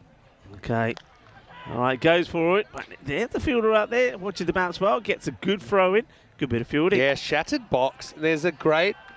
It actually dug into his skin. That's why you had to bear all to pick it out. You must have heard, by the way, that's the end of the over at 16 for 1 after 2. Hey, why don't we have a little bit of a peek ahead to tomorrow? Because I'm really looking forward to this. We keep talking about it. Guess what? Tomorrow, we actually are going to start the ECCW. It also means that the bonus point system is coming in from tomorrow as well. Oh, is it? So I'll explain that as we go. Better do. But I'm really looking forward to the first game, which I believe is Spain-Austria. Yeah, there it is. So tomorrow, this is what we got coming up. Spain-Austria, and then Netherlands-Italy, match 2. Then we'll have England-11 for the first time in match 3. And Spain versus Netherlands, match 4. So 4 games per day coming up. Oh, that's a spicy delivery. Look at this one. Really does. So there it is again. So Spain, the host, against Austria first up. Netherlands, Italy. Now, I know you were there. These two have had a few tussles. Was that Gibraltar where they had probably the best women's series game we've had. Went right down the last ball, and it was Amelia Bartram that hit a 6 off Iris Svilling to get the win for Italy. And then there were tears then. Probably about as the same amount of tears as we had yesterday. Zishan comes back. Oh, that's a good delivery. And then, well, it's a misfield, and this is going to cost them. And who is it again? It's the masked man. Well, Faizanullah tells us that he wears that mask because he's had a bit of surgery on his nose. That might be the case. But I tell you what, that mask has saved him from many blushes because he's made a few errors in the field. He just hasn't been good. He hasn't taken the catches yet. He's had some opportunities, and now this one goes through him. That's the bowler's going to be very disappointed there. Hardeep Singh doesn't need to be given any gifts, even if it is the season of giving. By the way, talking of seasons, I'm loving this shirt. Yeah, I've gone for the Christmassy option. I'm loving the weather. I mean, a year ago I was here. As this is in the air and should be caught straight down his throat. It's taken. And, I was chatting to some of the players earlier. They keep coming back to me with the same thing. They said, look, if you want to go deep in this tournament, you got to hold your catches. You got to get these guys when they give you a chance. That one was swallowed down there at deep third. It's 20 for 2. Yeah, banged in by Mabazishan. As soon as he bangs it in, catch it, he says, catch it. Well, there you go. Now, Faizan Ullah will say, it was all part of my plan. I knew you were going to get him. Let the ball go through me, and you bang it in short. Get your man. Nice catch taken. Hardeep Singh knew he was a goner, though, wasn't he? And that's disappointment for Hardeep. It's the last time that we're going to see him with the bat. We'll see him with the ball, no doubt, but I think he certainly did inject a bit of power and certainly a bit of brutal hitting to the equation here in Barcelona. Coming, of course, from Portugal. He's played some great, memorable innings here, but this one won't be one he'll remember. As the catch has been taken, so Farooq Ahmed is running out of partners as Hardeep Singh fails. And a simple, straightforward catch there, taken by Ali Assad. Yeah, nicely taken down there. But, Bengali, they've got a fairly strong, long batting lineup, but they need to get a move on. Awkward time for Shade Rahman to come out to bat because 3 balls left in the power play. He'd want to attack it, but also obviously doesn't want to get out cheaply. And he does get out cheaply. And Rahman, well, he's collected a bit of a gaggle of derricks, hasn't he, during this tournament. This is a great Yorker. It just shows we know what we're talking about. When bowlers hit this block hole, they have success, and it doesn't matter what surface you're playing on. That is a very difficult ball to to face, and the stumps were absolutely destroyed by that delivery. This is a proper boogie, oogie, woogie, grizzly fireball. What a delivery that is. And what was great about that one, of course, he hasn't bowled it as yet. So all the batters, the two that have made their way back, are probably saying, yeah, watch out, he bangs a short ball in. Watch out, he bangs a short ball in. So you see Shahidul Rahman come out. He comes out a little bit earlier than one or two of the others to maybe get them going. It's right in the block hole. That is a beautiful delivery. Such a good ball. Thing with Shahidul's technique as well, he kind of shows you the stumps a little bit. You know, he stays a little bit leg side of the stumps and not a lot of footwork there. But it's just a real tough ball to get first up. Another dangerous batter removed. Hey, 50 hat-tricks. Could it be 51? Zishan certainly found his range at the right time, didn't he? Yeah. If he gets it straight, I reckon he's going to struggle to He bowls get that out one this. again. I think we might be on. Hat-trick ball. And he comes, and it is full and straight. Now, that's not a bad-looking shot. Close. And, well, the shy at the stumps from the viewer, the captain, is probably the worst that we've seen. And it's like a bowler bowling a short ball, but a good delivery. He does go for the stumps. Watch the throw that. I think that one slipped out the hand somewhat. Anyway, great delivery. He gets blocked out. So Abidul Rahman getting an opportunity here. And, of course, there are other batters that could come out. Still a ball to go here. 20 for 3. Yeah, just having a look. They're keeping back Sohail Zahid. There's also Zahid Hassan that could have come out here. So just deciding to make a bit of a change. And that's right in the block hole again. That's turning down the run. In comes the throw. They're up for this, aren't they? I'm liking this from Magic CC. They're up for it. They want to get... What a great spell of bowling that is. Well bowled indeed for Mohammad Zishan. And I've liked what he's brought to the party. He's only been here a couple of days, but he's bowled well. He's been quick. He's been fast. He's got batters into trouble. And more importantly, he's done what we've been asking for. He's pitched the ball up. Yeah, agree. So, good execution. 20 for 3 for sure. Magic winning that power play. Okay, now they're going to stick with Waqas Anwar. I don't mind that because if Anwar bowls another good one here, you still got the likes of Bilal Hassan and Zain Ishan, who will probably then see if they can bowl the next 4 between them. So things won't get easier. But they've still got Farouk Ahmed there. He's on run a ball 5 at the moment, but we know that he could click at any point, and he needs to pretty soon. Oh, well, plays right round this. He's pretty close to being castled himself. Is Farouk Ahmed. Yeah, Farouk's had a pretty good series again. He's a class player. He normally, I know he's had the occasional rash shot, and he's human, but you know, he seems to have a lot of time, and he seems to have a decent technique to be able to take on skillful bowlers. And I think you kind of need that here. And well, case in point, this one, as he just sends it up and over the leg side. Maximo! Can Farouk be the man to get Bengali going in this one? That's a much better shot, isn't it? He keeps his shape. One thing that Farouk Ahmed does like to do, and we've focused on this a lot, he loves to bat well outside of his crease. In fact, I don't think I know a batter that bats so far out. At the moment, you can see where he is now. He's actually inside the crease, and he gets a swivel here, and the fielder gets extremely lucky with the stop. Well, I don't know how he stopped this. He almost turns around. He does a spin. He does a little bit of the cuckoo-cuckoo, and the ball drops out. Watch, yeah, he's definitely got his back to it, and I wonder where it hits him. Well, we'll never know. What we do know is the man who's wearing the dashing shades makes an unbelievable stop. That's Bawa. Farouk Ahmed thought he's got another boundary. Okay, Abidul Rahman hasn't got off the mark yet. He shuffles right across, and no wonder that Waqas is going for the legs. They'll get leg buys from that, so still hasn't been able to get off the mark. Yeah, Farouk Ahmed starts this match on 706 runs.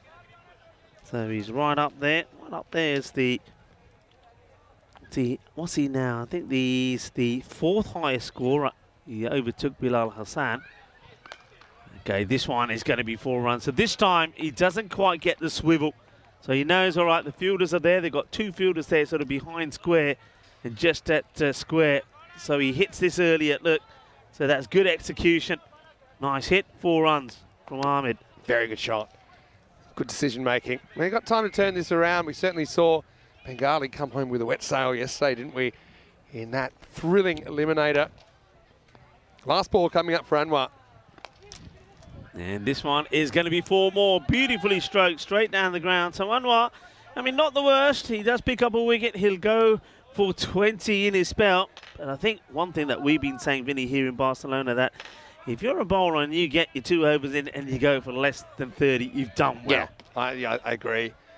You know, even going in and can push for maybe below 25. I mean, if we say 13 and a half is probably average, but then there's probably a few buys and leg buys in there. But 36 for 3, definitely unders for Bengali so far, but still some power to come. And I think the middle over is going to be super important. Here's Dilip Bawa. Well, he's certainly a guy that's captured a lot of attention during this series. Let's see what he can do with his spinners here in over number 5. Yeah, well, Bawa's ready to bowl. He's looking around to see if the camera's on him. Click, click. Says, take a picture, take a picture. And, he's still checking. He said, where is he? Photo we get today, please. Anyway, yeah, I don't mind this. I think it's a good time for him to come on. They're just going to break up, I think, the quick seamer bowlers with the likes of Zaini Shan and Bilal Hassan. You've also got Ranjit Singh.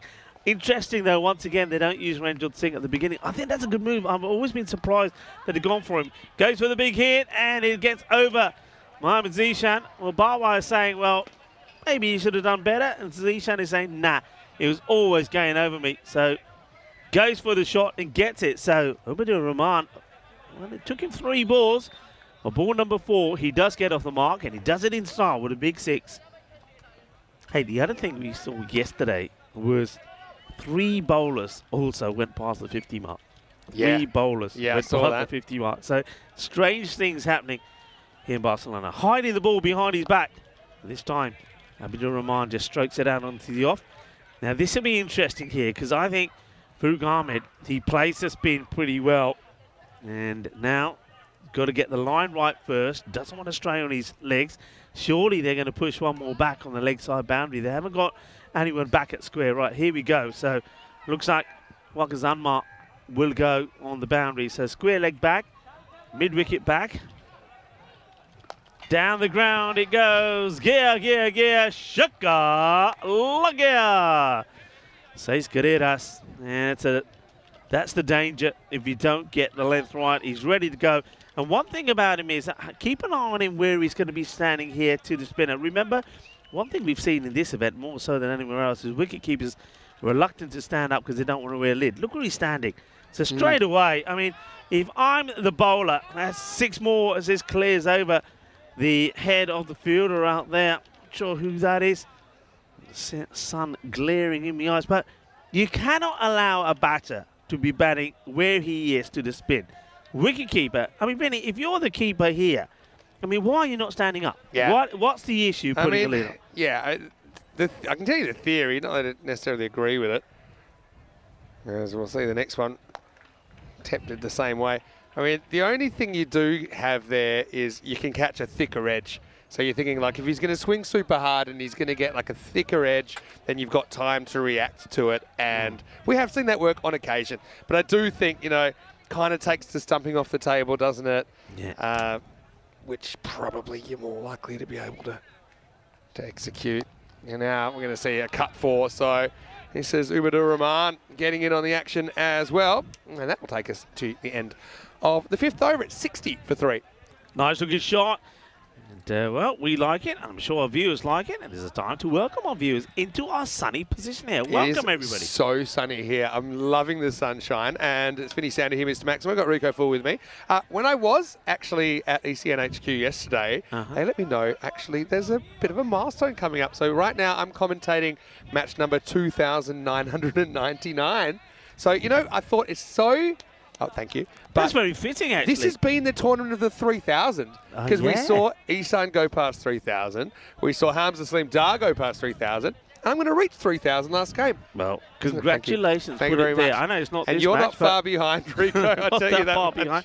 3,000 matches. 3,000 matches. And the thing about that is 3,000 matches, yet still here in Barcelona, we're seeing things for the first time. That's so true. And you know what? It's going to be pretty lonely at 3,000, but I think I'm going to have some company pretty soon, probably during 2024, Rico. So you keep at it as well, and I'm pretty sure it'll be you and me and probably no one else in the world. Let's go. There'll be others are catching up as we do go back to Zain Ishan. He's on the money. He's on the stump straight away. Good start from him. Farouk Ahmed can this time only get the single. 3,000, eh? And I'm kind of happy it's here because, okay, well, I did the ECL 19 in La Manga, but that was just a 3-day tournament. When I started full-time, it was right here in Barcelona with you, and I'm really happy that I get to do game 3,000 with you as well. In the air, catching opportunity, taking it very casually is Mohamed Ishan, and now he gets a spear in the chest as the Grizzly knocks him over. He was so casual about this, I just got the feeling he's going to mess this up and mess it up. Here we go, we get a good look at this here. Yeah, I mean, look, he got where he needed to get, but you can't have your fielders in those positions putting these kind of chances down. I mean, that's the hot spot, isn't it? That long on. He doesn't open his hands, does he? This actually hits him on the top of both his thumbs. Well, that'll hurt. We were talking about playing heads down, thumbs up, the classroom game earlier. He might be injured for that. But this is going to be in the gap, and that's going to be 4. So Farouk, he gets the strike on account of the drop catch and then puts the next ball away. A low full toss to deep mid wicket for 4.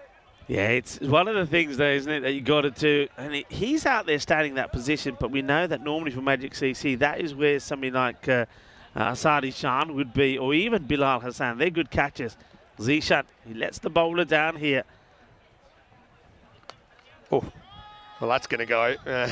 Don't even bother trying to find that one. That's downtown Maximo. Farouk Ahmed into the 40s. Yeah, he's moving now, isn't he, Ahmed? And he just gets better the longer he's out there. He's had an exceptional series. As we've already mentioned, he's gone past the 700 runs mark. He's one batter who's probably more than any other deserved a century. He's never got one. I think he got to 98. Oh, he's gone. He ain't going to get one this time either. He's been absolutely done. And look, he turns around straight away to Zain Ishan and says, yeah, well bowled. There's that ball again, Vinny. And a lot of people say, Rico, you done him proper. Yeah, it doesn't get any better than this. Jinx that you put on Farouk. And you're right, he probably does deserve a ton. Classic Yorker. Literally hits the chalk, doesn't it? Not for the first time in this innings. The stumps are rearranged. Full and straight.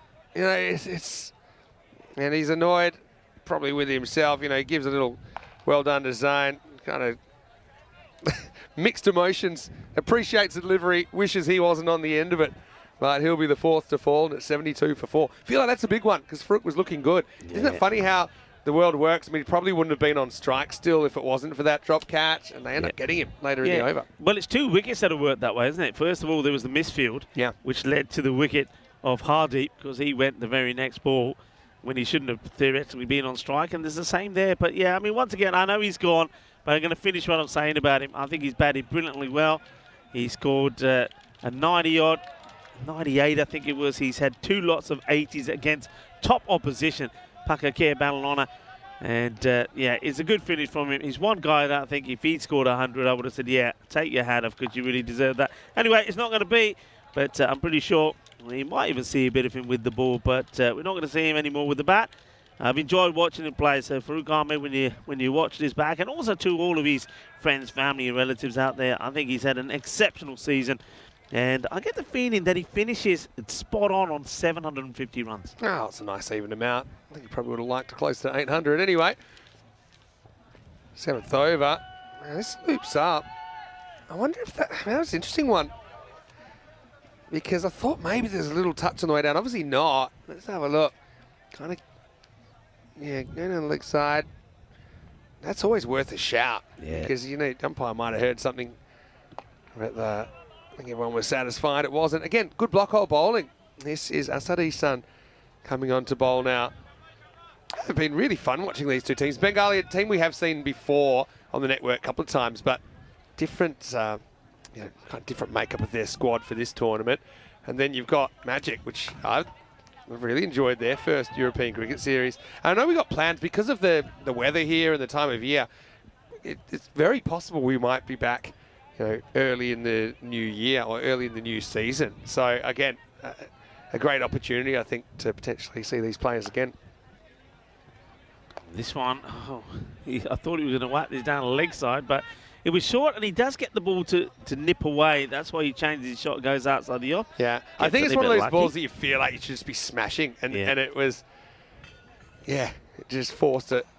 The batter trying to overhit the ball, and he was slightly late on it, despite it being a pretty slow delivery.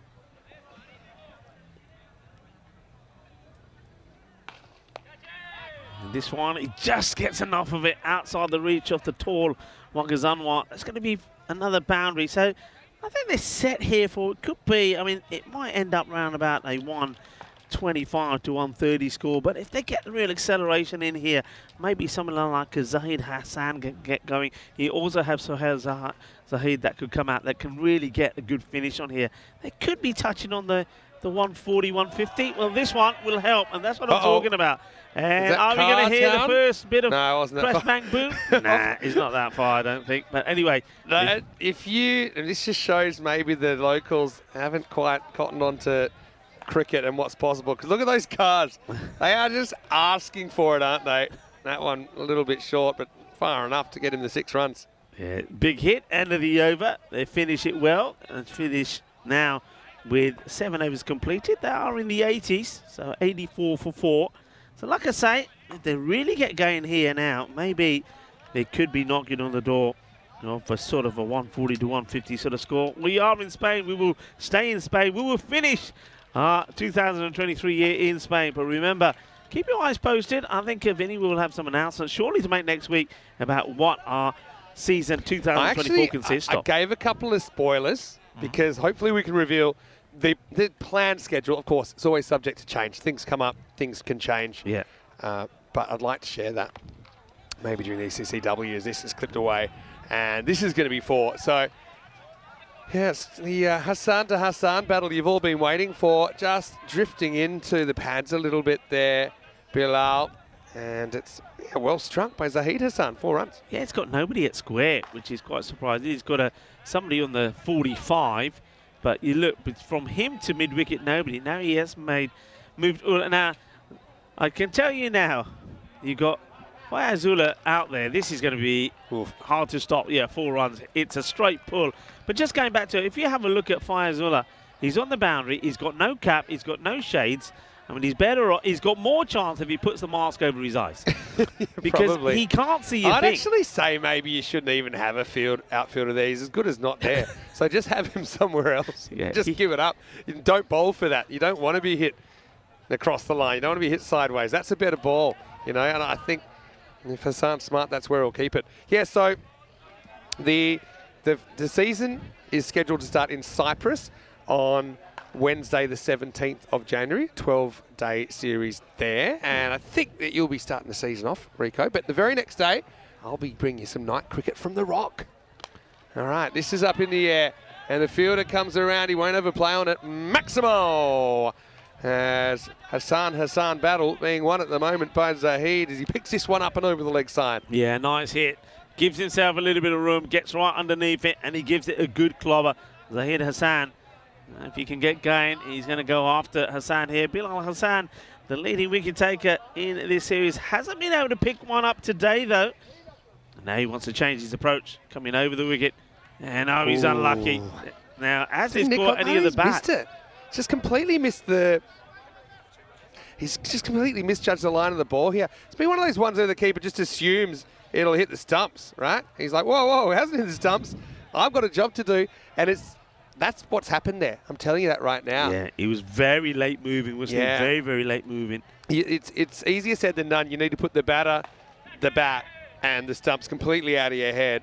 Pretend you're like in a field where it's only you and the bowler and get behind the line of the ball. He doesn't do that. It costs him 4. An unhit 4. Last ball the over. So the jib is what. Now look, this one, is he going to get in the gap? Ranjot comes across, watches the bounce pretty well. Yeah, so of course that Gibraltar ground is very similar to here, all artificial. Yeah, it is. And looking forward. I'm going to get my salt-proof suit there as well because I think you spent a bit of time in there. It's early in the year, didn't you? It's 103 for 4 after 8. Yeah, that should be around about a 10-day series. I know the plan is to come back here again. Still yet to be revealed officially, but yeah, I gave a couple of teasers there. Obviously, that means we'll have 6 weeks of ECS cricket before the ECL starts on February 26th at the Cartmore Oval. Here's Zain Ihsan. All happens in the 9th, and it starts right now. And it's going to start with a high ball. It's a fairly easy catch, but it's going to be taken crocodile style. Well, make an easy catch a little bit harder. Well judged, though. I think that's Wakas that takes the catch without too much of a fuss. 103 for 5. Yeah, well done to Zain Ihsan. He certainly has bowled a pretty tidy line. He's caused issues for all the batters, and he gets Zahid Hassan playing down the wrong line, hoiks it up in the air, and when you need a tall man there, it's not going over his head, is it? A good catch taken there by Anwar. Thought he ran under a little bit, but yeah, he corrected himself just in time. Yeah, the other thing is, I think I mentioned the bonus point. I think it was the day you were off that it's going to be trialled during the ECCW, and I suppose it's one of those things. Just check it out. You know, what it does do, it rewards teams that don't get thrashed. That's what I love about it. So now instead of 2 points for a win, 0 points for a loss, teams are in a regular game, they'll get 3 points for a win, 1 point for a loss. But if a team thrashes the other, they basically steal their point and they'll win 4-0. Okay. So let's hit the pad. Pretty great take, convincing appeal for a non-wide. I think no one thought this actually hit the bat, but to make it clear to the umpire, that is a good take. Yeah, well, it was a big deflection actually. Nice take by Shaquille down the leg side. He's had a pretty good series, I think. Yeah, so I kind of like it because it rewards teams that don't get thrashed, and it gives them something to take away. You can take a point out of a game that you lose, and so it's very simple system to follow as well. So you get to steal the other team's point if you can chase down their score in 7 overs or less, or if you bat first, if you keep them to 70% or less. So if you batted first, let's say you made 100. Then you could restrict the team batting second to 70 or less, and then you would steal their point. So you'd get an extra point, and they don't get their point for the game. Or they could steal your point if they were to get 101, chase it down in 7 overs or less. It's pretty simple. All right, in the air, and fielder back to the wall, doesn't have to move. And, well, I suppose at least he's consistent. I didn't think he could look more casual than the first attempt, but he did get more casual as Ihsan, and down it goes. Well, this is one reason why solar power isn't as good as plugging people in. I mean, he's going on solar power, and I tell you what, you might as well, if you put the two together, you wouldn't know which is which. That's an action replay. I don't normally advocate the fielder swap, but I'm yanking him after 2 of those. I'm yanking. I don't think anyone wants to tell him no. The worst thing about it is... He sounds a pretty imposing character. And the worst thing about it is that fielder, so this is Mohammad Zishan, he can hear everything we're saying. That's what makes he knows. So even though we haven't got the crowd here, even though there's no crowd going, ooh, and giving him a bit of, he's got us. I would love to get to the point where we start having big crowds. I know, for example, the ECC final, we had about 1,000 people. That was great. There's another one I think hits the backside end of the over, 104 for 5. But yeah, I'd love to get to the point. I have this idea, and actually Rhino had this idea. You know, maybe if you did a series in a bit more of a cricket playing country like England, I'd love an ECS England. You'd get a few thousand there, and then it'll get that element of the drop a catch. That's one thing I loved watching cricket in Australia when I was young. And, you'd be giving them heaps on the boundary. Oh, yeah, big time. And then you can interact with them a little bit. They give you a little wave, or you'd end up... Well, it depends. Good fielders that get you on their side, even when they were the opposition, right? Yeah, it depends how much stick you give them. Yeah. Right, here he is now. Yeah. Clean pickup. It will be. Clean pickup. Well... They say things come in threes. And, you see, this is me heckling him. See, he can hear me. I say clean. Can't fumble it, does he? Oh dear.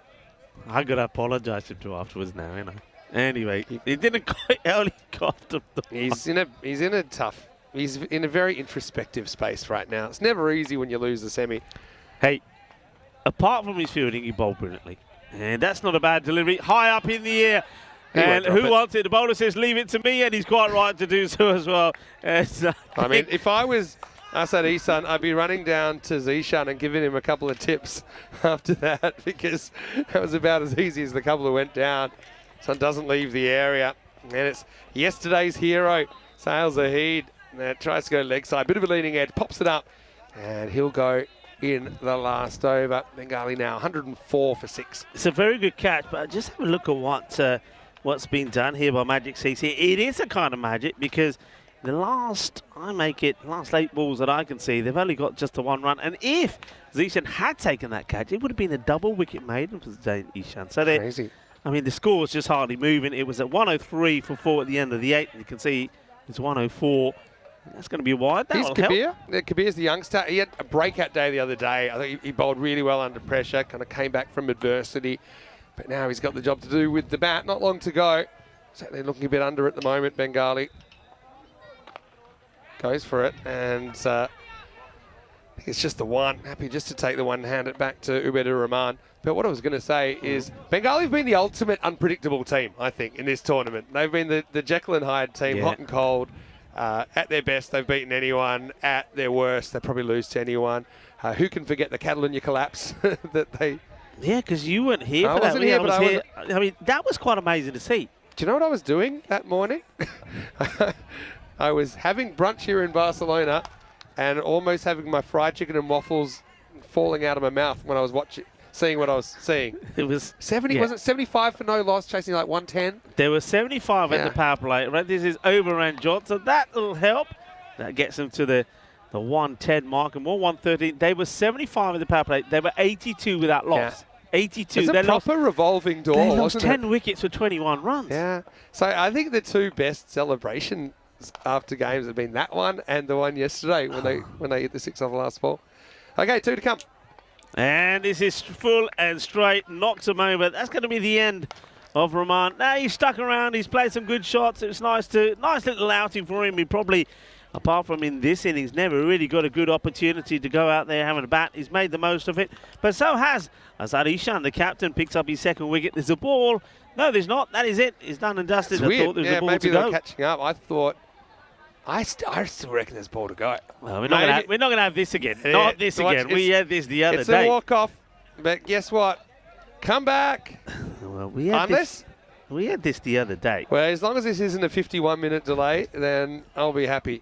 But I reckon don't go anywhere. Do not play the highlights music, even though it is...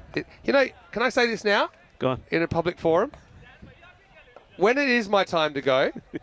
I would like the highlights music to be played at the funeral as is that as it's coming to conclusion. All right. I'm just putting that out there. Why are we walking off? It's 113 for 7 off 9.5. Come back. Well, what's going on here? I still think, unless we missed something. What is going on? Yeah, so I'm putting this out to everyone. And look, I hope I have a long time to go.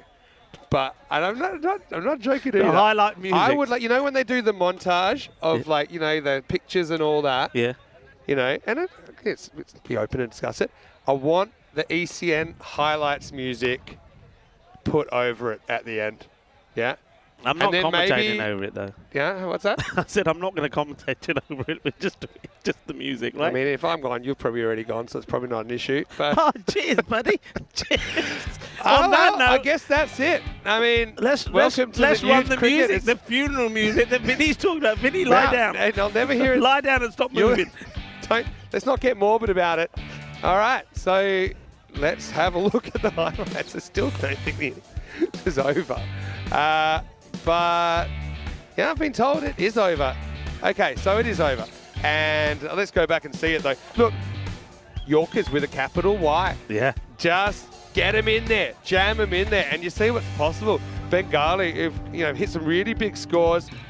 One thing they could have done better is catch better. And by them, I mean Mohammad Zishan, who's built 2 Class A Ubers. He'd be in the sin bin, I think, if I was his captain. But yeah, that one destroyed the stumps of Farouk.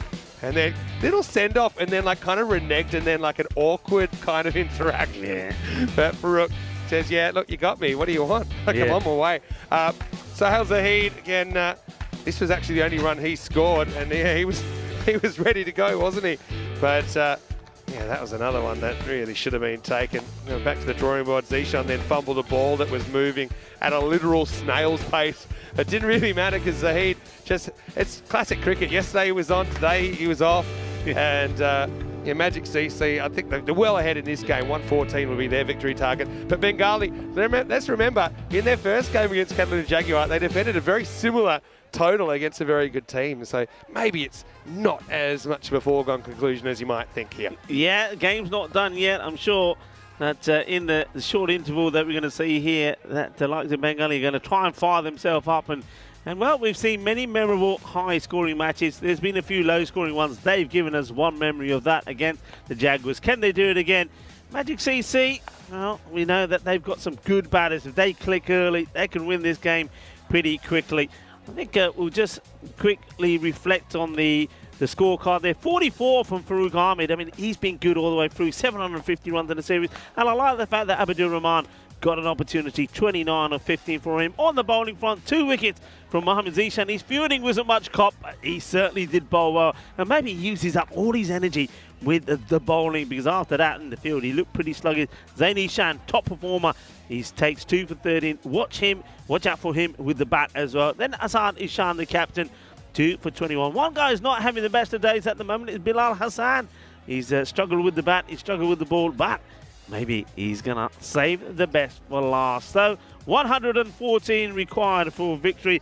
Join me, Rico Fall and Mr. Maximo Vinny Sandu, who is back and back in form as well, and wearing a pretty dashing shirt as well. We'll be back in around about 10 minutes time for the conclusion of this, the bronze final.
This European Cricket Network event is proudly brought to you by HCL Software and BizAway.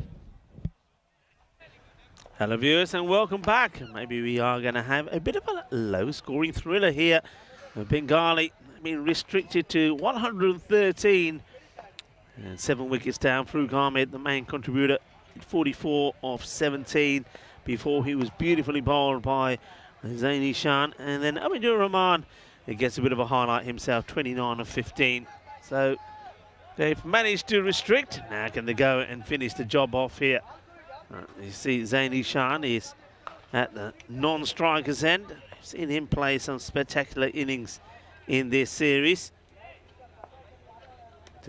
Shahidul Rahman, he's had a semi-final to sort of forget really. He was taken to the cleaners. And let's see how he responds. Well bowled, just guided away. So Bilal Hassan gets his first runs in the day. Both these guys went without scoring in that semi-final, and that's what really put the likes of Magic CC on the back foot all the way through. Never got clicking at all. So looking to bounce back. Only got to 90 really, and no batter made any real contribution. Waits on this, plays it out. So a slightly more casual approach from both these batters. Normally they're swinging from the hips, I suppose, when you're chasing 206. That's the way you got to go about things. So this time though, slightly different equation, but you don't want to get too much into a sort of defensive mindset, because that hurts you as well. To the fielder, no runs. Be disappointed he wasn't able to work that one away. Welcome back to everybody. Hello to the James Stewart.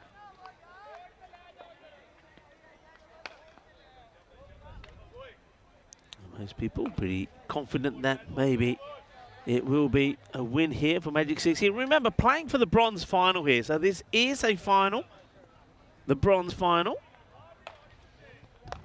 And miscue, chance for a catch, and this time, well, I was going to say that's the Mohammed Zishan area, but no mistakes from the fielder. Abidul Mamun takes the catch. Mr. Maximo was watching on, and I thought for a moment he thought he was going to get in the action. The catch is taken. And yeah, well, there you go, Max. He's saying that's the way to do it. So the wicket goes, and well, it's not going to be it's going to be, I think that's back-to-back zeros for Zain Ishan. He was a 0 in the last, and he gets another 0. So he's made a pair here, 3-ball duck. And now, that's going to be a 2-ball duck as well. There's the wicket.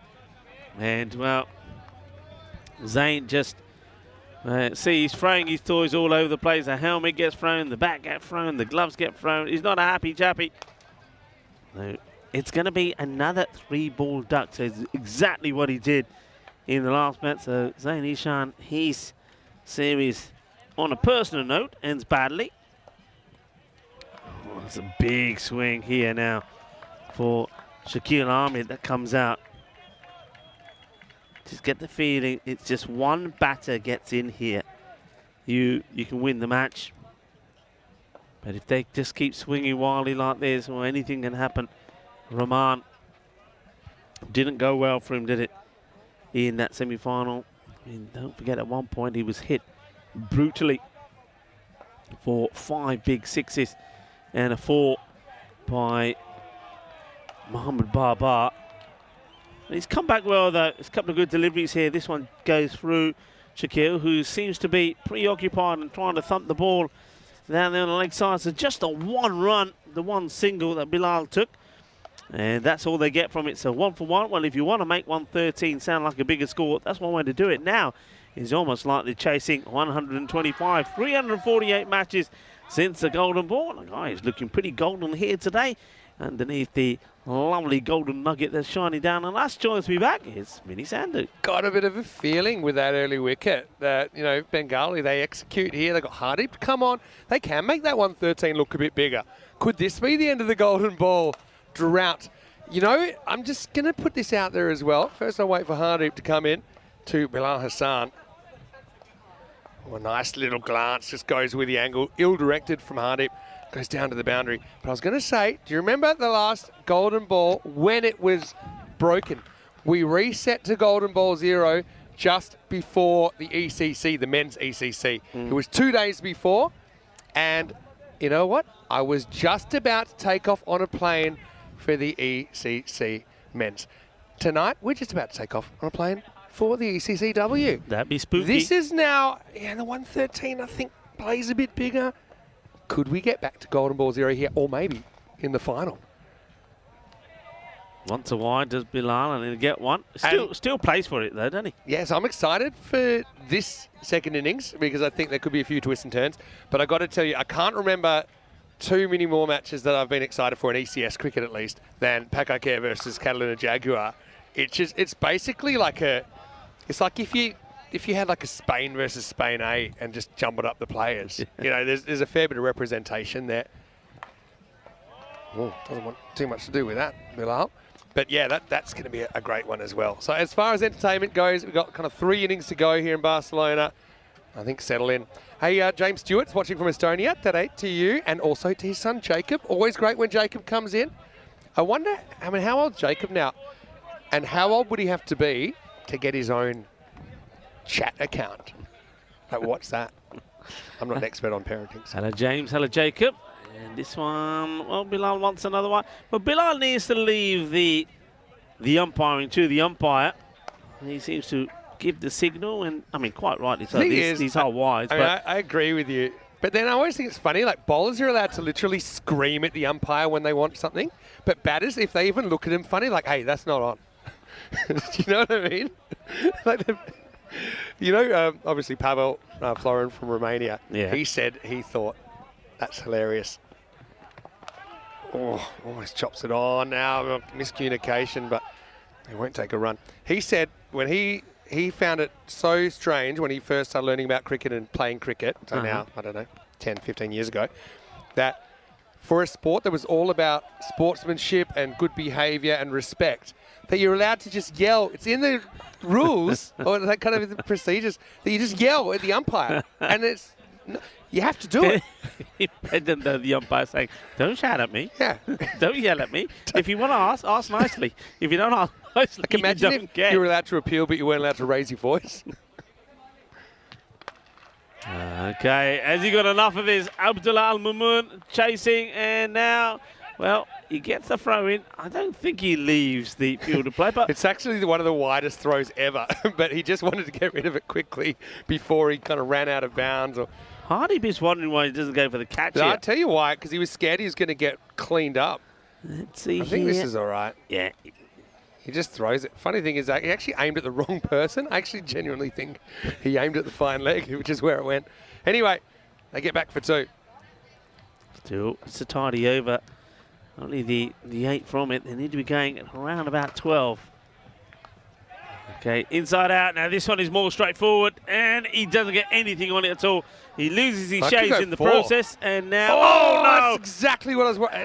I reckon that's touched the rope. Right. I think it has touched. I don't know. Well, how are they still both Number one, are they okay? It may have hit the rope, or it may have just stopped by itself. Let's get a look at it. Oh, yeah, it's definitely gone for 4. It's gone on top of the rope. But what about the collision? But look at this. I was too busy watching... Oh, I'm glad they walk away from that. Yeah, that could have been super nasty. You can't doubt the efforts there. That's Ubidur Rahman and Ahmadullah, but it will be 4. Wow. Ooh la la la. Bit of action there. Shades. So he said, why didn't you go for the catch? The very next ball, that's why. Same sort of thing happened. That's why he didn't. Oh, action.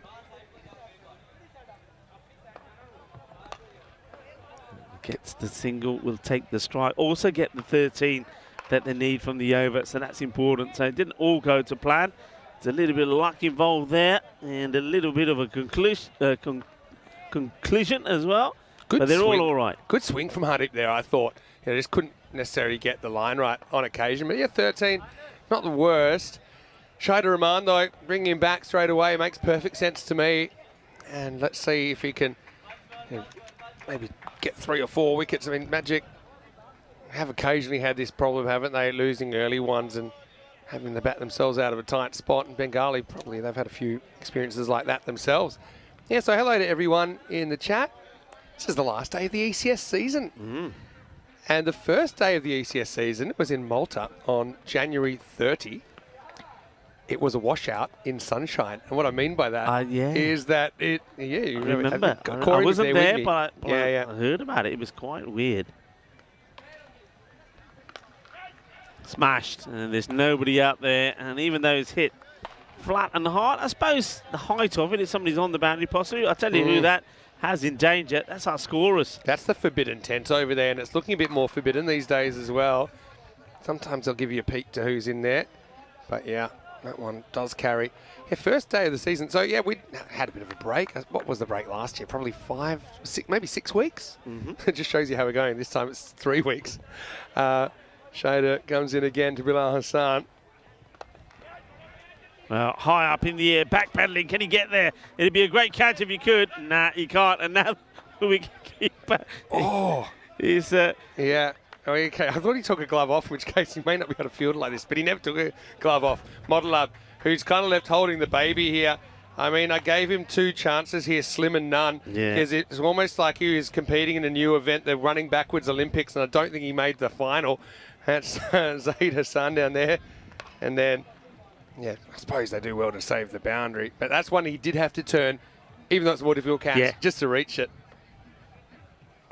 It'll be a wide delivery. But that first day of the season, we took 6 weeks off. And, of course, everyone's pretty excited. I mean, we do a lot of games. We're kind of excited every day. But, you know, especially after 6 weeks, can't wait. Really big sunshine, like a lot of sunshine, but that ground in Malta, it was just so waterlogged, we couldn't get clearance to play. And so, and off we went. Went and had brunch. First day back. In glorious sunshine. Felt a bit strange.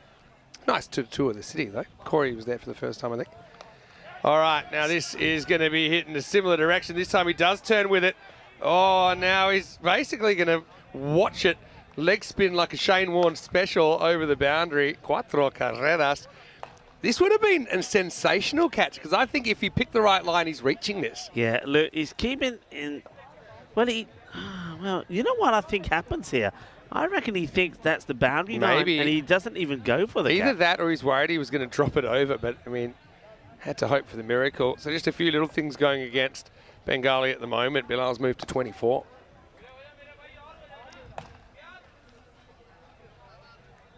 All right, need to get him, and need to get him quick, don't they? Bengali. Oh, that could have been Curtin's. A much better delivery. I think Bilal is expecting this to be a wider one. It won't be. And he's moved to 720 runs now in the series, so he's scored well, hasn't he?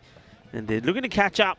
Farouk Ahmed, who, with his earlier knocks today, has passed Bilal. He's on 750. Some of the numbers in this series have really pushed the envelope. Yeah. Oh, by the way, I mean, I know you were probably on the flight on the way in. We also passed over 2,000 sixes. Oh, yeah, that was something I was looking at. So we have now. We needed 20 in the day. I remember when we got to 1,000, we thought, could we make 2,000? Yeah. Yeah, I guess now we know. So we went past 2,000 sixes, and that was quite amazing. So we got more than what we needed in just that first contest. So everything's been happening here, isn't it? But the number of centuries, the number of runs has been quite amazing. 11.3 maximo rate. Pitching outside the line, I think can't be out. And I think he definitely probably gets a bit of bat onto it. So the bowler asking, I reckon this does pitch outside the line, yeah. And then maybe a bit of bat as well. Maybe even high. I mean, there's a lot wrong with it. Not much going for it. Yeah, 11.3. So a typical innings would be here in Barcelona, 137 for 5 with 11 maximos and 10 fours. That's your typical innings. So pretty much every over, on average, has a 6, a 4, and 50% chance for a wicket. Crazy. Another wide, I think this. Yeah, it's cool. I mean, he comes down the wicket, but he doesn't go across. And that's why he gets called. So, I don't remind you can see what he's trying to do. He's trying to sneak one in. Yeah, he does walk down, but he doesn't walk across. It's a tight call. The umpire sees that best from where he's standing from. Hey, the only one that I can really compare it to is Switzerland. So Switzerland had an average. I'll tell you what that was in a minute. He hits this hard, and this one will go all the way. Bolle, bolle, bolle, in the zona. Shaka Lagyao. And, well, Bilal is trying to do it single-handedly. He wants to finish with a highlight. He gets a boundary of the last, and it takes them into the 30s. 35 for 1 at the end of 3. Yeah, coming up tomorrow, we do have the first ever ECCW, and these are the fixtures. Spain, Austria first up. They actually played at this ground earlier in the year. Austria were a little bit too strong on that occasion when they met, but, you know, Spain, they've got some good players, a couple of new players I haven't seen before as well. Netherlands, Italy, great game for match 2. Again, they had a one-run thriller earlier in the year. England 11, I expect them to really enjoy the experience. They'll play Austria first up in match 3. Spain, Netherlands will play in the last match of the day. So it's coming up 8:45 AM GMT, which is 9:45 in Central Europe and 1:15 in India. Hardik's back, and the first ball with good pace gets through to the keeper, but it will be called a wide. So let me do some comparisons. So on average innings here, like I said, it's 137 for 5. In Switzerland, an average innings was 133 for 6. So a few more wickets there. If I want to get technical, 5.7 wickets per 10 overs in Switzerland versus 5.1. So not a lot different. And the Maximos? Maximo, so yeah, Maximo rate was slightly higher in Switzerland. The 4s rate was lower. So they had 12 6s on average per innings and only 7 4s. And I'll tell you why that is, I think. This won't be a boundary. It'll just be a single as Ahmed gets off the mark. But the outfield in St Gallen, because the football ground is pretty slow. Yeah. You know, but it was still obviously fairly small. There's altitude as well, so the ball was flying further. It was probably one thing that both those pitches have in common, this one and St Gallen. They're both super batter friendly. The Swiss one was really thin. It created a lot of free hits, even if it just flicked the side. But yeah, slightly more Maximo frequency of Maximos. Well, speaking of Maximos, there's one, and it's going to get moosed. Leg side, Bilal is in a mood here. Maximo, he stood up, and magic with him there. I think they're on the way to the bronze. Yeah, good hit. It's in the slot, and he absolutely clobbers it. Lovely jubbly. Manos arriba from the arbitro 6 más. Bota a short Maria. So 11.3 Maximo rate here. So if you want to know what I'm talking about Maximo rate, think of it like the run rate, except it's per 60 balls or per 10 overs. So in a typical 10 over innings, here we're getting 11.3 Maximos. In Switzerland it was 12, but less 4s. Now this one is also going to travel, and we're thinking about taking a crowd catch, but never quite got that far. In fact, it doesn't quite make it to the line. It'll be 4 runs. But still, good result for Magic. It's a good thing that Zane does stop. He's like in the hunt for catching it, and then he puts the brakes on. And that, it just bounces just before. And I think, Zane was saying 6. And, well, they're going to... So, I wonder... It might have been 6, you know. Zane said 6. But then there was like saying it's going to be 4. Well, maybe just before. I think it's 4. You reckon 4? Because the dirt is in front. It's a bit of the old JFK 1963 about that. And the grainy footage. Well done, we just got it in the shot. Yeah, good work from our production. Do you know crews? that JFK got assassinated 60 years ago last month? I mean, it's before your time and mine, but 60 years. Oh, making choice. Time marches on. Something that struck me as interesting. All right, so how's this over going to end from Singh? So he would love to get a wicket, and he's worked hard, hasn't he? He's battled for his side. Bengali have battled. They've had to battle. Looks like maybe Abdullah Moon is warming up. This is going to be a wide. Yep.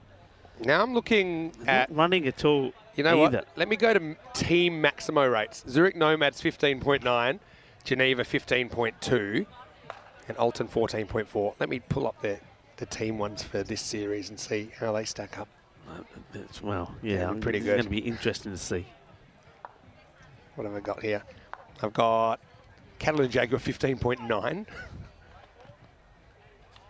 So what was the best in Switzerland? 15.9 nomads. Yeah. So that's equalled by Caledonian Jaguar, 15.9. Paka Care, 15.4. Royals, 15.2.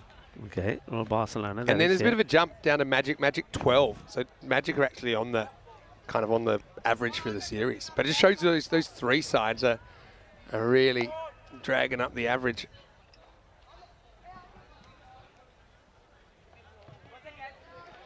And he goes looking for something. It's not quite there, but he'll get a wide call. He can't finish this over, can he? Hardly. He just can't finish it. It's just started with a wide. Now I think we've seen a couple more wides in here. It's over. Just keeps going on and on. The 50 also now comes up. Bilal at the other end is trying to tell Shakil Ahmed, hey, you're swinging wild at nothing.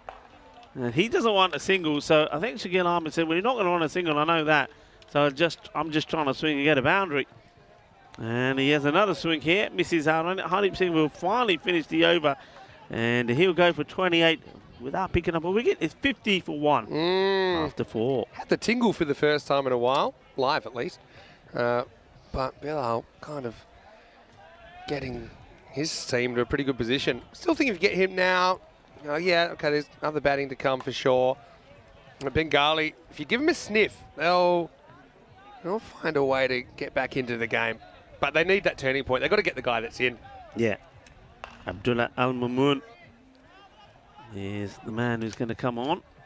And he needs things to go his way, doesn't he? Yeah, for sure. It's funny, they are short games, but in a sense, this tournament's a marathon, not a sprint, isn't it? Stacking up all the performances one on top of another. So it is Abdullah Al-Mamoon to bowl the 5th. There's a number of appeals. Well, the batter goes down. Dead leg. Oh, well, what's happened to Bilal Hassan that here? didn't sound patty. It sounded fleshy. And let's have a look at it. Oh, yeah, it's that bent back leg. They actually really hurt. And Bilal, he doesn't want to create a fuss, but, well, he does go down like the right place of fired a rubber bullet at him. He's hopping mad. There comes the bit of the magic spray. And, well, he says, come on, get in there. First of all, where's the ball? I want the ball in the way. And, okay, magic spray time. As the 12th man comes on. Wayne actually put a comment, not, I think, at that, but it works perfectly, saying, watch out for the magic bullet. There was magic copying the bullet there. That's a tough one, yeah, because you can see the pads there. Because the leg's bent, the pad doesn't kind of get on the right angle, you see? Because cricket pads, they're straight. They don't bend over your leg. Yeah, I mean, So that's going to hurt. a little delay reaction as soon as he... Oh, there he goes. Down he goes. And he's... Yeah. Well, down he goes. Then he was hopping mad. Might get a free pass to the World Hopscotch Championships with form like that. Anyway, look, that's the sort of thing that maybe can just kind of stop the momentum. Okay, It's not getting him out, but it's almost knocking him out. And can Bengali get him soon and get into the middle order? Body blow for Abdullah, but he wants to see the back of Bilal. Well, softened him up, and then... Oh, and now he goes for the other batter. Well, he said, can I have some please as well? It's my turn. Well, that would have been the absolute classic if we saw Shakil also go down and say, right, we thought I did. Oh. What are the odds of both batters getting it? This looked pretty bad as well, actually. Where does this get him? Oh, is that hand? That might have been arm? was it arm or the high up in the body? Anyway, let's see. Gets him. He's got to get the handle. Gets a handle. I think he actually, that's why he's not having a big deal. That's not great for the handle either. That was actually probably best case scenario there, because if that hit him into the glove, that was going to really hurt. Swinging but missing, Shakil Ahmed. Now, he was in the best form yesterday when we saw him score a fine 71 in that all-important contest. But that this was a time, good innings. He's swinging and missing. I mean, look at that. 6 balls, 1 run. Yeah. Well, hits into the ground. But you know what? He's just playing the same shot every ball. Yeah. And this is where, if you're disciplined with the ball, if he's trying to do that every ball and you can keep it on that line, look, the feet go nowhere. He's playing the ball that he wishes was bowled at him, not the ball that's actually bowled at him. Yeah. And that was the issue with the likes of Zishan, Zain Ishan, I should say, Shakil, and also Bilal Hassan in that semi-final. So now he gets the ball where he wants. So this is a shot he's been trying to play all the time, and they've actually fed him. Well, I'll tell you who's also been fed, the Forbidden 10. I think Marzi is almost scared into old age here. Look at this. This made a bad sound. I heard it even through my headphones. Did we follow this ball away? But Marzi, watch him, just mind his own business. Oh, was it like fence near the Forbidden 10? But good blow. Again, not good bowling because you fed the one shot he was playing every ball. And so, bit of pressure reduced, only a bit, I suppose, as we get to the end of the 5th over and Magic 58 for 1. Hey, ECL, let's not forget about the ECL. I know we're all very excited for ECCW tomorrow, but I know that Paka Care, who we'll see playing in the final this afternoon, they're very excited for Group F. They were leaving me in suspense with some of their wildcard possibilities. They said it could be a big player that might have even played some franchise cricket coming in for them, but they wouldn't tell me anymore. Also, you know, in that Group F, if we're talking about it, Donnerstadt, they were one of the kind of lost teams because they'd qualified before, but it was a pandemic year, so they never actually got to play in an ECL. So there'll be stiff competition. So will Indies of Guernsey, Talon Stallions of Estonia, and Crosby, including Lance Hall, who's been in the chat sometimes. He plays for Crosby in Isle of Man. I tell you what, I'll be very surprised as we see more of the same from Shakil Ahmed. So yeah, if you're the bowler, you just want to keep it out the offside to him, third man back. I'd put me I don't think you want to get him out, well, if I'm honest. I mean, I know it's a risk. You could just turn it on at any stage, but if you could just bowl 6 of those and take 6 dots, he'll take it. It's a better result than getting him out. What's he trying to do here? I mean, we saw him back yesterday, and he was just unbelievable. And yet here he is. He's just playing the same shot to every ball. Kabir. Well, this is in the slot, and well, they do take the catch. They get it out. That's such a fluky catch, and I'm not saying that he's unable to catch it, but he goes with 2, and it literally sticks to his right hand. Check this out on the replay. Yeah. And now he's shaking it like Taylor Swift. Watch this. Shakil hits it, but yeah, I mean, he takes it. I think you're right. I think he takes it one-handedly in the end. Yeah, look at it. He just goes, all right, I'm going to put my hands here and hope for the best. Bang. And it just sticks in the right one, throws it away, and then ouch. Oh, that's a ringer. Ouch. He gets a bit more of that red magic spray.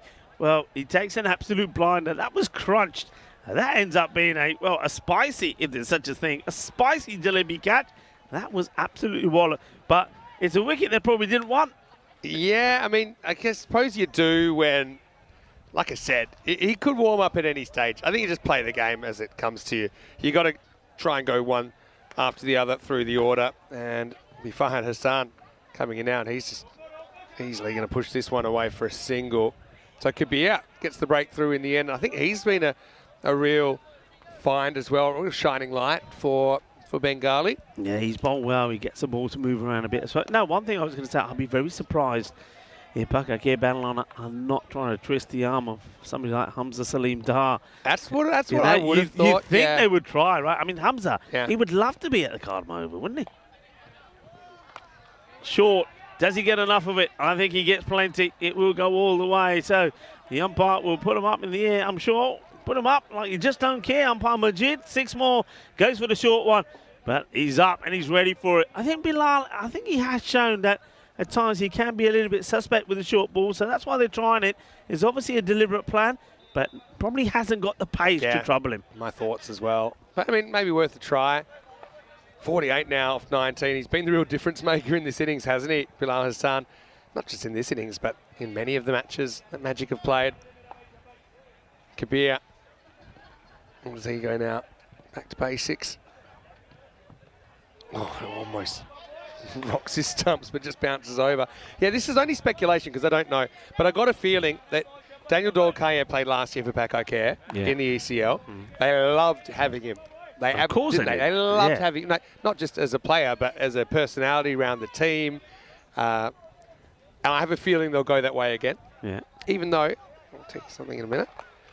This will be cut away. Now that'll be 4, and I think that's 54. Bilal Hassan brings it up off 21 balls. A little bit short, a little bit wide. And just showing you he's got plenty of shots here, Bilal. That's a good shot selection. And that is also the end of the over. 69 for 2. Yeah, nicely played. Well batted to Bilal Hassan.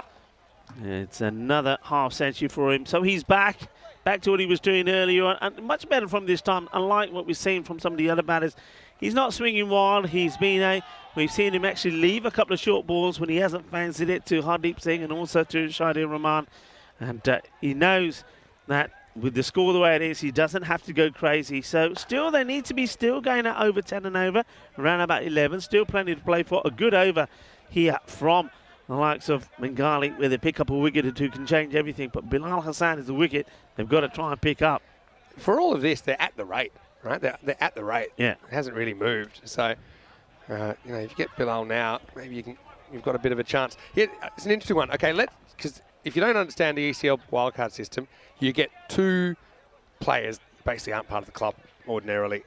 So everyone that's playing in ECL, they should have played in the last 12 months for the club. But you get 2 players that you can kind of get from anywhere. And also, it just helps out logistically with some of the teams that may not be able to have their full squads because of personal reasons, work reasons and that. But I'm going to throw one at you, Rico. So let's say they have some huge player, like a franchise player. Yeah. I don't know who that is. All right, this is in the air, and he's going to go back, and he's going to take a really good catch there. He's walking the tightrope, Kabir, but he will get the wicket. It's A. Hassan, but it's Fahad Hassan that's going to have to go for just 1, and 69 for 3. Good catch. It's a very good catch from Kabir, the young man. Patrols the boundary really well. He knows where he is. Takes a good catch, but once again, you see, well, this ball, the Grizzlies certainly have been hurting the fielders today. Everyone who's taken the catch has felt it, and if you drop one, you feel it even more. But, well, nice moment there for Abdullah Al-Mamun, who picks up a wicket, bowling his second over. Yeah, well, it was going to be a 6 if it wasn't caught. Yeah, so I was going to say this. Yeah, go on. So say you're going to use one wild card there and you've made up your mind, and you have to choose one of Daniel Dorkaye or Hamza. Oh. It's a tough one, right? Yeah. I suppose Hamza isn't just a bat. He's also, he's also a bowler, and they're both very good fielders, right? Yeah. Maybe you'd say Daniel Dorkaye might be a slightly more reliable fielder. Slightly. I mean, they're both very good. Yeah, who'd you choose? Yeah, very good. It's like trying to choose between children, isn't it? Yeah, the thing is, it depends on also the structure of your side. Yeah. Now, if you want an out-and-out batter, and like you said, both are just as good in the field. And also look at the form of DDC at the Carnham Oval. He's been great, hasn't he? I mean, he scored stat loads of runs. Yeah. I think if you want... Hamza was the MVP of the ECC recently. So you can't get much better than that. Yeah. So it's what you want. If you want the all-round abilities, then you go with Hamza, don't you? But if you're specifically just looking for a batter and you know that you're not really going to use somebody like Hamza with the ball, then I think DDC. It's a tough one. It's a great call. Yeah. The other one for me is, I thought you were going to ask me this question, so I'll ask you it. Okay. As this one is going to be a lucky one. It will be 4 runs. Well, they all count. As it's going to be the captain, Ishan, who gets off the mark. So what if you've got a player, overseas player, who's talented, scored loads of runs? You know, you look at the stats, you think, wow. But then you can only fill one spot, but you also got somebody like Hamza you can go for. Who'd you go for? I don't. It's hard to imagine you could have a better wild card than Hamza. In our highest level of competition, he was the MVP. Yeah. Okay. I know there were some other good players that probably had a case there as well. Ooh. I reckon this is a blown wide. It'll keep the game interesting. It's the end of the over. It's definitely. It's literally hit the line. That. Yeah, I don't think that comes in enough, so that's a wide. Sense of theatre from the officials. Hit 73 for 3 after 7. By the way, this game is very much on. Hey, I actually think that the 1,101st game of the ECS season might be the best game. Honestly, in ECS cricket, could you get a better game than Paka Bon versus the Jaguar when you see those two teams? It's going to be coming up in half an hour, so you won't have to wait too long. Look at the players involved, and that's going to be absolutely outstanding. And, of course, I mean, Yassin coming back into the side as well, that's going to be great. But well done, by the way. Asad Rahmani, the youngster, didn't he bowl brilliantly this morning? But, yeah, great magic. Well, that means that, well, I thought you were going to say, well, this one is 1,100. Could this be the golden ball? Because I tell you what, the rate's gone up to about 13. It's right there. Yeah, and that's fine as well. That's stayed in. Dot ball to start. Come back a bit. Kabir's back to bowl this over. Yeah, this game's getting hairy. Milestone Central. Yeah, this is match number 1,100. That's only ECS. If you add them all up, it's something, I think it's in the 1,600s at the moment. Wow. It's by far a record. I think we passed the old record in like August. Anyway, Kabir trying to keep Bilal quiet. And so he gives him his shortish one again, but this time Bilal's waiting for it. He flat bats it over the offside. Maximo! Steadier for the Magic. Yeah, and look at Bilal. He's still hobbling around, by the way. He's feeling the pain of that one that hit him, but he plays this shot really well, Bilal. He hasn't had too many of these to play. They've sort of targeted his body. They've made him play sort of uncomfortable length out on the onside, but he gets freedom. He gets the space, he gets the width, and he puts it away. I will say this, though, and yeah, it's hard. We're comparing some very, very good players. Definitely. I think DDC and Hamza would be a good pair of wild cards. All right, high. And this is just a massive moment in the game. It's Farouk. He never sees it. Oh, he just didn't pick it up off the bat. He was looking for it. And the bowler probably could have gotten there if he'd known. But nobody knows. And Bilal gets super lucky here in the 8th over. This is a massive, massive missed opportunity. I think you got to take it. Are you getting it? Are you getting it? You see him saying, Farouk, he literally just doesn't see it. Doesn't pick it up. And that can happen. So, what's that, Isan? We'll get the strike back. This one is, well, I think he decides he can't get there and he'd rather defend it, but you got to throw yourself at these, I was just waiting for that to spin over his left shoulder, but he actually covered the angle pretty well. But put it this way, if Hamza doesn't play for Paka Care, I think other clubs need to be looking at him. For sure. You know, Hamza needs to play in that tournament. I mean, he's...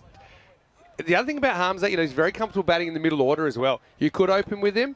But also, if you kind of got your openers established, top 3, you know, like he does for Spain, he typically comes in the middle and he wastes no time hitting boundaries.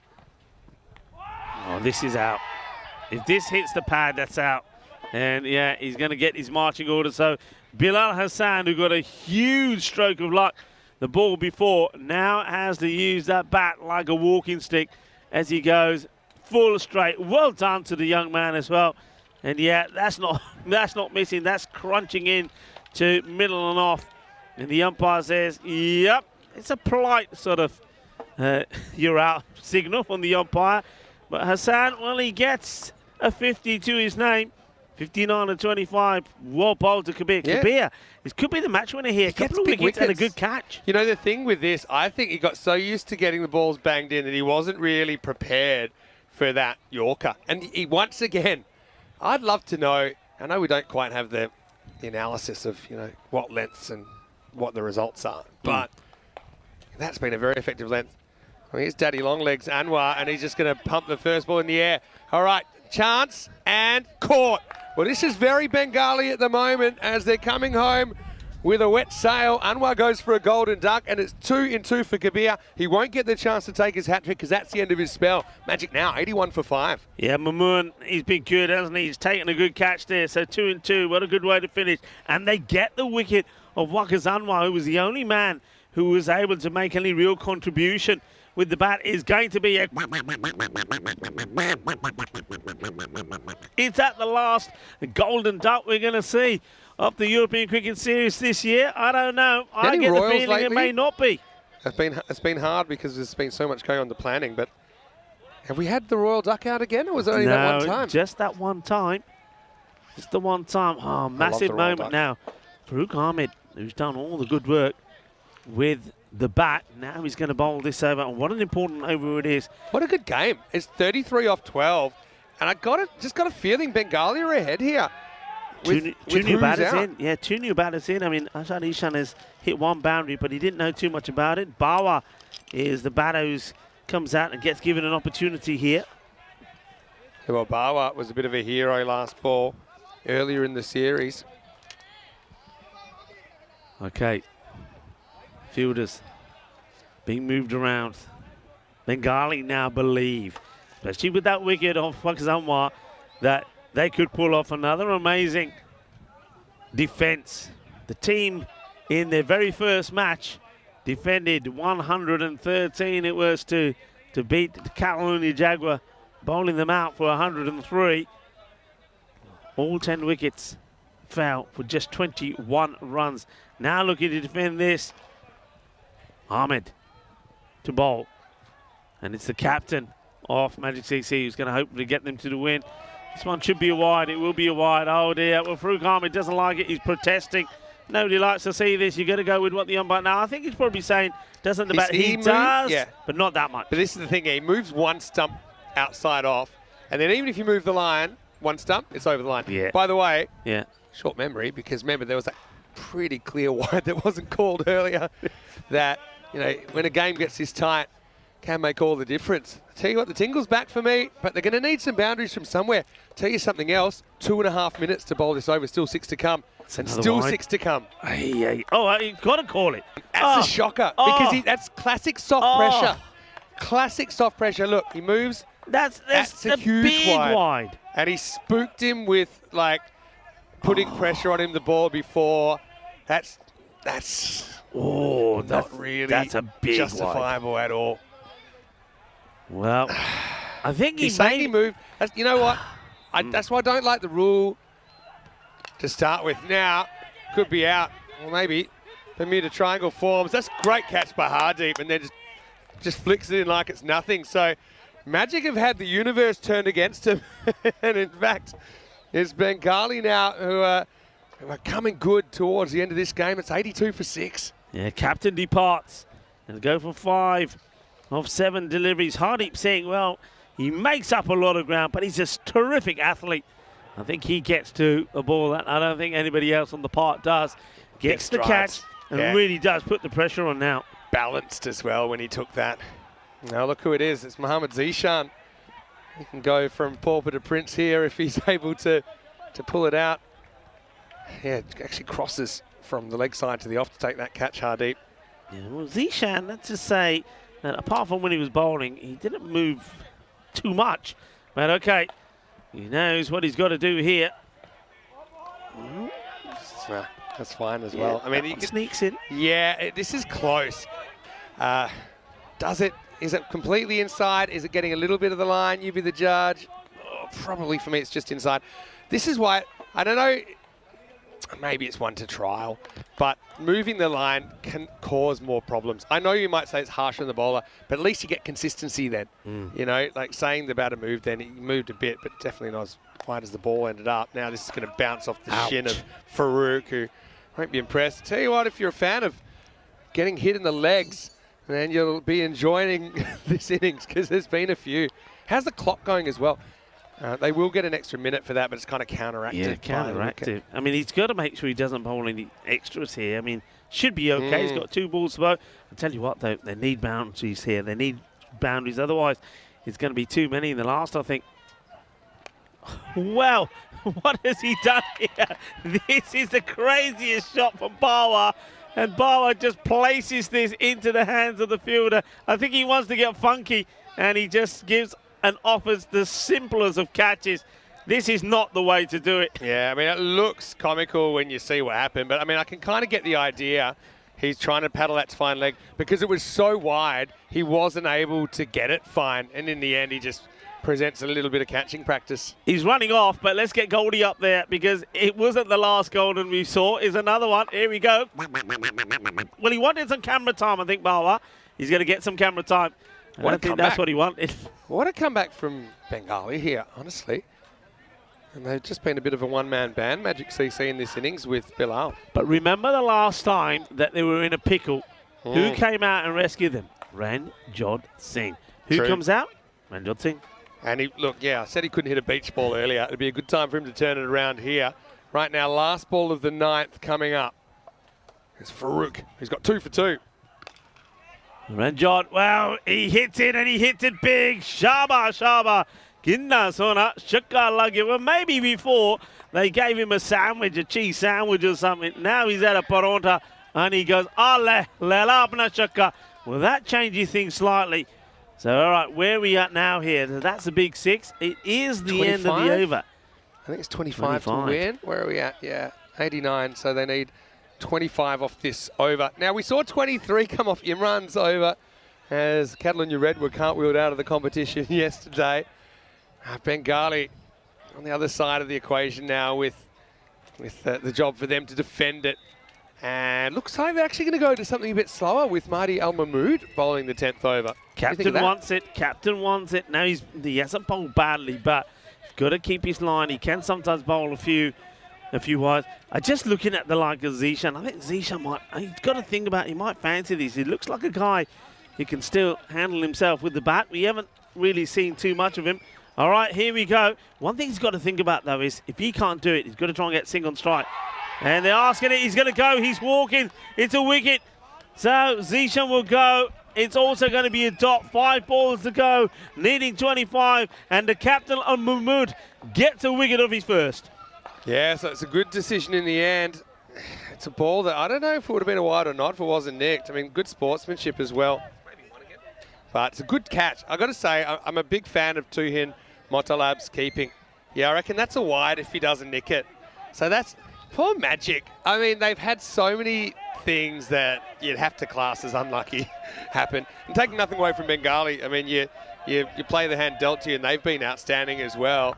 But I mean, how do you guard against that? He swings at it, he gets a nick. If not, it's a wide. You get another chance. Here comes Assad to the crease. And Ali Assad, can he pull one out of the fire? He hits it pretty well, but it should just be a single. So Ranjot Muna again on strike. Give me an equation here. So we got 4 balls, 24 required. Pretty clear what you need to do. 4 sixes will win it. Hit his first ball for 6, didn't he? So here we go. This would be it'll be the greatest 30 in history if he could bang the next 4 out of the ground. Ranjot wants to be the hero. And, well, if he steps inside of this one, it would have been a wide and have to be bowled again. So now that's it. It's done and dusted, isn't it? Well done to Bengali. You know, you got to feel for Magic CC as well. They've had a great tournament. You know, to finish in the top 4 in this, you know, they've played well. But now I think the writing's on the wall. It looks like Bengali will be taking bronze. Yeah, well done to Bengali. They stayed in this, though, all the way through, didn't they? I mean, they didn't pick up the wickets when they wanted to. You thought the Magic CC, we're going to see them home. Well, this one's flying away, so that's called a no ball. Wow. Hang on a minute. Hang on a minute. So that's a 7 up. 7 up, and it has to be bowled again. Oh, okay, let's do the equation again now. Well, tell you what, you don't have to be a body language expert to see that Bengali weren't too happy. Let's look at the background here. Hey, how could you possibly do that? At this stage, you just have to keep it legal. Okay. They need 17 off 2, so as long as they don't do that again, they'll be fine. But it's like, this is where the pitch starts looking like a popsicle stick. But you can't mess this up. You can hear them By the way, that's a bit behind. They're not 8% anymore. I was going to say, yeah. That's better. It's going to be out. He's not out, though. Go back. Do you reckon you could run a sneaky... Somebody tell him, go back. Look what they're doing here. Look what they're doing. I don't think this is out. And I'll tell you why I don't think it's out. Because I think it's like... They're going to give him. They're going to give him because the ball is still live, right? But here's what I feel. I feel it's a misapprehension, right? Because if you leave the crease on a misapprehension and you're not attempting to run, then you shouldn't be out. Can you imagine what's going through the head? Say, pick him up. You pick him up. He doesn't know. He's out of his crease.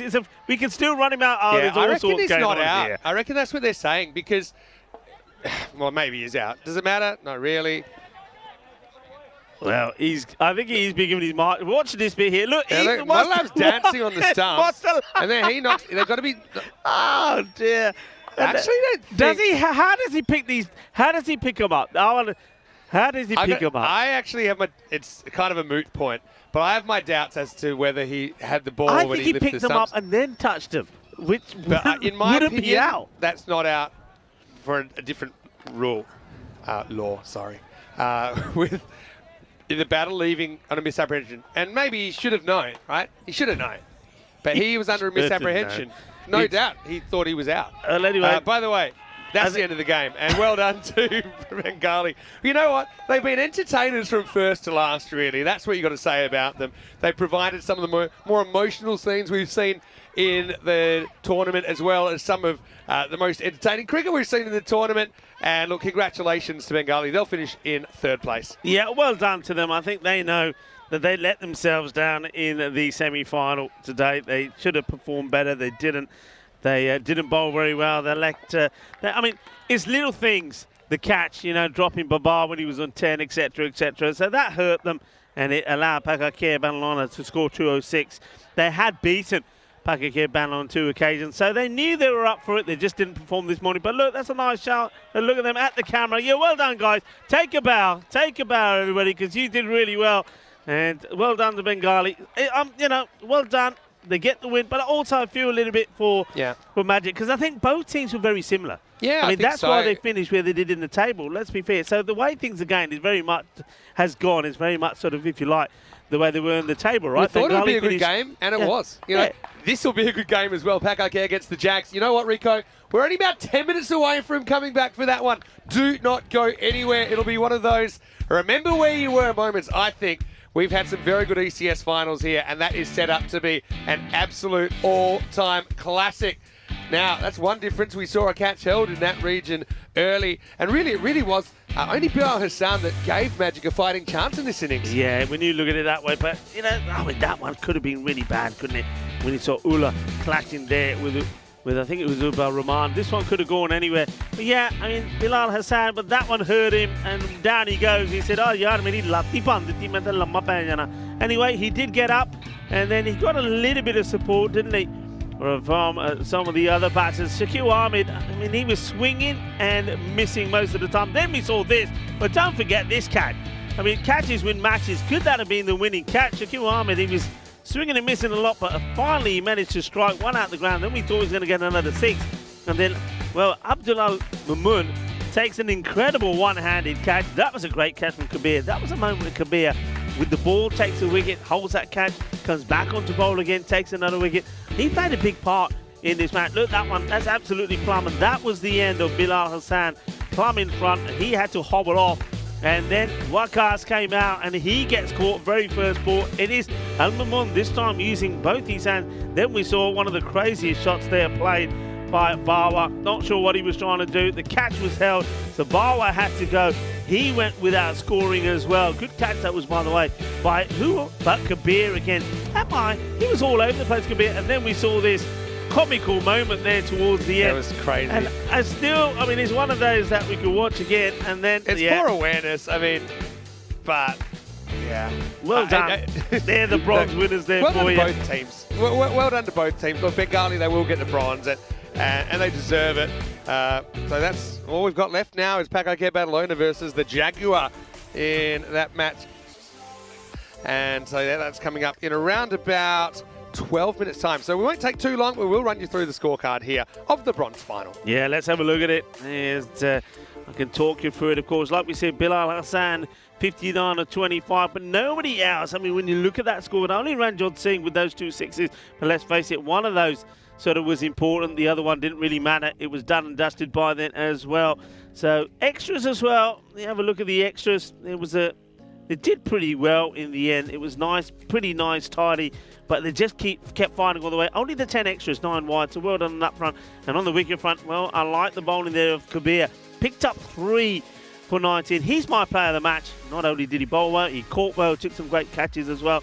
And nice to see that Abdullah Mamun will finish with a smile on his face as well. But like you say, there is the final that's coming up just around about 10 minutes away. So whatever you're doing, get it done and dusted quickly. Get on the sofa, get the popcorn out, and get ready. Well, you wanted something special on a Saturday afternoon. Well, we're going to provide you with something special. The big final, the one you have all been waiting for.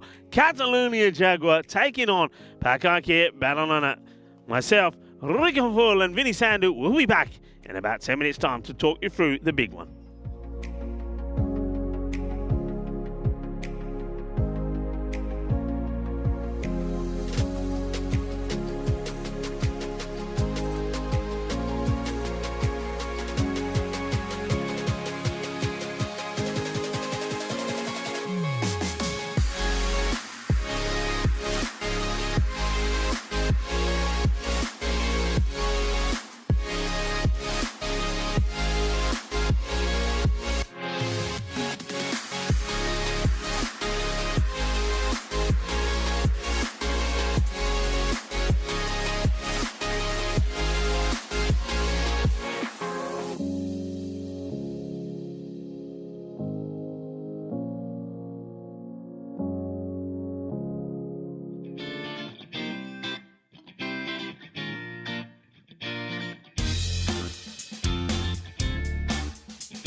been a crazy 3 weeks here in Barcelona, but it all comes down to this. Match 98 on the way, and we have two top-class teams that will be fighting for this trophy. It's going to be Paka Badalona, the former European champions, against Catalunya Jaguar, the new kids on the block, so to speak. I'm Mr. Maximo. This is the ECS Spain final, and it starts right now.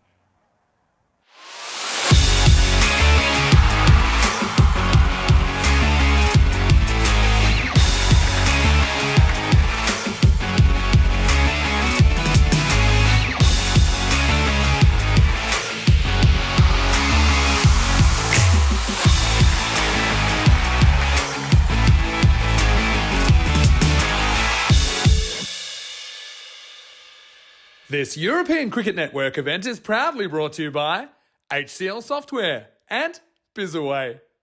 Hello, welcome back. It's great to have your company. And yes, it all comes down to this. Match number 98 is the final in this European Cricket Series. And we have two teams that are just full of power, full of stars, full of national representatives. We have Paka Badalona taking on Catalunya Jaguar in this final. And well, it's very hard to split these teams. I've got to be honest with you. Right now, we are going to go to the coin toss. And let's see what happens. We've got Stefan Gooch with the two captains. Catalunya Jaguar the call. Tails. Tails is the call. It's heads. We're going to bat first. Paka have won the toss and they're batting. So Mohamed Atif, he wins the toss and he's standing in for his skipper. He elects to bat first. And I think that's partly to do with the fact that Paka normally they like bowling first, and they've shown they'll do it in big games. They did it in the European final back in 2022. But I think they batted first earlier, put 200 plus on the board against Bengali. They also know that Catalunya Jaguar probably wanted to bat first themselves, so they take that away. Watch out for Mohamed Ihsan. He's just 23 runs off 1,000 in the series. On the opposition, Hamza Salim Dar, he has already brought up that milestone. First time we've ever seen batters get 1,000 runs plus in a series. But also I'm watching Mohamed Baba. He's such a big in for Paka, isn't he? And he scored 99 not out earlier today. Countering that, you've got Yasir Ali for the Jags. So look, a lot of stars on both sides. They'll be competing for this trophy. It's our final ECS match of the season. Of course, we've got the ECCW starting tomorrow. We're over 1,100 matches into the European Cricket Series this year. It has been such a wild ride. Also a bit of a milestone game for me. This is my 3,000th match commentated, and I can't wait to get over there. Thanks to everyone for the support. It's been a wild ride. So there's plenty to celebrate here, but let's give away this trophy. Rico Full standing by. Paka, the former European champions, taking on the new kids on the block, the Jags, so to speak. It will be Paka batting first after winning the toss. Hello and welcome back, everybody. I know that everybody on the chat, we want to wish Vinny happy 3,000. As we have a look at the marvellous setup. We're never going to get tired of that view, and never going to get tired of the memories that we've had here in Spain, Barcelona. What a series it's been. It's been quite incredible. Not just has the cricket been exceptional, don't forget some of the views that we've had from here as well. I'm sure that our Spring Productions crew, Andis, Vera Dennis and Martha Maria, will at some points, appropriate points, put some of those shots up of some of the spectacular sunsets that we've seen. What will be spectacular, though, is this final. This is what everybody has been waiting for. Paka Badalona taking on Catalunya Jaguar. Well, there's no point me reading through the list of all those players because they all are absolutely fantastic. Mohamed Ihsan, though, he knows that he's been having a bit of a mini duel, hasn't he, with Hamza Salim Dar. Both players have notched up 3,000 runs on the European Cricket Network. One of them has made 1,000 just in this series. That's Hamza Salim Dar. The other is 23 short. Of course, I'm talking about Mohamed Ihsan. So he's got a little personal milestone on the back of his mind as well. But I really do think that this could be a high-scoring epic of a match. Hamza wasn't at his best earlier, but I'm sure he's still going to come back to it. Farouk Sohail and Yasser Ali also were in the runs. But one guy who really did impress, Raja Adil with the ball, and Zukran Haider coming in. Those guys are going to be pretty difficult to get away. This is what the win predictor is saying, 54% in favour of Catalunya Jaguars. So, okay, let's see how it goes. And, I'm saying Jaguars, by the way. A few people say, it says Jaguar, Rico. I'm saying Jaguars because I had a look at their logo. And the logo actually says Jaguars. And I just think it's weird calling them Jaguar. There's more than one. We're going to go with Jaguars. That's what I've been going with anyway. All right, we get ready to go. And it's nice to see that plenty of people have made their way in to watch this contest as well. The doorman is here as well, so I'm pretty sure that our sound system will pick up the dol, the Indian drum that we'll hear playing in the background as well. So I'm going to like that, a little bit of shaba shaba, and that'll go well with the ballays as well. And well, we'll do a little bit of bhangra out there in the middle. So they're getting ready to go. The umpires just making their final checks is going to be Adnan and Shane. I want to take the opportunity to say well done to all the umpires that have been here over the 3 weeks. They've been absolutely superb. They've done a brilliant job. They've been well led, of course, by Tyrone Peters and also Stephen Gooch that was here to finish things off. So hats off to the umpires. It's not an easy job, but they've got to be switched on and focused all the time. Also, a big shout out to the European Cricket Network crew here as well. And to Marzi, who's here at the moment, and Sam, who did a fantastic job before Marzi. Samir, to Stefan, to Ravi, to Simon, to Suleiman here at the moment. And of course, we also had Mahil here, Shub in India now with his family. Hope you're having a wonderful time. And also to Paolo as well. Okay, we're ready for the battle of bat versus ball, the final, the big one. Here we go. Roger Dill to bowl the first. And this is a leave. Short, quick, outside the off. Babar respects it. The other thing about this contest that makes it so amazing is you got all of these players like Babar and Roger Dill. They know each other. They're all part of the national side. And we're going to see a lot of that as well. They're all friends and good mates. I think at the moment while this contest is on, I think it's going to be pretty spicy. There's going to be a little bit of masala out there in the middle. Roger Dill. Once again, this time bat on ball but no run. So trying to keep it outside the off there. See if you can Babar make a mistake. But the thing is, as soon as it's a little bit too short, Babar will be after it. He plays this one into the deck. I think Babar's probably would normally have gone underneath it. You can see he's disappointed. I think that's one he normally leans back and lofts over the fielder at point. It looks like it's Hassan who's there just from the white cap that he's wearing. And gone, bowled. That is the end of Mohamed Babar. He will be cleaned up by a spicy delivery from Raja. Oh, what a delivery this is. Roger Dill gets it quick and fast. It's pitched up, everybody, pitched up. And it goes right through Babar. Babar stands in amazement. He can't believe it. It's like he's looking for an excuse, looks back, sees the timber knocked over, and then the big man will have to go. It's the perfect start for the Jaguars. The Jaguars pounce early as Babar, the captain, will go. And he's going to have to depart. Well, that's an amazing start. It's not going to be a golden. Let's change that to a normal Derek. And I know that Goldie wants to show off. There we go. A 3-ball duck. Babar will get... Look at the bench. Nobody wants to say a word, do they? Nobody wants to say anything. Look at the celebration. Look at the joy. Look at Bilal Aslam. He was dancing with joy at square. And here we go. High fives all around. Magical moment. Raja Dill picks up the wicket. Babar goes without scoring. And that's quick and fast as well. That's fine as it is. Yassin. Still plenty of batters. Remember, this guy, Yassin, he's put together many partnerships with the likes of Ishan. Ishan still at the non-strikers end, watching this all happen. So that's that little shuffle, Raja Dill. And Horse plays all around this. Just have a look how far. I mean, if you want to know about the pace being bowled here by Raja Dill, have a look how far the keeper's standing and it's carrying through. Watch this. I mean, it's a quick delivery. And it's a big swing from Yassin. Incredible start. Could we start the final with a wicket maiden? Could we? How many times have I said this? When it comes to the big occasions, that's when the big players perform. And Raja just making some final adjustments to his field. He's put some mid-wicket in. I wonder if he's thinking about going for the shorter delivery here.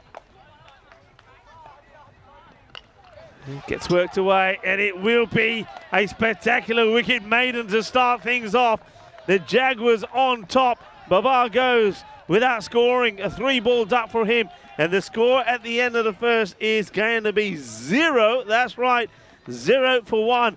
As we welcome back into the queue, the man who's doing match number 3,000. Vinny Sandy, congratulations. And I know you're looking forward to going to the Cardamom Oval as well tomorrow. I sure am tomorrow. Well, match 3001 will be pretty historic as well because it'll be our first ECCW match between Spain and Austria. That's coming tomorrow. Yeah, thanks everyone. It's something I actually didn't realise until it was mentioned to me yesterday that the final here would be my 3,000th match commentating for ECN, and I'm really thrilled about it, and I couldn't do what I do without the support of so many people, principally you, Rico. I mean, you've really stepped up as the schedule's gotten crazy and out of control. Of course, all the people in the background, the blue crew and the office crew for their support as well. Anyway, right now, this is a doozy of a game, and Hamza's in, and he's going to get a wicket straight away, and Isan goes first ball. And it's a disastrous start for Paka Bon. Both openers go without a run on the board, and Hamza strikes with the first ball of the second. Wow, could you write this? Hamza Salim Dar takes wicket number 24, and it is the big one. It is the wicket of Ishan. Ishan, he doesn't hold back, is the way that he plays, sees it, but it's a little bit too close for the shot. He hits it pretty hard. He hits it pretty well. And that looks like it's only his hand. That's his white cap. I'm pretty sure that's the man who takes the catch. And look at that. It's joy. So Ishan, well, he's disappointingly not going to notch up the 1,000 runs in the series. He'll fall on 977. And that's the golden duck for Ishan. Would you believe it? If I said to you that Mahmoud Babar and Ishan would both get in this match, you would not believe it. Yeah, I mean, Hamza takes the catch at backward point, and yeah, the drums are going. This is a crazy start, and let me tell you something. Paka Bon have won a European final, so they've won an ECL final, but they've never won an ECS final. They did win a series here, but it was a round-robin series back in 2020. They've never won an ECS final. Here's Sikandar Ali, and that's off the pad. That's going to be 4-leg bias. So in fact, it's been called off the bat.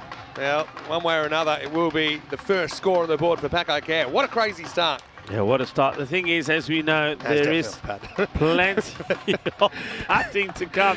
If these are caught, then you rub your leg. Yeah. If they go to the boundary, you look at your bat. Batting 101, especially when it's your first ball you're facing. Yeah, absolutely right. Is off the mark. All right. Yeah. So, I mean, I'm just so excited that my 3,000th match comes in. What I think is the best clash we'll see in ECS this year. What a start. Oh, crazy shot, really. It's going to be a wide. And they'll get an extra run, but Sikandar living really dangerously, because I think if this is on the stumps, it's hitting the stumps. Sikandar Ali is a sort of guy, doesn't matter what the match situation is, doesn't matter how many runs he's on, he can play the most crazy of shots that you would believe. And sometimes they come off, most of the time they do. Sometimes he can look a little silly, but he's there to do battle. Well, there's one word I'd use for the start of this innings for Paka Bon. It's stranded. Baba stranded on 99 on finals day. Isan stranded on 977 runs for the series. He won't make the 1,000 now. Hamza to Yassine, and he's bowled as well. Well, that's 3 out in an over and a half, and Yassine goes in the final for a duck. This is a nuts start, really. 6 for 3, Paka Bon. Oh, well, Hamza Salim Dar turning it on. Well, he may not have been at his best with the bat, but look, just look at this delivery. Look where it is. The tall is playing. The Jaguars are doing the Bhangra as the wickets are falling. And even the Ducks are doing the Bhangra now, because that's the third. And Hamza, look at the joy. Well, that's why he is who he is. That's why he is the MVP, or was the MVP in the European Cricket Championship. You're talking about a guy that has scored 1,184 runs and now has taken 24 wickets in this series. Kind of top of the stump length as well. Is the similar length to the one that got Babar in the first over. This is an insane start, but you know, I just feel like there's some sort of twist or turning point. I feel like there has to be between these two teams. Having said that, I watched Paka get dismantled for 41 on this ground in the Group A final last year. And so, you know, all teams, it can go badly. The other thing is they don't really have any runs either. I mean, they're 6 off 9. All right, Abid Mahboob. He's going to start with the run off the bat. I actually think this is the first run off the bat, but he'll get off the mark.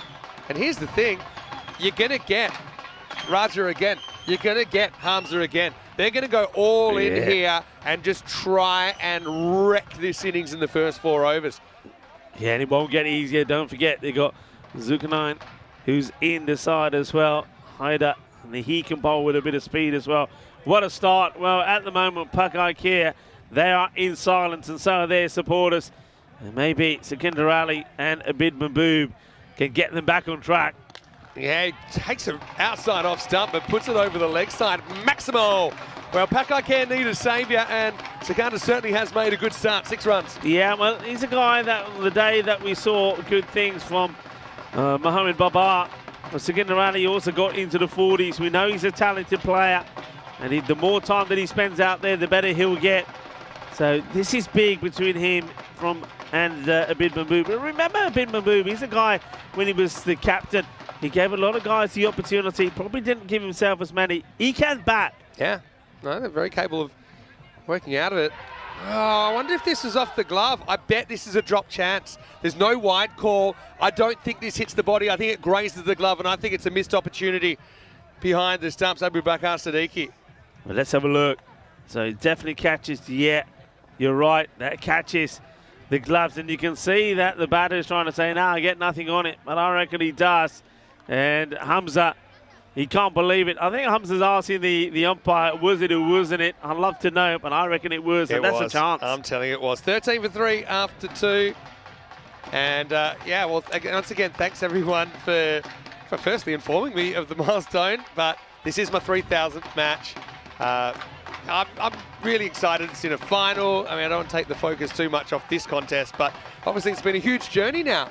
And we, together, Rico, have done so many of those games, probably almost 2,000 together, I'd say. It's been a crazy ride, and thanks so much for all the support. And you deserve all the accolades as well. And congratulations to you. He must have nicked this. Bat, must have nicked it. I think this bat. Oh, if he didn't, he's dead. Yeah, umpire saying bat. I mean, you won't be able to tell if there's a nick or not.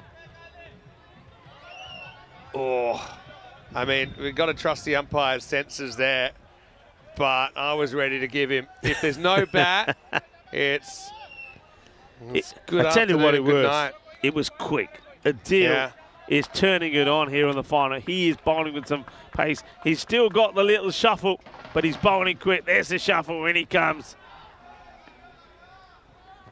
Well, he goes short this time, and you can see slight differences in. Oh, now we might have overthrows. No, we won't. It's pretty well backed up. Secondary backup there from the Jags. Yeah, it's a crazy start. Congratulations, 3,000. You're a hat-trick of the 3,000s here then, really, aren't you? This is the 3,000 trip, isn't it? Because Ihsan makes 3,000, the first ECN batter to do so. You got Hamza, who may have gone past him on career runs now, I believe. Yes. And he reached 3,000 as the second. And I suppose I'm the first 3,000. I've got a feeling I'm standing next to the guy who will be the second before too long. That's terrible. No, what is this? He's gone, I reckon, Yorker, trying to spear it in the stumps. That's a gift, really, from Raja Adil. 5 wides. Well, what is this all about? Somebody who's been right on the button, then fires this one. There's nobody's going to stop that. Nobody. That's a minimal. Yeah, I mean, there's a bit of nervous energy all around the place. I mean, obviously, Paka probably a bit more nervous after this start. And so, wow, tension and a bit of atmosphere around the ground as well. Yeah, plenty of people enjoying the action in the stands, sitting in the sunshine, enjoying. The Dawl is playing as well. All right, goes with the angle this time. And kind of in an instant, Raja loses his, what's the word? His kind of ownership of this over. You know, like that just kind of gives a bit of a look in Sikandar. He's been the one guy to be on so far. Paka Care gets 6. Yeah, the thing about Sikandar, he's not just swinging wild. He seems to be batting with some sense. He's using the pace of Raja against him. So, action happening all around us at the moment. Action behind us as well. Now he wants to go that direction again. I'd have someone there. I mean, I think they got the long on back, but I don't think there's too many disappearing over Raja's head. That's 4 runs. 4 carreras más. Yeah, I'm not sure who was that. It was one of our crew. No idea who it is, but they get it wrong. Let's have a look. Oh, yeah, that's not the way to do it. And luckily, he's got some backing up as well. Incognito. Thanks so much to James Stewart for the message, saying it's been an exciting and weird ride ever since the soccer goal at Square Leg. He's talking about Frankfurt. I know what you're talking about there. I'm very honoured to do what I do, and I'm really honoured to be part of such a great and supportive community. Couple to come here. Raja going to get his mojo back. Nope. This is a really nice drive. Again, he's just gotten 2 straight here, hasn't he? And it's kind of veered off the plan. And now he's just trying to take a wicket every ball. I think maybe he's over-attacked, and it's been expensive. He's got to go back to what we normally see him doing, which is that short of length outside the off. He's going at the stumps, and at the moment, Sikandar Ali is enjoying it. And he's thing about him is what I said. He's not rushing his shot. He's just getting in line and helping the ball through. He's making the most of what's left of the power play. Ball to come. 33 from 3. All the threes. Now, short. They won't get a run here. So Sikandar, 24 out of 33 in the power play. I don't think anyone had that on their bingo card. 33 for 3 after 3. And that over, it's the one that they wanted. It goes magical, doesn't it? So, all right, it's not quite where they would have liked to be. I mean, normally in the power play, they're around the 45-50 mark, but it's a recovery. Thing is, though, can they continue it? Because I'm pretty sure that you're going to see a bit more of the same, a bit more of the firepower. Maybe we will see Zulkarnain Hyder come in here. Looks like it is. So Zulkarnain Hyder, another guy that has played high-level cricket, very good bowler. He showed his skills already just in that last match with the ball and with the catching as well. So here we go. The thing here for me is, what I'm thinking is, I mean, we saw the 2 wickets there from Hamza. They got to know that another wicket or 2 you in here. Why is Hamza not bowling himself out? Why isn't he going for the kill? I'm staggered, actually. Especially after that over went off the rails. Okay, yeah, you've got a really good replacement here in Zulkarnain Hyder. I'm not saying you don't, but I would have bowled him out. Yeah, you say you get me another wicket or 2, that's it. That's all the bat is gone. Especially if you get the wicket there of Sikandar Ali. Anyway, Abid Mahboob. Here we go. Not a bad start at all. It's not an edge, but it is a dot. Hey, I just want to say a quick thank you to everyone again in the chat, to Chris Smith, to everyone else that said thanks, including Cosmic Nana, and to Trip, to Steve McVeigh, to Wayne, of course. I'll try not to miss anyone out. To Elsboy, thanks very much. Elsboy's a classic lurker. He won't come out normally. So, Elsboy, thank you. And obviously, I already mentioned James and George as well. George Amel. Oh, that's a good little uppercut. And there's nobody back here. So we're out of the power play, but they have elected to not have an outfielder. Even if they did, I don't think he's catching it. Maximo of 6 runs, the first for Mahboob. What a good shot that is. Delightful shot from a guy that I have a lot of time for. He's looked after us so well here. We've had a fantastic journey here in Barcelona. One guy that we need to thank is Abid Mahboob. Always here in the morning, helps to set our station up, helps to get our tent put up. Then he's here in the evening helping us to unpack. He's really done a lot of hard work around the ground, so I'm pleased for him out there in the middle. And good luck to him scoring some runs. Run rate's kind of back on track now, heading in the right direction, at least for Paka Care fans. This is Fuller, and he gets a fair bit of bat on this as well. That's going to run away for 4. So Mahboob and Sikandar Ali turning things around. And look, what's par here? Ordinarily, I would have said, look, probably 140, maybe 145. But the pressure of the final, it's a very different feel of an innings if there's early wickets or if there isn't. And Paka Care, obviously, they'll be hoping to remove some threats early in the second innings. Yeah, look at Sikandar Ali. Talks to Mahboob every time he plays the shot, telling him, stay there. You're doing well, stay there. Changing the field here now. They've got a sweeper out there. I just think with the line that's been bowled here now, I'm quite surprised there's a mid-wicket back. I would have extra protection on the offside. 10 off the first half of the over. That's a pretty good ball. It kind of looked like it was cuttable, but it wasn't actually that wide, and Mahbub misses out. Well, there's somebody's phone ringing there in the background. I wonder who that is. Maybe Mum's calling. But I'll say that probably one of the greatest things about my job is I've been able to work with so many fantastic commentators as well. I mean, principally, obviously, you, because I spend so much time with you, but obviously to Corey and working with some of the younger guys as well, like Charlie, like Nish as well. Yeah, nice little down cut here. This will just be a single. Also, really enjoyed working with Joe last year in the night series. Danny Hudacek. Andrew Ryan, of course. Yeah, Let's not forget Rhino. He's always outstanding. And really everyone I've worked with. I've gotten to meet so many interesting people on the tour. And thanks to Kale Pravin as well, who sent me a message. And really do appreciate the well wishes. And yeah, cricket's about celebrating. That's something our founder, Dan Weston, always says. So I'm happy to celebrate this today. I remember you celebrated your 2000th early in the year, right? Mm. But I'm pretty happy I get to do this with you right here in the Barcelona final. Slow ball. It kind of fools him. Hamza has ideas. Now he has to deal with the bounce. And he backs off the catch. Probably a good decision. Skandarali gets away with it. Yeah, it's another good over. The recovery continues from Paka Bon. They take it to 45. So 45, all right, the 3 wickets hurts here, but the score is back on track. And those 3 wickets matter less the longer you go, but it's also about how quick you can go in the middle order. And with Yasser Ali and Hamza Salim Dar ready to open the batting for Catalonia Jags, you probably can't just sit on a 120 here. You do have to kind of take a few risks and try and get a few more. Yeah, KL Pravin saying that he's always enjoying the commentary between you and I. And he says, thanks for entertaining. That's very nice. We do hope to entertain, and there's nothing that's ever been done like this. That's probably what I enjoy the most about it. People often ask me, oh, do you have ambitions to do this or that? I honestly think I've landed right where I belong, and with a great bunch of people. Yeah, well said.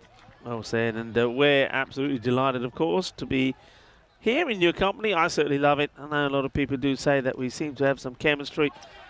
And yeah, it's always great to be with you. We've been, and the thing is, I mean, we've been to some great places. We've been looked after well by a lot of federations, and that's for me what it's all about, isn't it? When we're on the road, we meet teams, new teams, old teams. We go back to places to meet our friends. It's such a positive experience. Yeah. That's probably the thing. It's the most positive experience I think of my life. And it's not always easy, of course. There's a lot of sacrifices that go into it, but also, I just think it's such a unique and unforgettable experience, and hopefully I can start my next 3,000 tomorrow, and I will. All right, completely lose his run there for Ixa Hale. A big thank you to Kitty Hundley, who's watching from USA. Thank you for the well wishes to Ansh Yadav as well, and to Mikey T, who's popped in, and Lakendra Sharma. Thank you so much, guys. And I'm just so glad that we get the support we do. That's why we're still able to do what we do. Short, smashed, and that will be out of here. Maximo! So Skandarali, he's a guy, often he doesn't get the headlines, but, in a tough situation, he rarely has a bad game. I remember that from the ECL as well. Yeah. And this is a cracking pull shot for 6. He's another one in the same sort of case. That one ends up in the scorer's tent once again. He's one of those very similar to Asjad, but he's always been thereabout as a fringe. I know a lot of players think he's very talented. This one's a bit pitched up, but once again he gets it away. It's going to be 4 more. And Hamza getting very frustrated on the boundary, but I still do think they missed the trick here. I think Catalonia Jaguar, when you have a team like Paka Bon on the back foot, you go for the jugular, and keeping Hamza Salim Dar back, I think that's a missed opportunity. Yeah, I agree. What movie was I watching the other day? It said if my opponent was drowning, I'd put a hose in his mouth. And okay, you can get what I'm saying there. A bit of an extreme one. But the next one is going to be a single that they'll hustle for, but they'll get. Yeah, I just think sometimes, and Ian Chappell was an Australian captain back in the 70s. He had a view on captaincy. He was like, think of what your opponent would want least and do that. And I think they take nothing away from Zulkarnain, who's a good bowler. I mean, so's Sahale. I mean, they've got lots of good bowlers. But the last thing they wanted was to face another over of Hamza. especially when they just turned the corner with that third of Raja Adil kind of going off the rails for the Jaguars a little bit. Anyway, here is Sahel. It's hit. Leg side. This is in the gap, and it's going to be 4. Oh, he tries to go the flying leap style. Yasser Ali doesn't get off his feet, and Paka care. I mean, this is what good teams do. They find a turning point, and then they wrest the momentum back. And slowly but surely, they've worked their way back into this contest. Yeah, they have. I mean, they were in all sorts of trouble, weren't they? Let's face it, 13 for 3 at the end of the second. The first over, no runs, 1 wicket. It was a wicket maiden to start with from Raja Adil. It's high. It's in the air. Hamza gets underneath it. Huge moment. And he holds on to it. That's the wicket they wanted to get the breakthrough. Abid Mahboob. It looks like he was just trying to hold back a little bit. He fancied himself to go after this. He goes after it, but he gets it wrong. And at the end of the 5th over, there will be the wicket. Mahboob will go for 17. And it is Sahel that takes the wicket. The catch held there by Hamza Salim Dar. Yeah, it's a steadier, isn't it? So that'll be the end of the over, and the score is 60 for 4. This is the final, ECS Barcelona final here. It's ECS Spain. We had to wait a while to come back this year.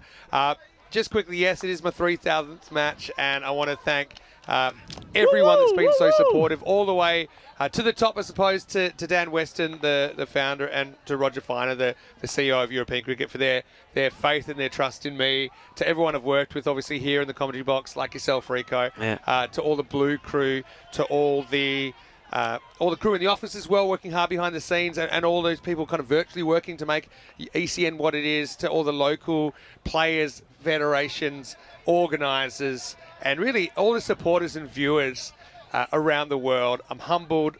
Thank you so much for allowing me into your living room so often. And look, I'm really quite excited at the thought of what's still to come, as Hamza is brought back here in the 6th over. So there's a lot of people to thank, but you know, without European cricket being as engaging as it is, and there's a lot of people responsible for that, and I just don't think we would have had this kind of success. So we've gone from 17 matches back in 2019. The plan is next year for 1,800 matches. Yeah. This is going to be 4. And Sikandar is going to keep on keeping on. Hamza, again, he's gone a little bit cold. He's been left on the shelf a little bit here. Yeah. I've got to say, I think it's a tactical misstep from the Jaguars, and Sikandar is playing a blinder of a knock. That's a really good shot. Hamza, you can see what he's doing here. He wants to go as wide as he can, as wide as he legally can. Well, he's getting a bit of advice here now from Yasser Ali, who's probably thinking about the field change. And I'd agree with Yasser. He's probably saying, look, you need protection out there to Sikandar. He brings the square leg in so there can be more protection out there on the offside. So let's see how this Put works. the fine leg back. I've got a feeling they might try and bounce. Shorter delivery might then. try and bounce him, or maybe it's a bluff. You got the fine leg, got the deep third back as well. Oh, chopped, and that fine leg might come in pretty handy here, because that would have been 4. Otherwise, it's, this way it's only going to be 1. Yeah, so I was actually in one of the presentations yesterday. Obviously had a big meeting preparing for 2024, and it said, you know, gone from 17 matches to 1,700, and then I won't mention who it was. They were trying to work out. I'm trying to work out the percentage increase. It's just 100 times as many, but it's crazy, and it's a good kind of crazy. And thanks for coming along for the ride. I mean, I still think globally European cricket's a bit misunderstood. Maybe just some of the things that go viral and go a bit more into the mainstream. And that's certainly something that I'm keen to, you know, just keep kind of spreading that message with the limited resources we have. That's why I always say to the viewers, tell your family, tell your friends, grab a friend and watch a day. You know, whatever you like to do, with a cup of tea or with a drink of whatever you like, maybe grab some lunch or dinner together and watch it. It's a shared experience, and it's something that we're really excited to take to the next level as well. But a cracking game to have my 3,000th, that's for sure.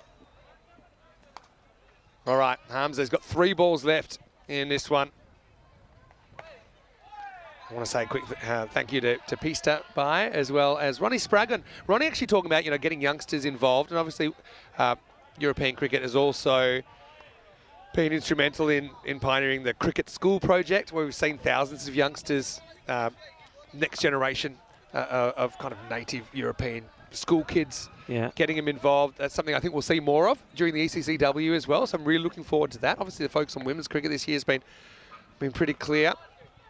Good Yorker just outside the off stump, and this is Asadaba struggling to get going. And also, you know, we've got a couple of extra awards here in this ECS Spain. I know we'll have an MVP award, but we'll also have a batting award, a bowling award, and a Best Young Player award for an under-23 player. Yeah. So there are a couple of extra things to come. So I agree, you know, we want to see more youngsters playing. I think it'll take time to harvest what's been, you know, the seeds that have been sown, you know, with the school kids, and that might be 10 or 20 years away, but it's certainly being done. So, yeah, thank you to everyone, to Harry Kershaw as well. This is up, it's in the air, and this is going to be 4. So, yeah, I know there's a bit of debate in the chat, and it's always a tough one. Do you bring your strike bowler back or not? That, to me, wasn't that difficult a decision to bowl him in the 4th. And it was worth the gamble, because now you've kind of let the toothpaste out of the tube here, and Hamza doesn't have as much success in his second over. Into 6, Paka 70 for 4. Yeah, 70 for 4. They'll take that. They've been a super. I mean, just have a look at that. I mean, look at those players there. Mohamed Baba, Mohamed Ishan, Mohamed Yassin. Well, the Mohamed just haven't worked out in the morning, haven't they? Or in the beginning part of this innings, all being blown away. But the recovery is on, and Sikander Ali, well, he's leading it at the moment. He's on strike here on 41. He's the guy you've got to try and get. They will go back, it looks like here now, to Zulkarnain Haider. So they're going to keep with this all-pace attack as well. Getting back to a few questions in the chat, but first, I've got my eyes on the prize here as Haider brought back in over number 7. That's going to be out. Yeah, there's no bat on that. He's going to have to go. And full does it again, doesn't it? And Sikander Ali wanted to go leg side. He snuck across. This time, the Jags pull the right strings. Mahamadou Mawakas brings back Zulkarnain Haider, and he gets Sikander Ali for 41. Again, that's a big moment in this inning, 70 for 5. Yeah, I mean, what a delivery. Quick, it's fast, it's full, it's in swinging, and he gets him. He's on the back foot here, and I don't think that ball's going on to hit the stumps, nor does the umpire. Umpire Shane puts the finger up, and that's adios. That was a fairly easy one, really.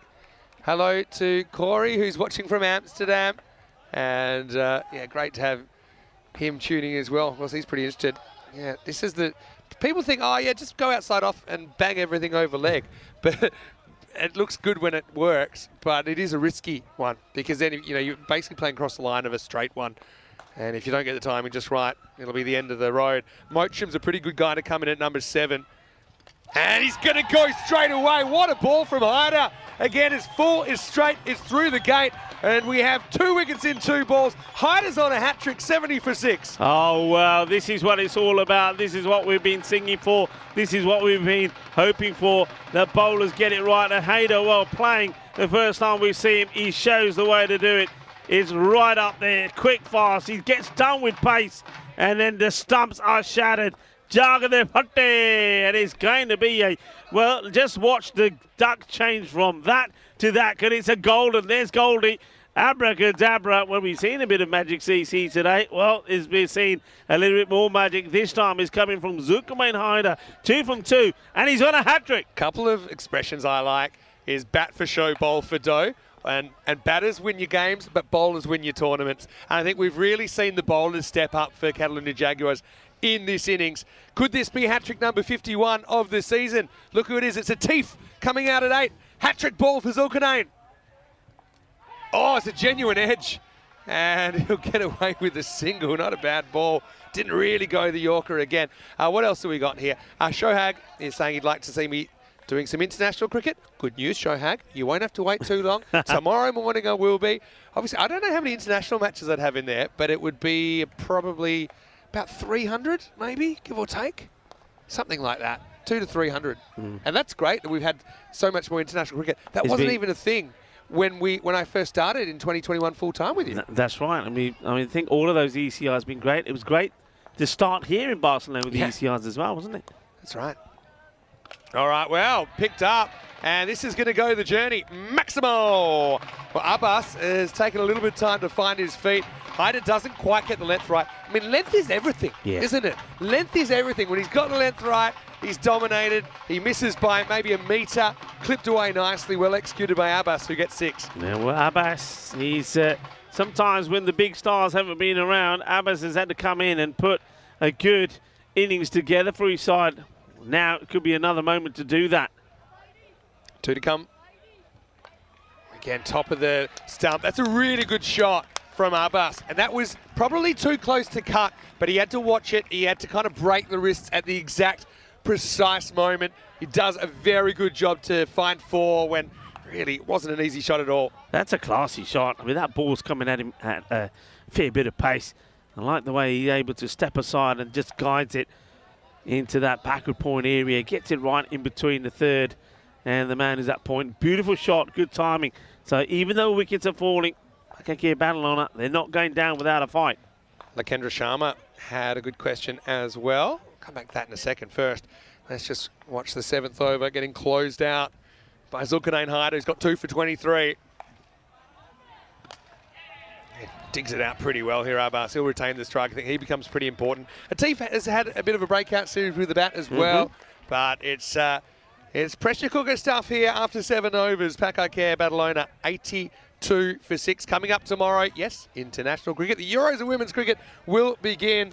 And we'll begin with the host nation, Spain versus Austria. You know, we had the 99 not out earlier on today, Mohamed Babar. Yeah. Well, Naomi Hillman Bermejo, she also scored a 99 not out for Spain earlier in this season. That was at the Carter Oval. So we'll probably see her first up. Netherlands, Italy in match 2. England will make their first appearance in match 3. Join myself and Rico and a few special guests on day 1, 8:45 a.m. GMT, 9:45 in Europe, 1:15 p.m. in India. So basically it's an hour later than this tournament has started.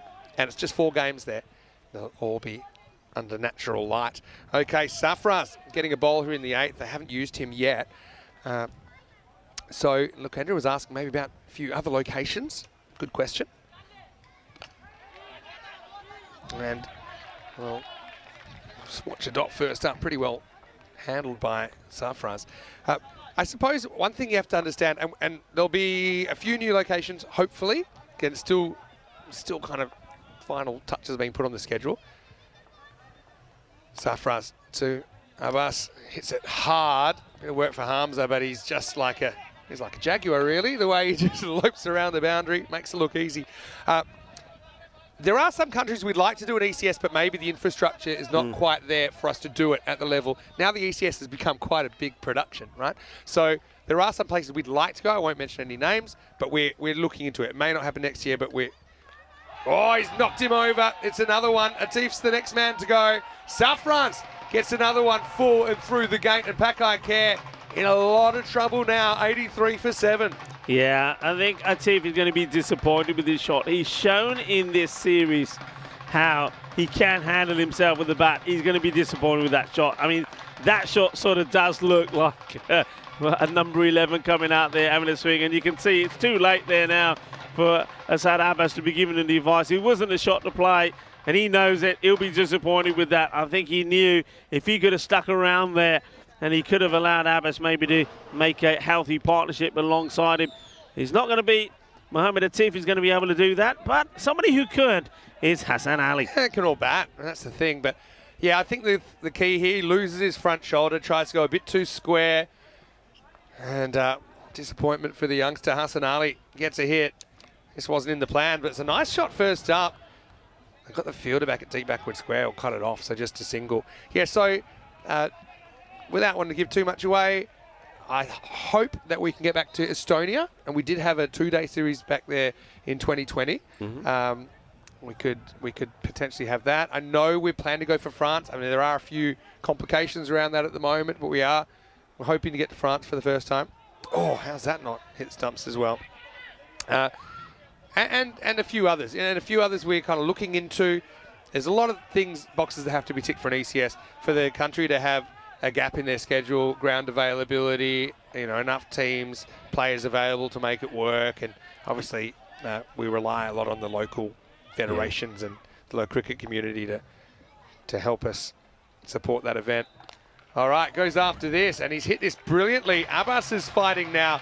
He'll never... Oh, Car Town. Well, here Where'd we they come go. from? They're Here really we running out of go. places to put cars. We can't see that because we're at ground level. Anyway, Abbas, he puts the cars in danger. Adios Pelota, Maximo, 6 to Paka Care. Well, I said the cars will be in danger. Well, that one only just misses. But it's a nice shot. He really gives himself a lot of space. He puts the whole weight and balance into that shot. Gets a good 6. So they're moving to 90. 90 now for 7.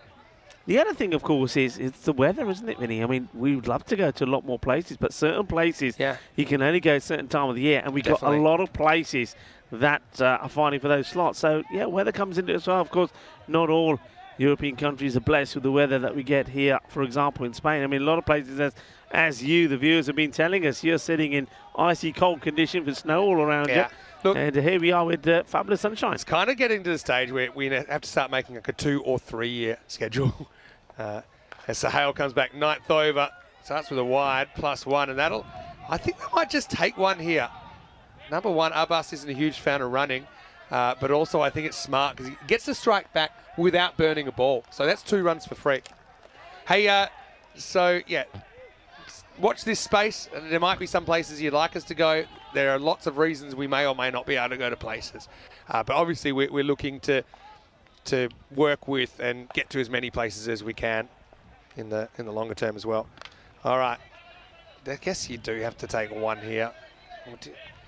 And that's all they'll get. Hey, look, the robots come back. Apparently your count is 2,661, so you're not too far behind, Rico. And I believe, I'll pretty much right on the nose get 1,000 matches this year. So that makes sense, about 1,000 matches a year for 3 years. Yeah, I guess. Yeah. But obviously now we're doing a lot more than 1,000. I'm just glad somebody's counting.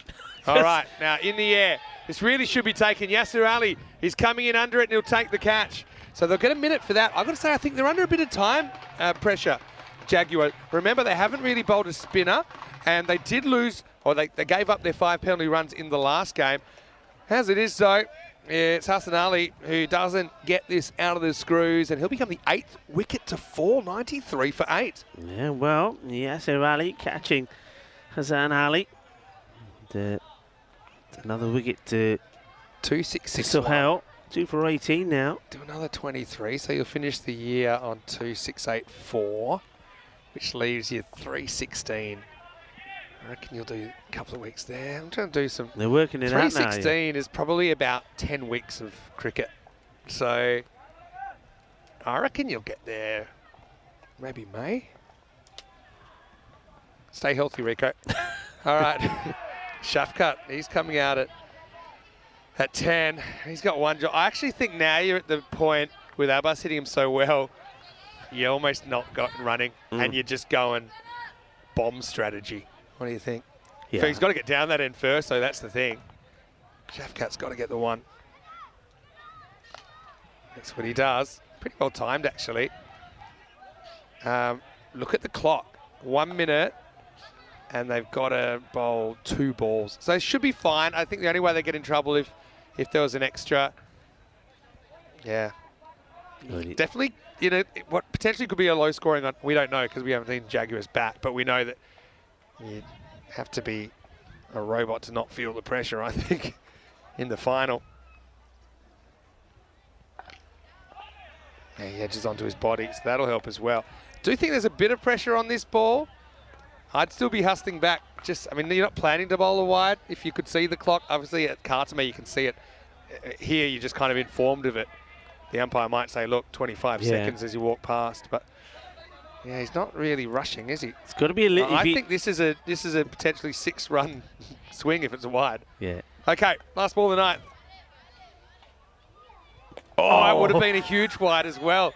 Abbas. That's cost Get them out 5. the way. That's cost them 5. He's not going to play dodgeball for Spain, I tell you that much. Because that literally, you let that go, you're getting the penalties. Who knows? It might have even been 5 wides plus 5. It might have been a 10. Anyway, it's 94 for 8 after 9. Sums it up really for Paka Care in this innings. I think what happened there, if I'm watching that play, you leave that go, you're going to get 5 penalty runs. You also take the run, and he goes back on strike. Maybe, yeah. So that's a huge blip in this innings. And that also would have put the 100 on the board as well. I've seen Paka Care defend 69 on this ground, though. So even when they're batting, sometimes when their batting doesn't fire, and it happens to all teams, right? They tend to find something in the field. You know, they do. But, I mean, look at the class lineup they're going to run into.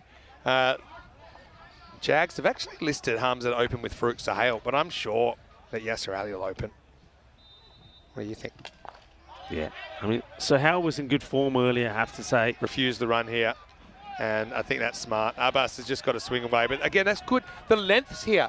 I can't believe people are actually finally listening after 3,000 matches. It's taken a while. Full. It's taken a while. You're not all show about to. Right on cue. He gets too short. Some people never listen. Sarfraz pays the penalty. That brings up the 100 with the Maximo. All right, that takes 100 up. Now, if he can get a couple more away, I mean, a 110 to 115 sort of chase. I mean, the reason that this match is going the way it is and it's not the high-scoring epic a lot of people thought it was going to be is because it is a final. There's a lot of nerves out there. Players are fired up. Big players turn up. The bowlers are fired up. I don't think it will all go the way. And that's a beautiful hit as well. Well, that has been absolutely crunched. So 101 becomes 105. There's still a couple of balls to go here. And Abbas, well, great shot. He's playing a fantastic knot. They've had to rely on him a few times in the past as well when there was been no Sikandar Ali, there's been no Babar. And he's come up trumps and he's doing it again here for him. 2 to come. Play. Yeah, wrong play. And a couple of I mean, he spoiled a wide that cost him extra, I think. Not being too critical of him, but this is just not the percentages.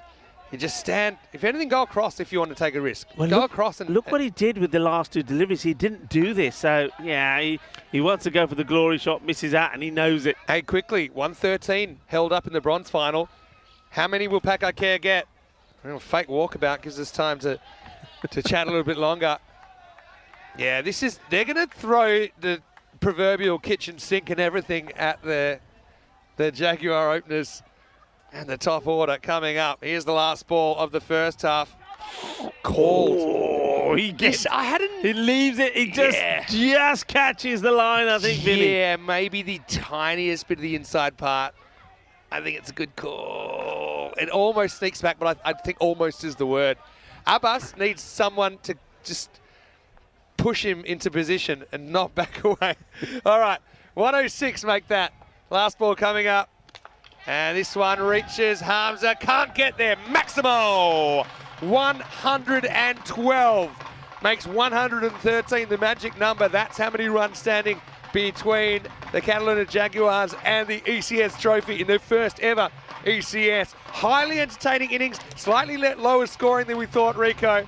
But Paka Care, as my coach used to say, well, they've got the runs. No one can take them off them. And the Jags, they'll be after the trophy. They'll be after 113 in the second half of this final. They certainly will. And don't forget, the other thing is that score comes off of just 9 overs as the Dawl is playing. Well, you can hear that played in the background because the first over was a maiden. It was a wicket maiden because that was the big wicket with Babar playing all around this one.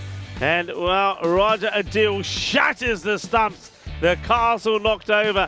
And that was a big upset. Well, if that was a big upset, what about this? The very first ball from Hamza Salim Dar getting the wicket of Mohammad Ishan. Yeah, it's crazy. In fact, it was 0-0-0, the old Australian emergency number in the top 3. And you'd say, if that was to happen, then Jags are going to be all over this game. But I will say, a couple of real fighting innings in there. Sikandar Ali really turned the narrative around. They didn't bowl Hamza out straight away. So I think that backfired a little bit. Sikandar would end up with 41 of 15. Abid was there for a little while with 17, and then we saw Asad Abbas, who really kind of had to take things up towards the end. I think that was a pretty easy decision. The Jags, they had success when they were full. I just think good players make more mistakes against full deliveries. Yeah. And I'm not saying it's going to work all the time. I just think you got more chance. That was a good example. Motion went for a gold. It was raining ducks here as well. And Catalina Jaguar also flew pretty close to the sun as far as the clock went, bowling 10 overs a seam, but they got away with it in the end. That's probably not a great place to park your car, as we'll probably find out in the second innings when Hamza starts bombing them over the fence. Yasir took that one. Credit to Asad Abbas, and I think you're right. I mean, they do have that depth. Bringing these players in, the kind of super duper star players, pushes other guys down, but they're guys that have had a lot of cricket. And so Asad Abba certainly didn't miss a beat. 39 off 19 for him. The top scorer, though, was Sikandar Ali, who came in at none for 2. He scored 41 off 15. Mahbub was 17 in there.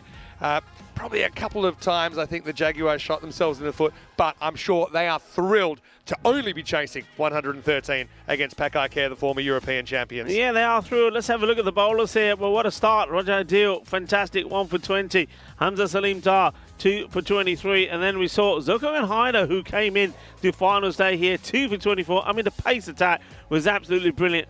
But everybody chipped in there. Nobody went for too many runs. But I can tell you this now. I think Mohamed Atif and Mohamed Baba, they're ready to try and do the same and to they've the done Jaguars. it before. And you're right. I mean, they all win the battle with 25, I think, all those bowlers. So, yeah, team effort there. And, yeah, ultimately, Paka Bon trying to win their first ever ECS final. They'll have to defend 112 to do so. Join us in just a few minutes for the exciting conclusion of this tournament. Vinny Sandhu here, Mr. Maximo. And Rico full 3,000% of action here. And we'll be back shortly with the second innings. You're watching UCN, and this is the European Cricket Series.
This European Cricket Network event is proudly brought to you by HCL Software and Bizaway.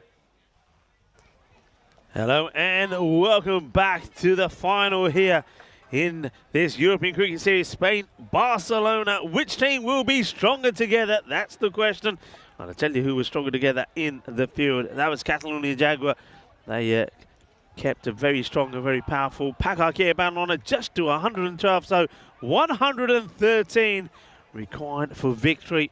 And I know that a few people, like Sir John Gray, hello John, saying that you'd expect the Jaguars to knock this off pretty easily, but I tell you this, Paka Bon are going to throw everything at them. They certainly are, and this young man, Mohamed Atif, well, if he gets it right and turns it on, well, anything is possible. They also have, of course, the experience and the skill of Mohamed Babar as well. So sit back, get comfortable, and enjoy as we get ready for the start of the second innings. Vinny Sandhu is here with me as well. Vinny, how you see it going? I see Jags being a big favourite, but I am not willing to write off Paka. This is a team that have been European champions before. They won that championship in 2022. But one thing they've never done, they've never won an ECS final, believe it or not. Hey, first ECS of the year was in Malta. Do you know how many won the game? 74. Goes Ozalmi in a thriller. Yeah. Low-scoring thriller, that one that went right down to the last ball. Atif to get us going. 113 for the Jags to win the premiership. And oh, this one almost carried. I'd like to see this one again, Rico, because he steers this kind of at the fielder.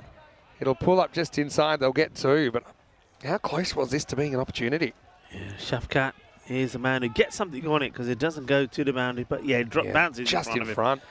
But I mean, you're going to need a bit of luck, and you're going to have to play well if you're Paka Care. Atif has been a standout player over the last couple of seasons. Has found it a bit tough going of late. And now he gets Hamza swing and miss, but will be called a wide. It's a tough one, but I do feel like that goes over the tram line. Yeah, you can see, we've talked about the action here, the bowling action from Atif. He's a very wristy bowler, so he guides the wrist to where he wants it to go. He wants to sneak it in, doesn't he? Whoa. Sorry, have a look at the chat. The robot's completely short-circuited in there. Turn around the corner, just the timing there, and that'll get to the boundary. So Hamza with his first, Atif getting a little bit close to the hip. And Hamza Saleem Dar makes him pay 4 runs. What's happened to the robot? The robot's lost it. Yeah. Well, it's going to happen after how many 1,600 plus games this year. There go the drums. Look, Hamza bats into the second half of this game. I think it's adios for Paka Care. You got Yasser at the other end. Cracking shot. Oh. Just a classical drive, head in perfect position, never leaves the carpet. He's a class act. Hamza Saleem Dar, 4 runs. Yeah, this is a beautiful shot. Look at that. Executes it to precision as well. Let me see the field here. They've gone 1, 2, 3, 4, 5. Okay, so they've gone 5 on the off, 4 on the leg. Just seemed there was a huge gap there at cover. Fairly standard field. Now that's a good comeback from Atif. So, we haven't seen a lot of seam movement. We've seen a fair bit of swing here, but that one actually, I think, for me, deviates off the surface. Yeah, look at this delivery. Much better, isn't it? He sort of angles it in and it then shapes away slightly, but it's a little bit fuller. So Hamza, he's not able to. Hamza, another batter who loves to come out to the ball. He loves to use his crease. He loves to walk down and play what we call the Hollywood shot. So he will come out. If he can, he will. But you've got to bowl a good ball to him to keep him in his crease. Different class of bowling, and he's shown he can do it against good bowling, but I think his strategies are slightly different. Oh, genuine nick. If that field was up in a circle, that probably is a pseudo slips catch. Yeah, so Hamza showed us, for example, against the Netherlands, I think he scored like an 11-ball 50 and took a hat-trick in qualifier too, a game they would ultimately lose. But he showed us he could do it against good bowling. But I think his tactics are a little bit different. I think he relaxes a bit more and just plays the ball bowled against better bowling. When he's kind of, I'm going to say bullying, but when he's a class above the bowling, that's when I think you see him, wander down 3, 4 metres, 5 metres, get the ball in the full and try that more fancy stuff. Last ball this over, and Yasir keeps out that one, which means Hamza will face up at the start of the second over. It's 12 without loss after 1. Yeah, 12. So the thing is, this is one thing that Paka Care Banlana have to do is 349 1 second. matches. Pardon me, Rico. I saw the bails come off. I think Atif has knocked off the bails either with his foot or his hands. That's a no ball. Oh, no. Yeah, and so it's not the end of the over. It's 13. Pardon me. And this is a free hit. And that's probably going to get away. Oh, it's only 1. So they kind of get out of jail a bit. I only saw that umpire putting the bails back on. And, yeah, I'm not sure how he knocked it off, but that will be the end of the over. So 14 without loss. And Yasser will be facing up 349. So it's milestones everywhere. 3,000 to Isan this series. 3,000 to Hamza. 3,000 for me today. And after this, it'll be 350 matches unless we have a Golden Ball final. Well, it could be. We know we've seen some low-scoring thrillers. Yeah, I wonder how. I'd love to see. I'll go back and watch that again. For Atif, the way he's bowling, and where the umpire's saying, for him to get close enough to hit the stumps off, I wonder if it's his foot. Maybe. Yeah, that's what I was going to say. Yeah, it can't be his hands. That can happen as well. But anyway, Atif goes for 14 in the first over. Wickets the key, aren't they? And another good young bowler, Hassan Ali, to bowl the second. Yeah, a few people think it would be great if it was Golden Ball. Yeah, can't block the robot. No one's got that power. Even I don't have that power to block the robot. And if the robot gets blocked, then who's in charge? the robot I don't want to know. Don't stop me now. He's having a good time. Well, it is the weekend. I tell you what, who else is having a good time?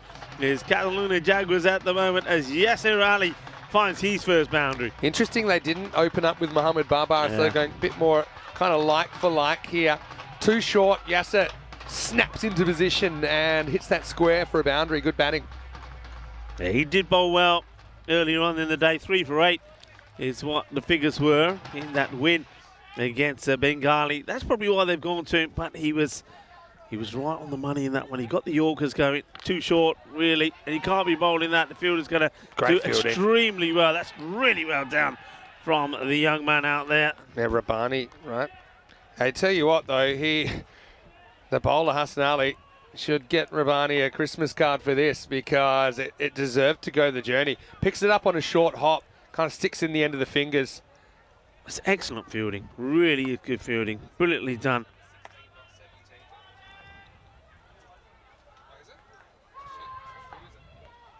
So, that's the ball.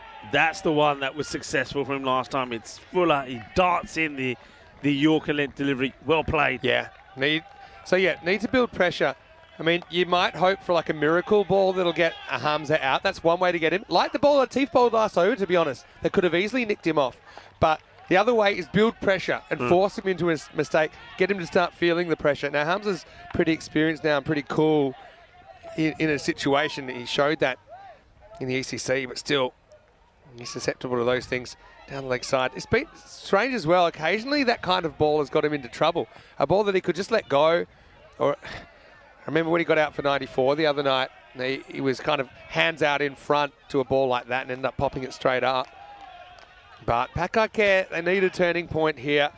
Otherwise, this final's going to drift away from them. Kind of slip in place. I like that position as well. And that one goes past the outside edge. Tell you why I like this field. I don't know if we can see it from the wide angle, but they kind of got someone. One way you can get him is a false shot with an edge. He has popped a few over there. They've got one guy in the circle for it, and they've got one guy out of the circle. They're almost in a line, but they're actually there to take a catch. And I actually think that's quite a clever fielding position. A lot of the fielders are just redundant anyway, because if he hits it for 6, it's just going to go miles over the head. So that's one way you can get him out. This one, again, close to that outside edge. It'll be called a wide, but it's not a bad spot to miss. Really interesting battle at the moment. Yeah, that's what they're trying to do. The other thing I think is here with Hamza, I agree with that's got to be the approach, but the trouble he has with it is when the ball is being angled and going wide off his body. That's when he's got a few snicks in. The angle that this is coming at, I don't think he's going to get that success. Yeah, dug out. Again, this is good. This has been a good comeback from Hassan Ali. Yeah, I know what you're saying. There's been a few kind of leading edges, I suppose, where he's tried to clip away to leg and the ball's flown away.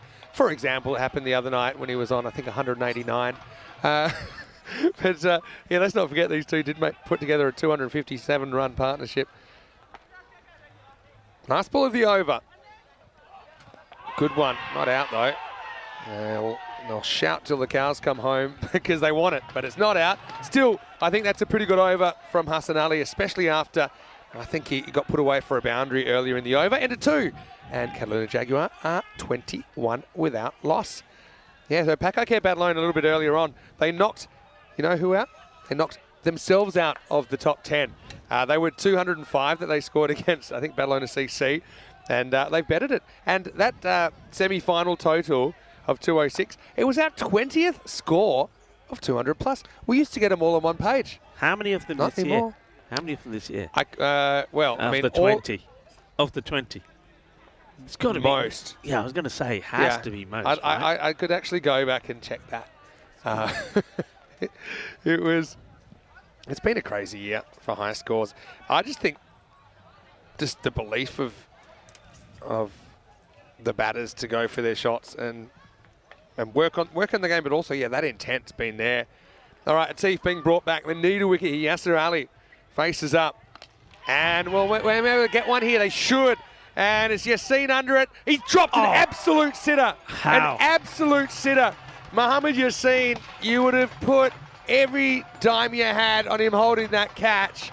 And Yasser Ali is not a guy you can afford to drop. but that one was a Class A sitter, and it goes down. He was walking. Yes, it was walking. Head down, bat under his bat. Look, he's on his way. And then he turns around and says, well, he says Christmas has come a few days early. They don't run because he was walking. And now, what?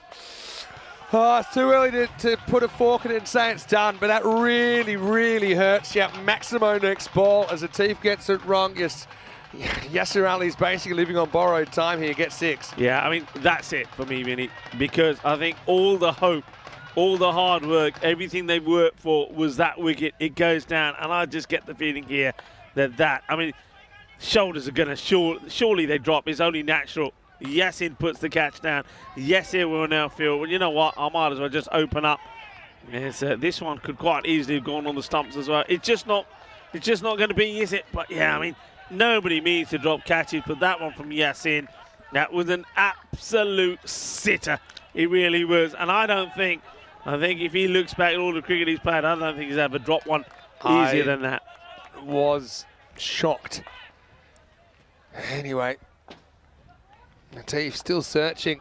Now it's a bit of a rash shot from Yasser. Probably feels bulletproof after that let off. That'll be a dot ball.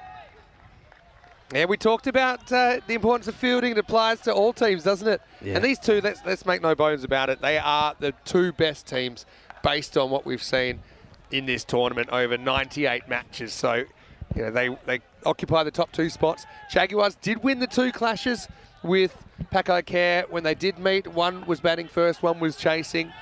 But also Paka kind of missing a couple of the players that they do have available here on finals day. Gets this wrong, it'll be a wide. Okay, not me to tell you how many, let me see how many we got. How many 200 scores we had going into this year. Yeah, go on. Oh, we had 5.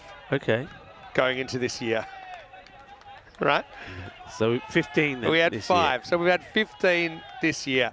And in fact, of those, until September 22, we only had 3. And one of them was in the ECL final in 2019. Yeah. So we only had 2 200 scores in 2021 and 2 in 2022. Wow. We've had 15 this year. Yeah, this one is just going to be hit sideways. That's good batting as well. Maximo Yasser Ali, it's like he's twisting the knife now for Paka fans. Hey, Yasser Ali, I remember when he was playing for Catalunya CC in the 2021 final, it was Yasser and Muhammad Amgan Khan that put together a really critical partnership to break Paka's heart in the final after Paka really looks the best team for the whole tournament. Yasser Ali causing more pain in the decider for Paka right now. Atif, he'll be feeling it after that drop, but he's got a ball here in his spell. Can it make the difference to this contest? In he comes, bowling to Yasser Ali. Just overdoes it. Interesting for me, when you see, I mean, Yasser makes that initial movement, doesn't he? But Atif still tries to fire it across him and sneak it in, rather than, I mean, when the batter makes that movement, you think he'd be trying to get it falling straight in his pads. Shows respect for Yasser as well, you know, thinking that he's good enough, and he does play the shot really well. He's probably not going to miss it. So he's hoping to go across him, maybe get a nick. You know, you almost got a nick with the angle across earlier in the over. Yeah, and he tries it again. This is timed so well. Brilliant fielding, though. That's top-class stuff from Hassan Ali, who throws it from the seat of his pants. End of the over. Atif can't get the breakthrough in the final, and after 3, Catalunya Jaguar 36 without loss. Yeah, that's the difference really at the moment, isn't it? The wickets. Okay, Balonona, after a good magical over against Roger Deal in the 3rd, they'd moved to 33, but they had lost 3 wickets, and it's those wickets that'll make the difference. And the thing is, there was no chances, there were no let-offs, and I'm looking, normally I scribble them down. There is a clean sheet for the Catalunya Jaguars. If they got a chance, they took it, and that's what's made the difference in this contest. And that drop there off Yasser, dropping Yasser when he's just on 6 runs. I mean, Yasser, that'll hurt, and you can see how quickly things can change. All right, they want to make a change here. Going to try a little bit of spin, so Baba still not bringing himself on. You're going with Abid Mahboob to have a go. All right, well, he wasn't ready there. I guess we're still looking down. A few people making comparisons to the Herschel Gibbs. I know it wasn't the same kind of drop, but you've just dropped the ECS, mate, was the call from Steve McVeigh, watching from Portugal. A famous quote, which I don't think necessarily, if you speak to people in the know, it's one of those things, probably wishes he said. I think he said, like, you just dropped the match. But you've just dropped the World Cup, has such a better ring to it. Well, yes, he wants a new bat, and, well, who's that? That's Shafkat who's saying, I'll sort it out for you, don't worry. There he goes. He said, Suita Gabi de do. He said, oh, look at it. He said, never want the scissors. Yeah. Oh, well, he's doing a bit of flossing at the same dentist, time. you might want to get down to the ground. Well, look, somebody else has a go. Well, I've never seen so many fielders taste a bat in the space of 30 seconds. Maybe they're trying to curse it. He said, let me have a go, so I'll put it. Look at this. Yeah, What's that? Seems... Well, now what are you going to do with it? He said, let me have a bit of memorabilia. It's not that windy, but if anyone's got a kite. You know what? That's Yasin. Oh, look what he just left it down on the ground there. You can't be. That's littering. But Yasin probably was going to use that. Thought it's going to help him catch a ball. But anyway, can't be doing it that way. Should have strangled him with it, to be honest. Oh, pretty close. Is this straightening? It is. He's been given out, and Yassir's luck is up. Oh, no string, no ding for Yasser Ali. Now, this angle's in. My question is it going down the leg side, or is it straightening enough, and is it taking the stumps? Let's have a look at it. That drift in. Oh, I mean, actually, it's the front pad. This is, yeah, I think it's a bit of a harsh one. Look at where it actually first hits the pad. I think it's the front pad. For me, I don't think I've got that one hitting. But yes, I mean, he was probably lucky to be there in the first place. Now he might be unlucky. He goes LBW for 19, and it's 36 for 1. Yeah, that's a breakthrough, isn't it? So, yes, yeah. Well, you know what happened there? That's all to do, I reckon, with Mohamed Yassin. He took so much off of that bat, he changed the weight of it. And Yasir, well, he couldn't get the bat down in time. Well, anyway, whatever they did, I told you they were putting a curse on the bat. One of those three men cursed it. And Yasir is out. They get the breakthrough. Has it come too late, though? He's literally the first thing that's gone their way, Paka Bon, in this innings. That's right on the money as well. Mahbub has struggled from time to time with his length earlier in the series. Yeah. The interesting thing is because we're an hour earlier than the normal last match time, you'll get the sun going down just towards the end of this innings as well. So this is kind of when the first innings of the last match would normally happen. So the sun still is a bit of a factor, although most of the ground is in shade now. It will still look pretty sensational. Haven't we have some sunsets as well? Hamza lifts it up and he mishits it again. That's the luck factor. Yeah. I mean, there's four fielders waiting for a catch there. If he hits it better, it might go to one of them, but he doesn't and he survives.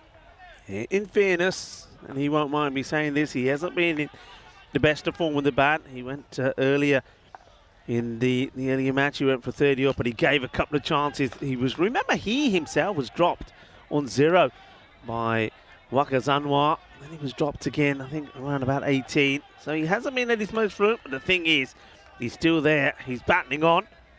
And he's got a good partner out there with him as well, Fruit Sahel. This one grabs a bit of the pad. I think it'll just be a leg by. You see, that's the thing. That those sort of deliveries, we know. And Hamza's been putting them away easily. So he's just a little bit off the ball. So this is an opportunity. They've got to seize it. They've got to try and get him. Look at his strike rate. Run a ball pace. Sahel faces up now. And he's after him. Again, he gets lucky. It's a mishit that won't be out. Now we've got two fielders basically spoiling each other. That's well backed up. Well, that's Asad Rabbani again, who does the work here. So it's a Tiff who makes a mistake, and Rabbani is there. And look at that. There's beautiful views of the sun starting to go down. Great shot. Absolutely wonderful. I love the sunsets here. By the way, I called it earlier that Rabbani was on the field, but actually he's off with a slight injury. So Ali Ahmed is fielding his position out there on the square leg boundary. So 41 for 1 after 4.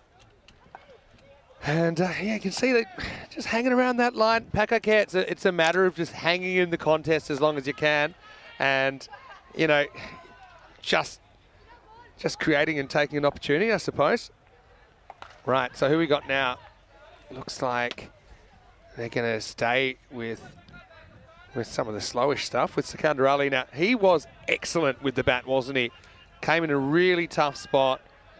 No runs on the board, 2 wickets down. He was their top scorer in the first innings. Now he's got a role to play with the ball. He played beautifully under the pressure that he was in. Remember, wickets were falling all over the place. And he came in and he steadied the ship. And then he also did a little bit of damage to Raja Adil when he helped to take 20 off that over. So, okay, is he going to be the big player of this match? And he comes. Oh, yeah, false shot. That'll fly, though. With the spin, is this going for 4? I think it is. That's so unlucky. Honestly, I mean, not saying that Jags aren't playing well in this game, but Paka cannot take a trick. This is a top-edge sweep, and with that overspin, bisects the two fielders. They're kind of back for that kind of shot as well, and the ball races to the boundary. Talk about rub of the green. I think we've seen that already. I mean, even since that wicket's gone down of Yasir, we've seen probably on 3 occasions there's been miscues, there's that edge that's gone to the boundary, so things just not going the way of Paka Bon at the moment. I suppose the only thing that did is that LBW decision, really. Yeah, that's true. But anyway, that's a promising start for Sikandar. Got a false shot out of Sahel. It's pretty well bowled as well. Yeah, it's tense at the moment. Yeah, Paka good fielding unit. I mean, yeah, Yassine drops a howler, but you know, they're good ground fielders, and there won't be too many twos out there. Oh, you wouldn't believe it. He's backed away and he's top-edged another one. Well, in the reverse, V. Sahel gets super lucky as well. He can't set a field to this. 4 more. Yeah, Sikandar, look at the disappointment. He just puts his arms up in the air and says, well, what am I supposed to do? It's just not happening for us. And that also brings the 50 up. Oh, dear. See, Ihsan probably wasn't in the perfect position not to get hyper. He wasn't really behind the line of the ball. That was a straight up edge. It might have hit him in the head, but it probably wouldn't have gone for 4 if he'd been behind the line of the ball. Yeah, it's a funny one at the moment, isn't it? Forced to set a field for it now as the man's literally gone Can you set all the way back. Yeah, So, just think that's freakish, but I wouldn't put a guy back there. I can't see it happening again. You can't take a catch back there. It'll never carry that far, right? Oh, anyway, such an interesting game. Now, this is hit away with some authority by Sahel. He'll get 4. The 50 comes up for Jaguars. And look, still around about the rate, but they still have 9 wickets in hand. They certainly are in the driver's seat in this ECS final. Yeah, they are. I mean, they need something. Somebody's got to deliver something. Somebody's got to get one of those magical overs in where, 2, maybe 3 wickets fall. Maybe you need somebody who pulls up something, get a hat-trick in here. Maybe it's going to take a superb bit of fielding. Could be a run-out. Something's got to change. Something's got to happen pretty quickly for Paka Bon to get in this match. I mean, they love to get the wicket of Hamza. Sahel has come out and he's overtaken Hamza already. Just 8 deliveries. And it's played beautifully. That's Really a delightful shot. Yeah, Sahel, he's had a bit of luck, but there's nothing lucky about those last 2 shots. He's resisting the urge to run at Sikandar Ali, and he's just saying, I think I'll get enough length to play this. And it's not super short, but certainly short enough. If you judge it, you can cut it away for 4, and he does. So 4 fours in that over. Well, I think this might have set sail at the moment. Vinny Sandhu here, Mr. Maximo, with you, and Rico Full with me as the sun goes down in more ways than one here in ECS Barcelona. If you just joined us, I'm having a bit of a celebration. I think at the moment the Jags supporters, they're celebrating as well because it is my 3,000th match. But Jags on their ECN debut, I know they've got a lot of players that have played. In fact, almost all of them have. Yeah. But as a unit, looks like they're going to do the job here. Well, the big cats are looking favourites here, aren't they? It looks like they're going to be roaring. But I still say this. Something can change pretty quickly. They still need to get 50-odd runs, right? 30 balls, they need a wicket. Can Abid be the guy to get it? Hamza's been off the ball, 12 off 12. Look, yes. A lot of the big players not really firing in this final. Mahbub quick to get back into his action, but this is too short. Turned away, and I think he gets a fingernail on this, It's going to go all the way Maximo. Mahbub almost gets Hamza, but almost being the word, 6 runs. Well, that's what the man is out there for. They're hoping. Well, look at the reaction from Abid Mahbub. He's... Oh, yeah. Oh, there is... I mean, it would have been a miracle catch, but even if you can keep it inside the field, the 6 runs are pretty valuable as well. Yeah, Hamza He knows he's in a bit of a rut here. I think he's thinking, I'm going to try and hit myself out of it. And, well, this is another one that surprises him. This is a, well, good bit of bounce here from a bit. Look at this one take off. Look where that ends up. Yeah, that's quite a, it really did. Quite an astonishing bit of bounce from the slower bowler. I gave Houston a hard time in the last over. That was a brilliant take. And had the bails off, but the foot stayed grounded. Robots slowly getting back to reality, but yeah, that one is going to be hit over the fence. Maximo! Well, we thought the cars would be in danger. Well, the scoreboard hasn't really been rattling the way we thought it might if Hamza sticks around, but he gets enough length to work with there and gets 6. Yeah, Hamza, quite astonishing what he's achieved in this series, and now he's gone past 1,200 runs in just this series alone. And he just keeps on amazing us. So even when he's not playing bad, a couple of boundaries in this over, which really does hurt. The one that hit the fingertips and went over. Geez, Paka would have loved that to stick. Now, quicker one in the air. And he hits the ball so well, it's going to fly. Maximo! 6 more to Hamza Salim Dar. And Jags certainly looking good at this stage. Just quickly, the robot was just answering the question about the pitch here. It is wood underneath and it's played really well. The robot saying best artificial ground in world cricket. I'm not going to disagree with that at all. The Carlton Roval people might not be too happy. Maybe they mean artificial turf all round. This will be the end of the over. As Hamza will retain the strike, moves to 31. Catalina Jaguars in the driver's seat, 76 for 1. Well, the sun is starting to go down, and I think it might, the chances and the opportunities of being the winners for Paka Bon are starting to go down with it as well. Great shot. Yeah, what a lovely shot that is. And 31-19-19. Let's go back to sunset. It's amazing, isn't it? It's a great shot to get. Wow. I'm going to miss that for sure. Quite sensational. Hopefully we'll be back sooner rather than later.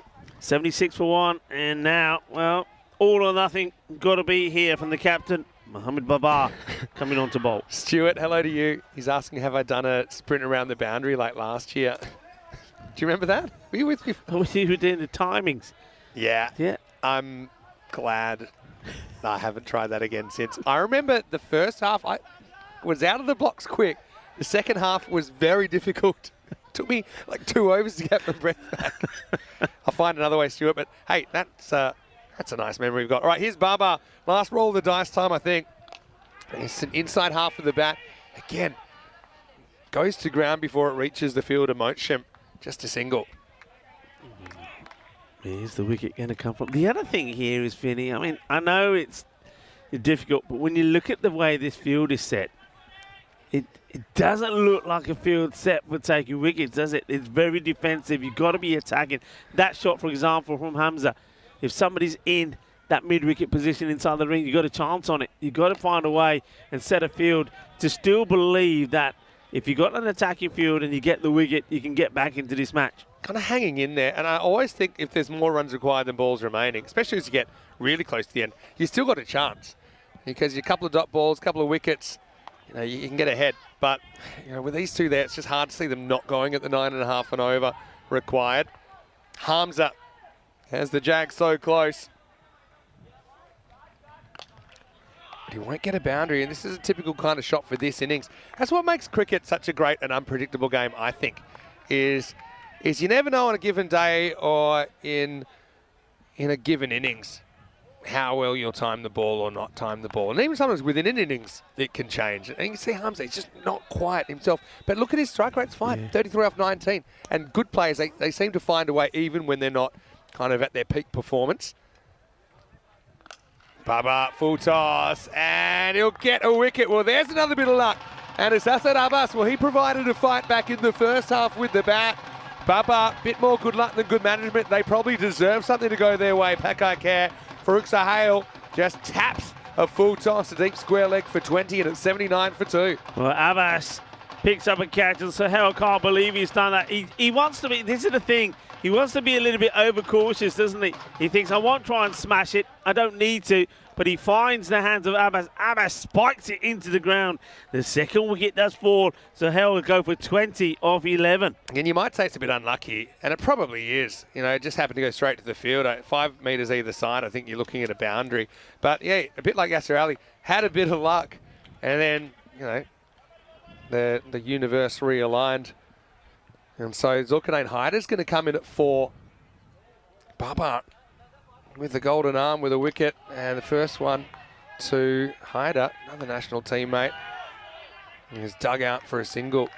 So now you want to have your big one-on-one battles? Here you go. Mohamed Baba versus Hamza Salim Dar in the ECS Spain final. Great to see Baba back on the field. I know it's tough. He's juggling a lot of things in his life.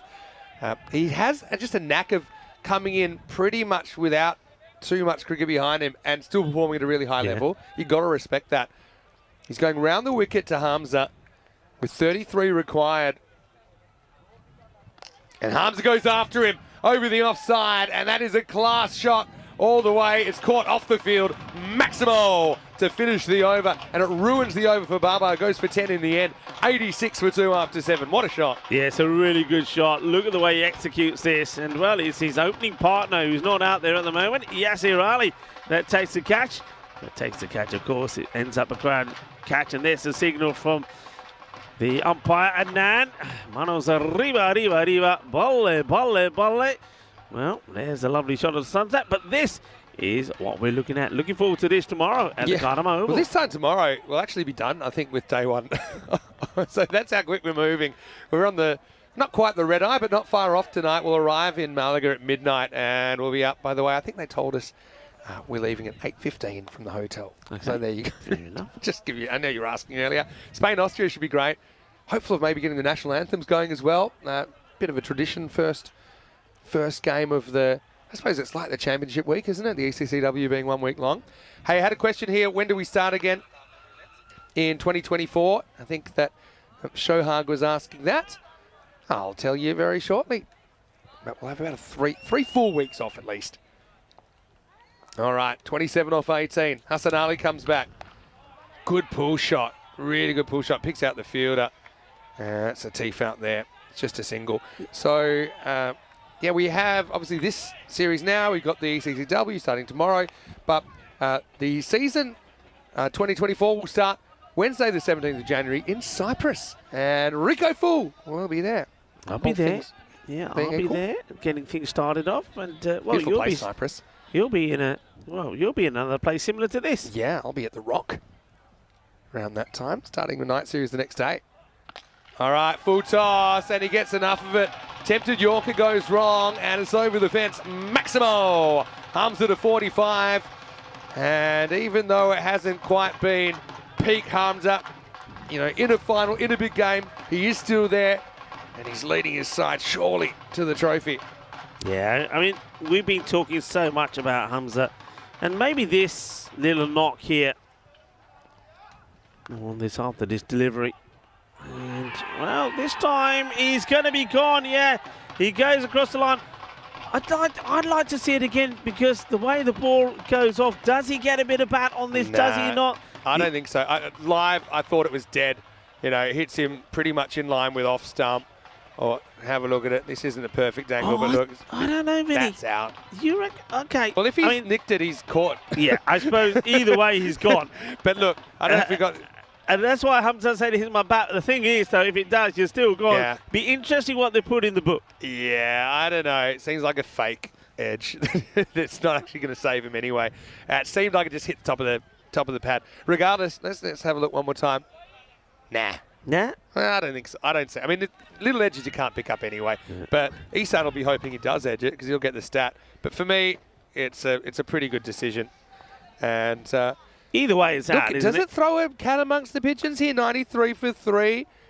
With Hamza gone, it's Amir Hamza that comes to the crease at 5. Another Spanish representative, but he's more of a bowler at the international level. Having said that, he's played some good knocks during this series. Hassan Ali gets the breakthrough after he got knocked for a 6.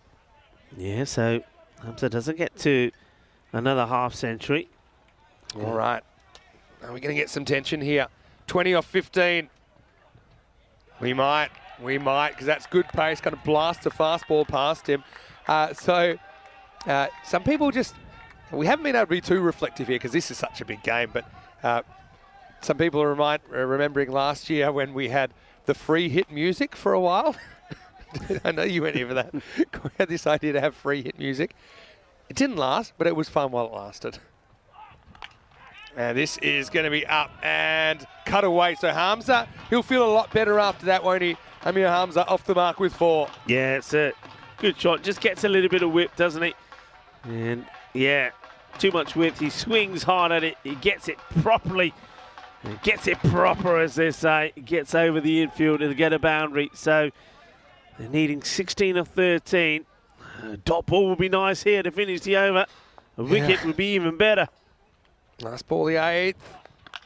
Cracking shot, but he picks out the fielder and they won't get a run.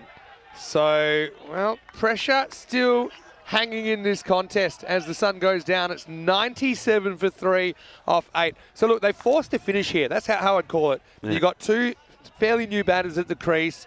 I mean, you're not going to run out of bowling if you're Paka. You've got Baba to come on now. Baba has a kind of aura about him as well, doesn't he? Yeah. Like, sometimes I wonder why people aren't getting him away. And he's a wobbler. Like, he's not quick, but he's so clever with the ball, isn't he? And he's so accurate.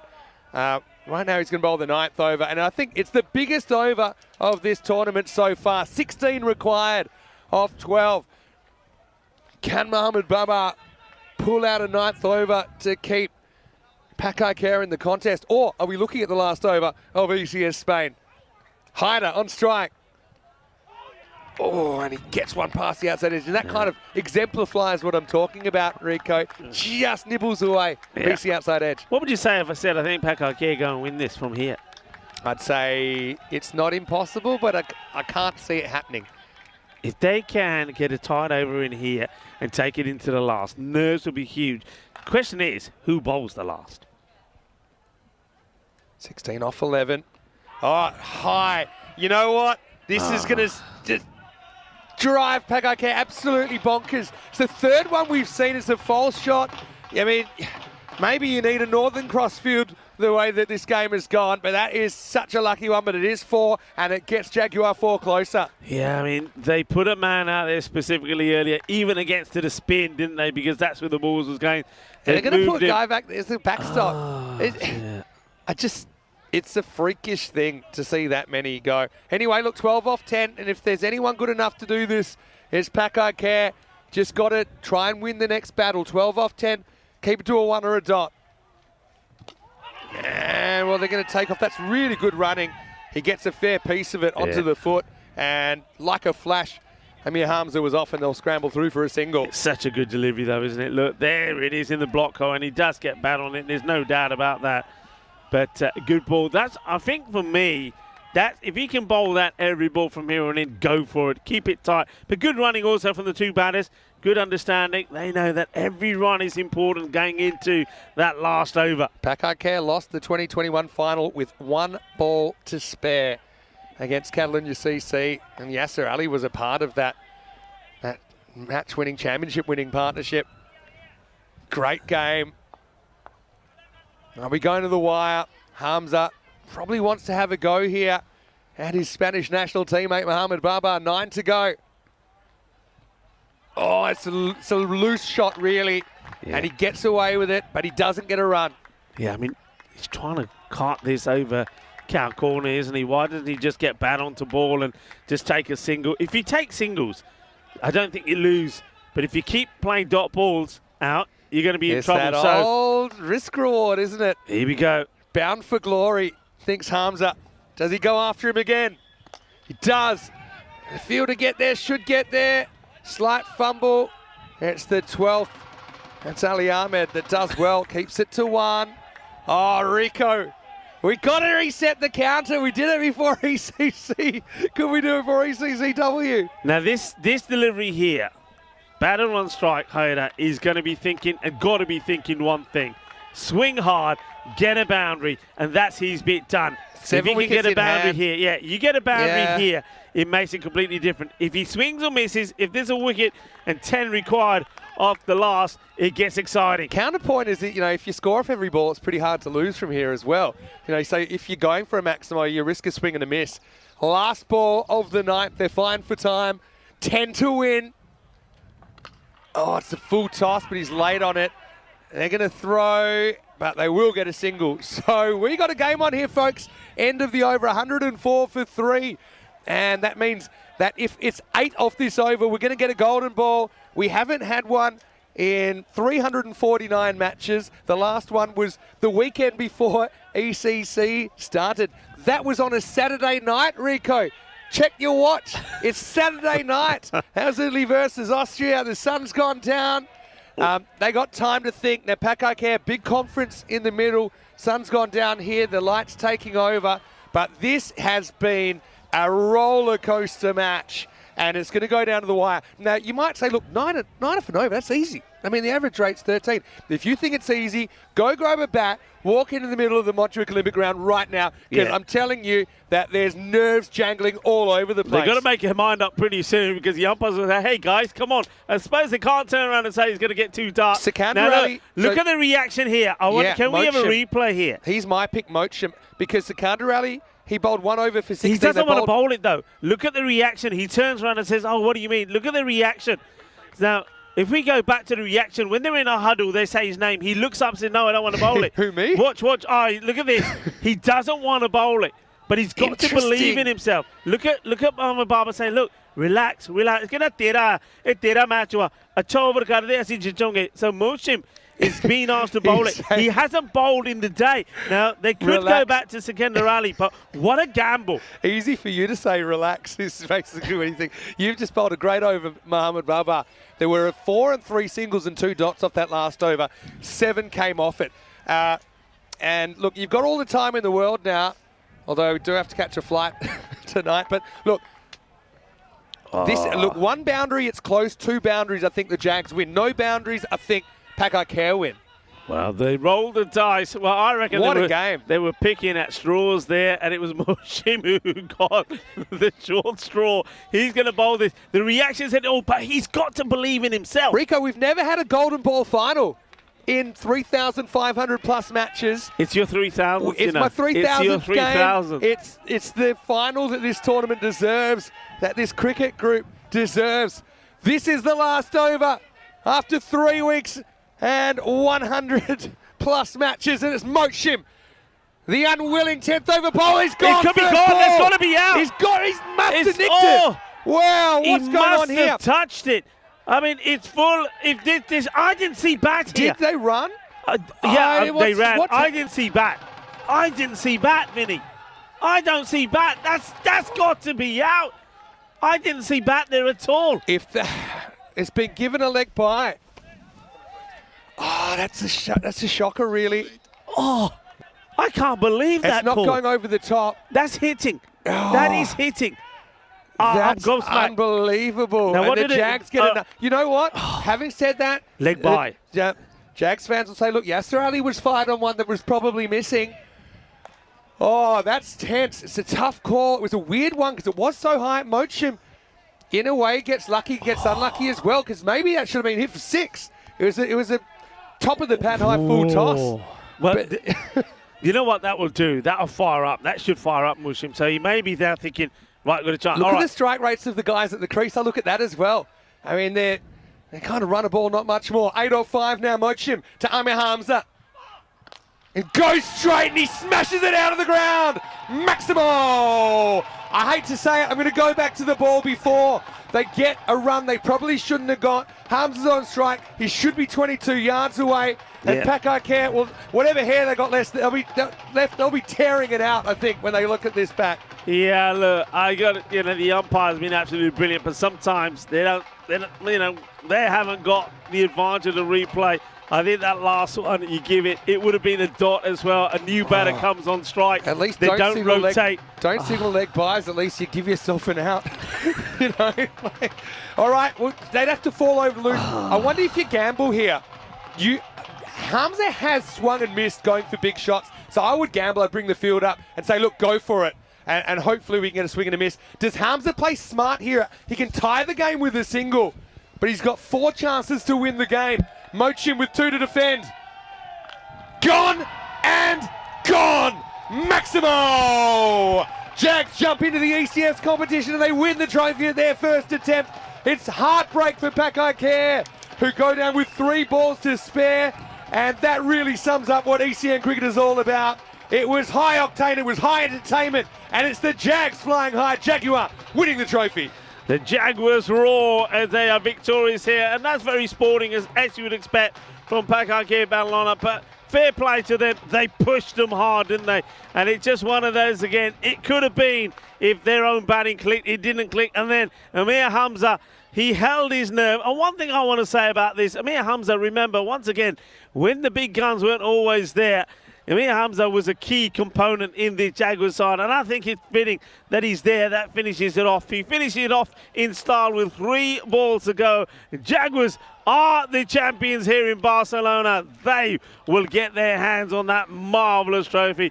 But what a final, I mean, the fish were out on it. What a fish fight there. And it goes all the way down to the last over. Yeah, these players know each other really, really well. You know, this is going to be a tough moment for Paka. Still yet to win a final here in Barcelona. But what I will say is they've got a lot to look forward to, because in around about 2 months' time, or 2.5 months' time, they will be representing Spain as the champion club in ECL 24. So look, it's a tough one for them to swallow, but you know, credit to Paka Bon, to their management, to their players, their supporters as well. But this is all about Catalunya Jaguar. They celebrate, and why not? They've knocked over everyone in their path, and they are ECS champions. Yeah, muy felicidades por el campeones aquí en España, en Barcelona. The Catalunya Jaguars tienes la trofea. And well played to them, absolutely incredible. Well, we'll see more celebrations for sure. Not in Barcelona, maybe in Malaga, in Córdoba, because the women's event starts tomorrow. This is how it will start. Spain will be hoping they'll be celebrating on home soil. I won't be able to sleep tonight for many reasons. I don't think I'm the only one. Yeah, that's coming up tomorrow. Stay tuned. We do have the trophy ceremony as well. Some extra awards to give out as well. But ECCW starting tomorrow. Can't wait. Sun was setting, like I said, in more ways than one, but there was still plenty of entertainment left. Let's not forget, Yassine dropped an absolute shocker. What would happen if he caught it? We'll never know. Sliding doors moment. Yasser did go on to get, I think, 20-odd, or 19 in fact, before. He would be a bit unlucky, I think, to go himself. This was the unlucky thing. It was almost like they pulled all the luck out of the bat. Bat tampering, that was bat tampering, and he was out the very next ball. Yeah, this one for me, yeah, maybe a double patter that makes it look like it straightens, but I do think, you know, with the angle, and when it hit the front pad's probably missing. But look, Paka, they needed the luck, didn't they? They had nothing go their way. I mean, think about the 3 top edges that went for 4. Yeah. The LBW in the last over as well. In the end, there were 2 very evenly matched sides. That was very obvious to me. That was the bit that went towards Paka. But whoever kind of had the luck on their side and whoever played better in the given game would win. Hamza went at a crucial time. He's trying to say he hit it. Even if he did, he was going to be caught behind. That one really hurt, didn't it? Baba, to his credit, he's a big game player. He came on, he bowled the night, and then Mochim, well, he was almost kind of dragged to the altar, wasn't he, in the last over? They're literally watching the reactions here. I mean, but the thing is, look, this is it again. Oh, well. I mean, it's going to knock Stump Cam out. I got to say it. You know, but it's a tough gig. We know that. You know, these things tend to even out in the wash, but it's going to be a car endangerer that will bring up the win for Catalunya Jaguar. Credit to Hamza. Remember, he came out, Amir Hamza, and he wasn't completely convincing. He swung and missed it a couple. You know, he just kind of took the bit in the teeth. You know, took a lot of courage to go for those shots. You know, if he skies it there, everyone would be calling him a fool, but he ain't no fool. He's an ECS winner, and the Jags have time to celebrate. Yeah, look at the celebrations there, and while we see those celebrations, a big shout out to everybody that's been on the chat. You've been absolutely fantastic. We're blessed to have the best viewers in cricket. Cricketainment is what we promise you on the European Cricket Network, and that is what we have seen here in Spain, Barcelona. What a series it's been. Records are there to be broken, we know that. Well, plenty have got broken here. Plenty of the history books have been rewritten as well. What a series, what a moment. Congratulations to the Jaguars. And, well, you got to say well played also to Paka Bon. They've been good, they've been superb, but they just fell at the last hurdle. It was a heart attack game, really. There were 3 wicket takers, Hassan Ali, Abid Mahboob and Babar, who bowled a brilliant ninth, only went for 7. Hassan Ali, credit to the youngster. Think about who he's bowling at as well. Look, that's the tail of the tape in the final. And Paka Bon, once again, they go down in a 10th over chase, just like they did in 2021. Look, I want to say big thank you to everybody. It was an incredible game. I'll never forget that game. It was my 5,000. It was my 3,000th. Pretty soon, buddy. Game. Pretty soon. Not pretty quite soon. yet. It was my 3,000th game. I already said my thank you, so I'm not going to go over that again. But once again, the support has been overwhelming, and I'm really, really grateful for the opportunity to do what I do. But that game, it lived up to the billing, didn't it? It was a final, obviously being a milestone game. Paka, that'll spur them on as well. Sometimes you don't appreciate the victories without a loss to keep you in check. And they know they ran into a very, very good side in Catalina Jaguar. But I cannot wait to see Paka at the ECL early in the 2024 season. And the thing is, you mentioned it, both top teams there, top players, they know each other well. And, they were competitive there in the middle. They gave us a fantastic final. We've seen a fantastic event here in Spain. But the positive sides are for the Spanish cricket in general. I mean, look at the players that we've seen on show. We got some great players there. We saw a lot of Spanish international players playing and showing their skills, which is great. But for me, the other blessing really here is, and the future, is the young players we've seen. And I know that we will be making a presentation to the best under-23 player. And I think that's great. And I mean, that's what we need to do. You need to be, cricket is important. I mean, the key players have to play well, but the support for the juniors is key. And also for the women's, and that's what we're seeing in Spain. That's what I love so much. That makes me so happy. We've seen juniors play well here, and of course, from tomorrow, we're going to see the women in action as well. So cricket here, not just here in Spain, but I mean, the same story all across Europe is fantastic. European cricket is growing, and it's great to see that the likes of the federations and here, Cricket Hispania, are supporting that. A lot of people worked really hard to make that happen as well. I know we're running a little bit over time. I want to thank you. I know that you missed the Barcelona final last year. Yeah. I was determined to get back to do it with you today, and it's been an honour. And you've put in a huge shift, allowing me to have a couple of little mini breaks away. Had some other commitments, and you've been outstanding, Rico. Thank you very much, mate. Super thanks to you, to the Blue Crew, to the Federation and all the local helpers, the players, the officials and everyone. I'll thank everyone in the trophy ceremony, which is coming right up. If you are leaving us now, and I hope you're not just yet, but don't forget to like the video, to subscribe to the channel, tell your family, tell your friends. And that is our last men's match of season 2023. What a ride it's been. Over to the women tomorrow. Cannot wait. The first ever ECCW is on the way. But for now, Vinny Sounder here, Mr. Maximo for the European Cricket Network. A final reminder, check us out on social media at European Cricket. Check out the website, europeancricket.com, and you can see all those ECCW fixtures, starting with Equipo Rojo tomorrow. Equipo Roja in the morning. And looking forward to that. And hopefully we'll hear them belting out the national anthem with pride as well in Khartoum in the morning. That's a long way from here, so we'll get going and see you for the trophy ceremony very, very shortly before we wrap up. Vinny Sounder here, Mr. Maximo. Honoured to share that 3,000th game with you and everyone out there. Here's some best bits of finals day. I'll see you in a second. We'll see you tomorrow. More cricket right here on ECN. Hasta pronto.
Hello everybody, wherever you're watching from around the world. Welcome to the trophy ceremony for the European Cricket Series, Spain.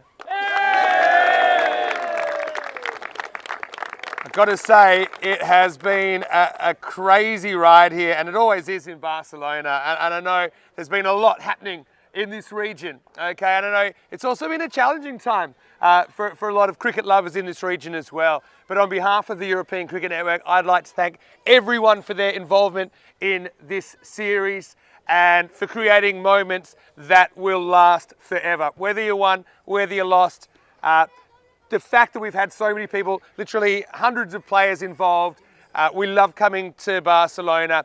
And if you're a cricket lover, I just want you to remember why you love the game. And I know I love the game because it transcends national boundaries, it transcends culture, it transcends everything. It brings people together. So I, on behalf of ECN, am really honoured to come together with you guys to create what I think has been one of our best tournaments ever. So big congratulations to all of you and all of you out there, of course, at home that have been watching along.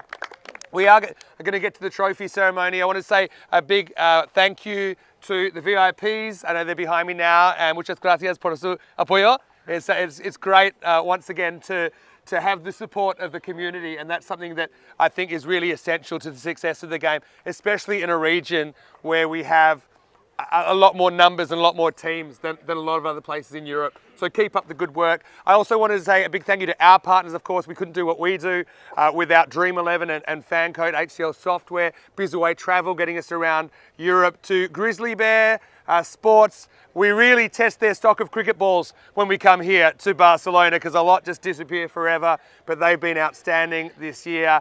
And also a couple more partners coming on board, hopefully over the next few days, as we will head into the ECCW tomorrow.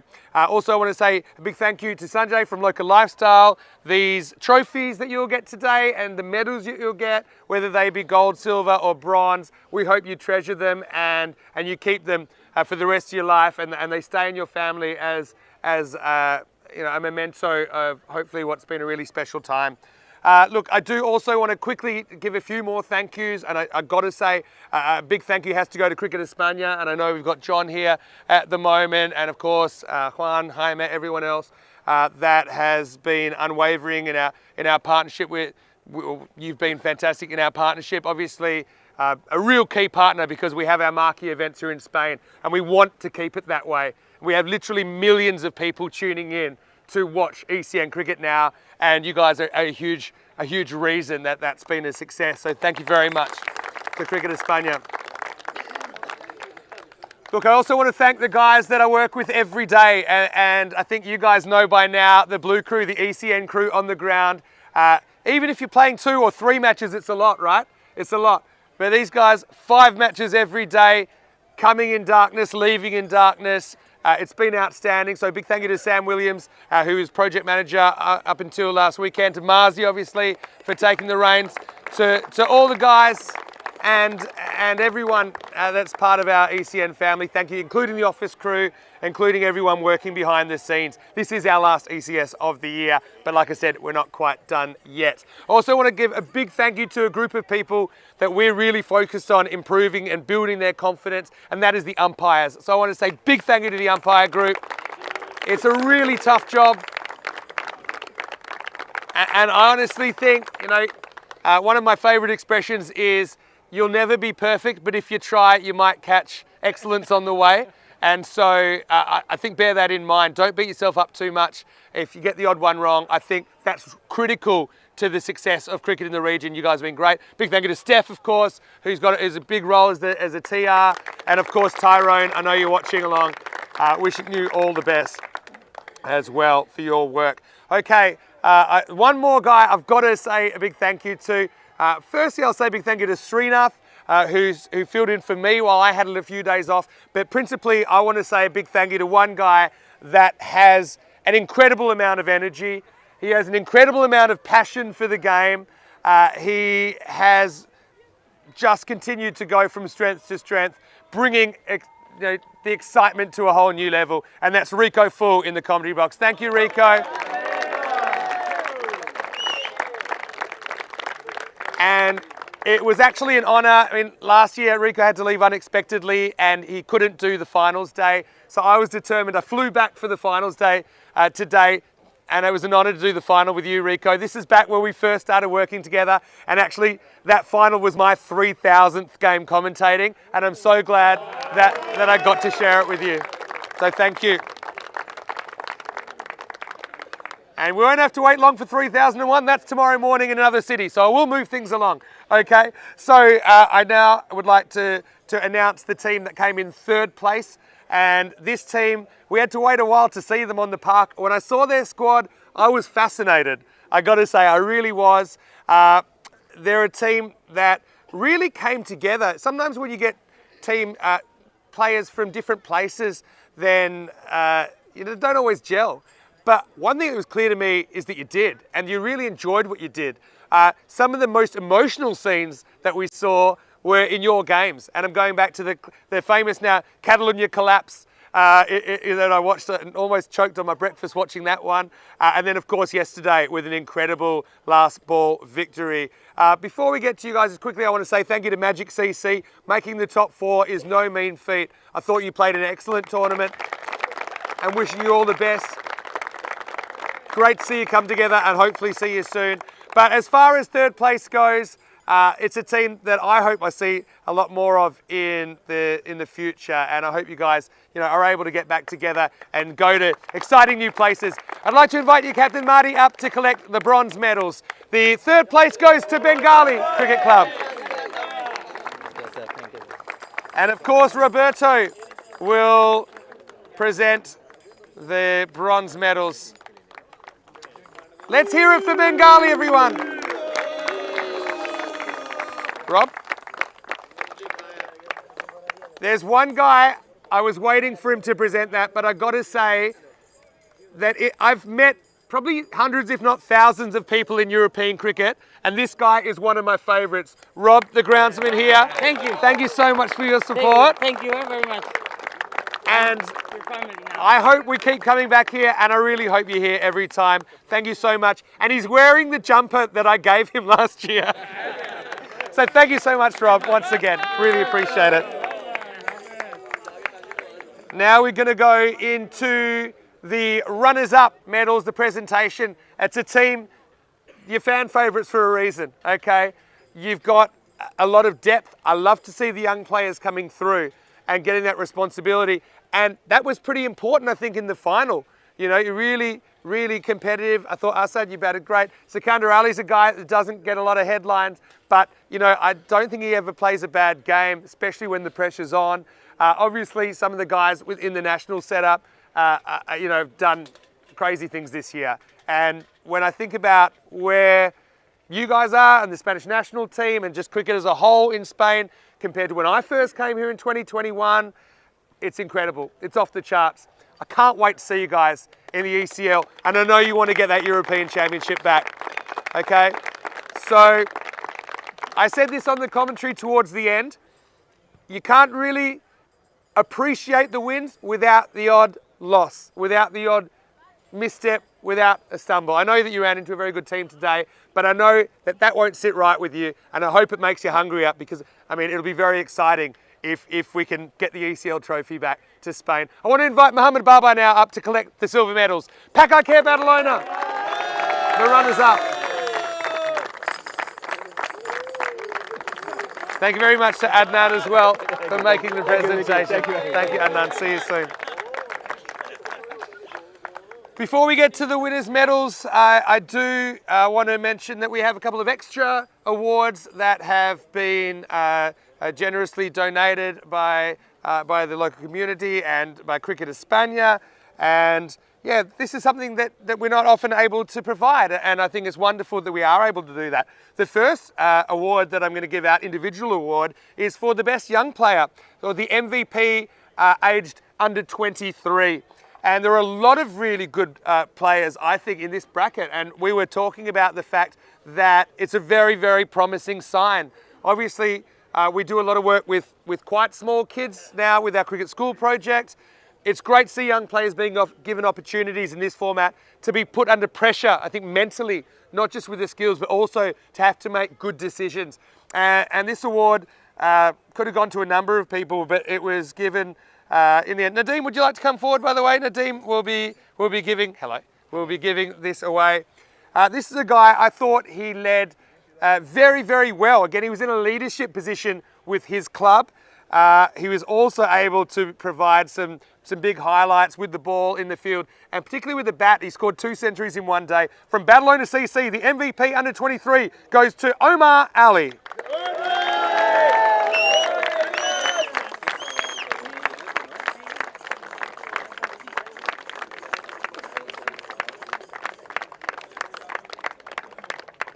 Congratulations, Omar. And I actually think you'd look pretty good in red. I'm just saying. So you keep doing what you're doing, and you never know. Maybe we'll see a bit more of you at the next level up. Now we have a batting award. Now, batting and Barcelona seem to go hand in hand. I don't know what it is. Funnily enough, though, I've got a bit of an expression, and I've got a challenge to the bowlers, I think. I think a lot of people saying the batting's off the charts. It is. Bowlers, 2024 season is the season where you got to reclaim kind of a little bit of respect back. I think on finals day, I saw it happen. I saw you hitting your spots a bit more. I have an expression as well, which is bat for show, bowl for dough. Or batters will win your matches, but bowlers will win your tournaments. And I think that kind of showed up today as well. But first, let's talk about the batting award, the best batter. It'll be presented by Imran. So Imran, would you like to step forward? Thank you very much, Imran, again, for your support. As always, of course, Imran is the manager of Paka Badalona and also the manager of the Spanish national men's team. Anyway, this guy, he broke through a barrier which had never been broken before. He's one of my favourites. He also owns one of my shoes. Congratulations, Muhammad Isan of Paka Badalona.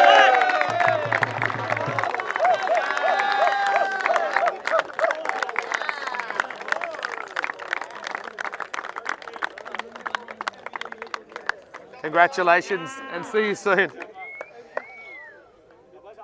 Now, I'd like to invite Zulkarnain across, of course, one of our main financial sponsors in the region, and part of the Pakistani and Spanish Business Council, and sponsoring this tournament. Thank you so much for your support, like I said. Now, this is the best bowler, and this was a pretty tough one in the end. I think when they looked at it, they kind of went to the numbers. Here's a guy, was more than a bowler, but I think with the ball, he was very, very good at just kind of getting those key guys out. Rarely went for many. I'd like to invite him to come up now from Magic CC. The best bowler award goes to Bilal Hassan.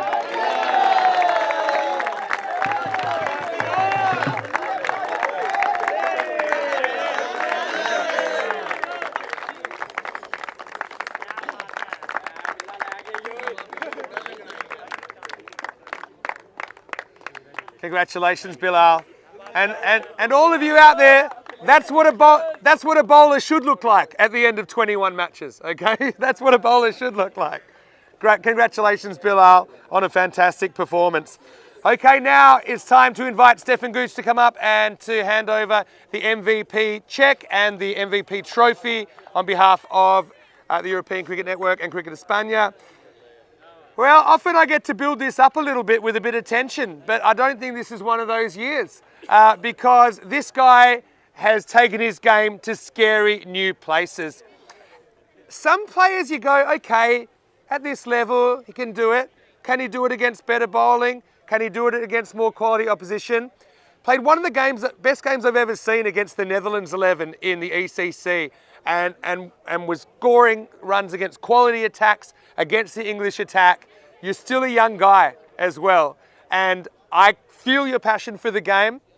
I really hope, well, I know people are watching, I hope they're taking notice and that you get some opportunities to really test your game at another level and keep going to another level. You're a special player. You're also a very humble guy. I know you love the game. I love seeing you in the red shirt as well of Spain. And I want to make sure you're still going to do that. There's no suspense here. World record holder as well. Welcome to the stage, MVP, Hamza Salim Dar.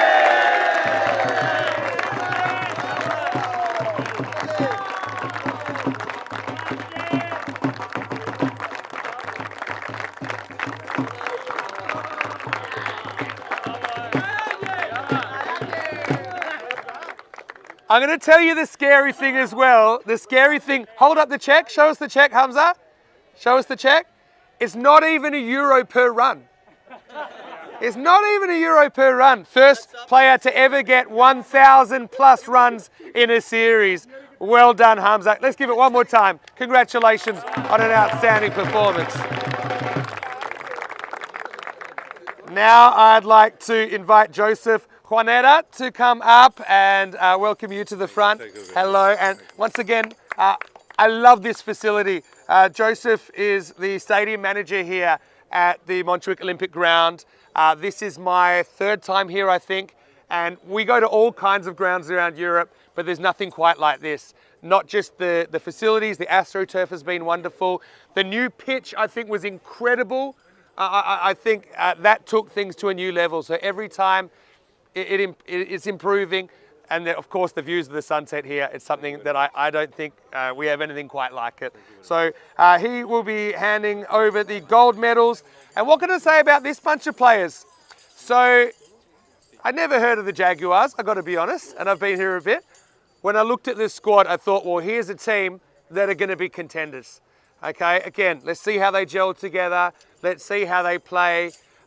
I think the fact you had depth allowed someone like a Hamza or a Yasser when he's on the field to play with that freedom, knowing they had the confidence that if they were to get out, the guys underneath are going to be able to do the job. I think with your bowling as well, like I said, you're bowling to very, very good batters, getting it right, under pressure, and getting those early wickets which got you ahead in the final. You knew they'd fight back, they did fight back, but I think ultimately that is where the game was won and lost, I think, was your outstanding bowling effort. I want to congratulate all of you once again. If you do stay together a group, and yeah, of course, I would say, and I don't know exactly how things will work next year, but ECL qualification should be on your mind as a group to go to Khartoum and to challenge for this spot. And I think obviously you got the team to do that. And yeah, I just wish you all the best. Enjoy a slight off season, and I'll see you again in 2024. Please welcome up individually. You can collect your medals. The winners of the ECS Spain, Catalunya Jaguar.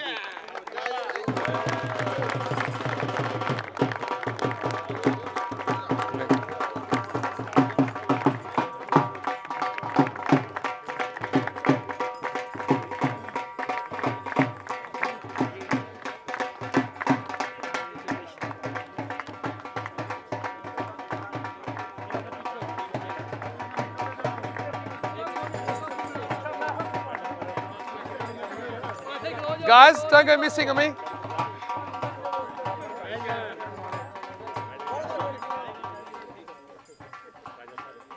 So also at this point, I would like to, once we got the medals sorted, thank you very much. I'd like to invite John Howden of Cricket España to come up and to, Wakas, if you could come forward and collect the check for €4,500.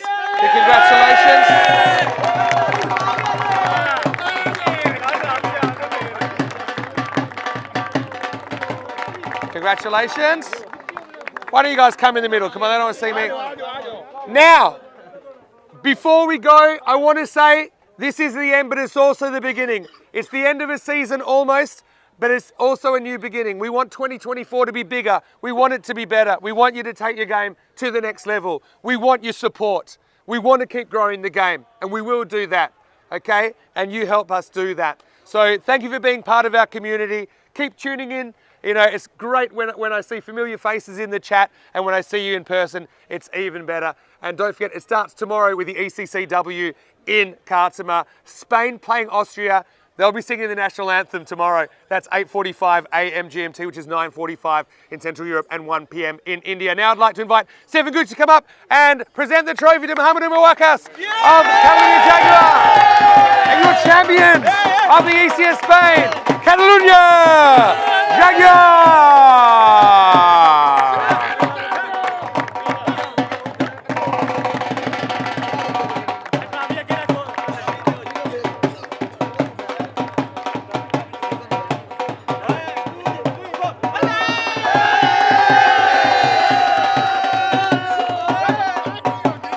Well, Barcelona, it's always un poco loco. These guys, they are doing things we've never seen before. They scored 257 in innings. I don't know if we'll see scores like that this week, but I can tell you tomorrow morning we will be starting a new chapter and a piece of history as well, the first ever Euros of women's cricket. I'll be there, Rico will be there, some special guests as well.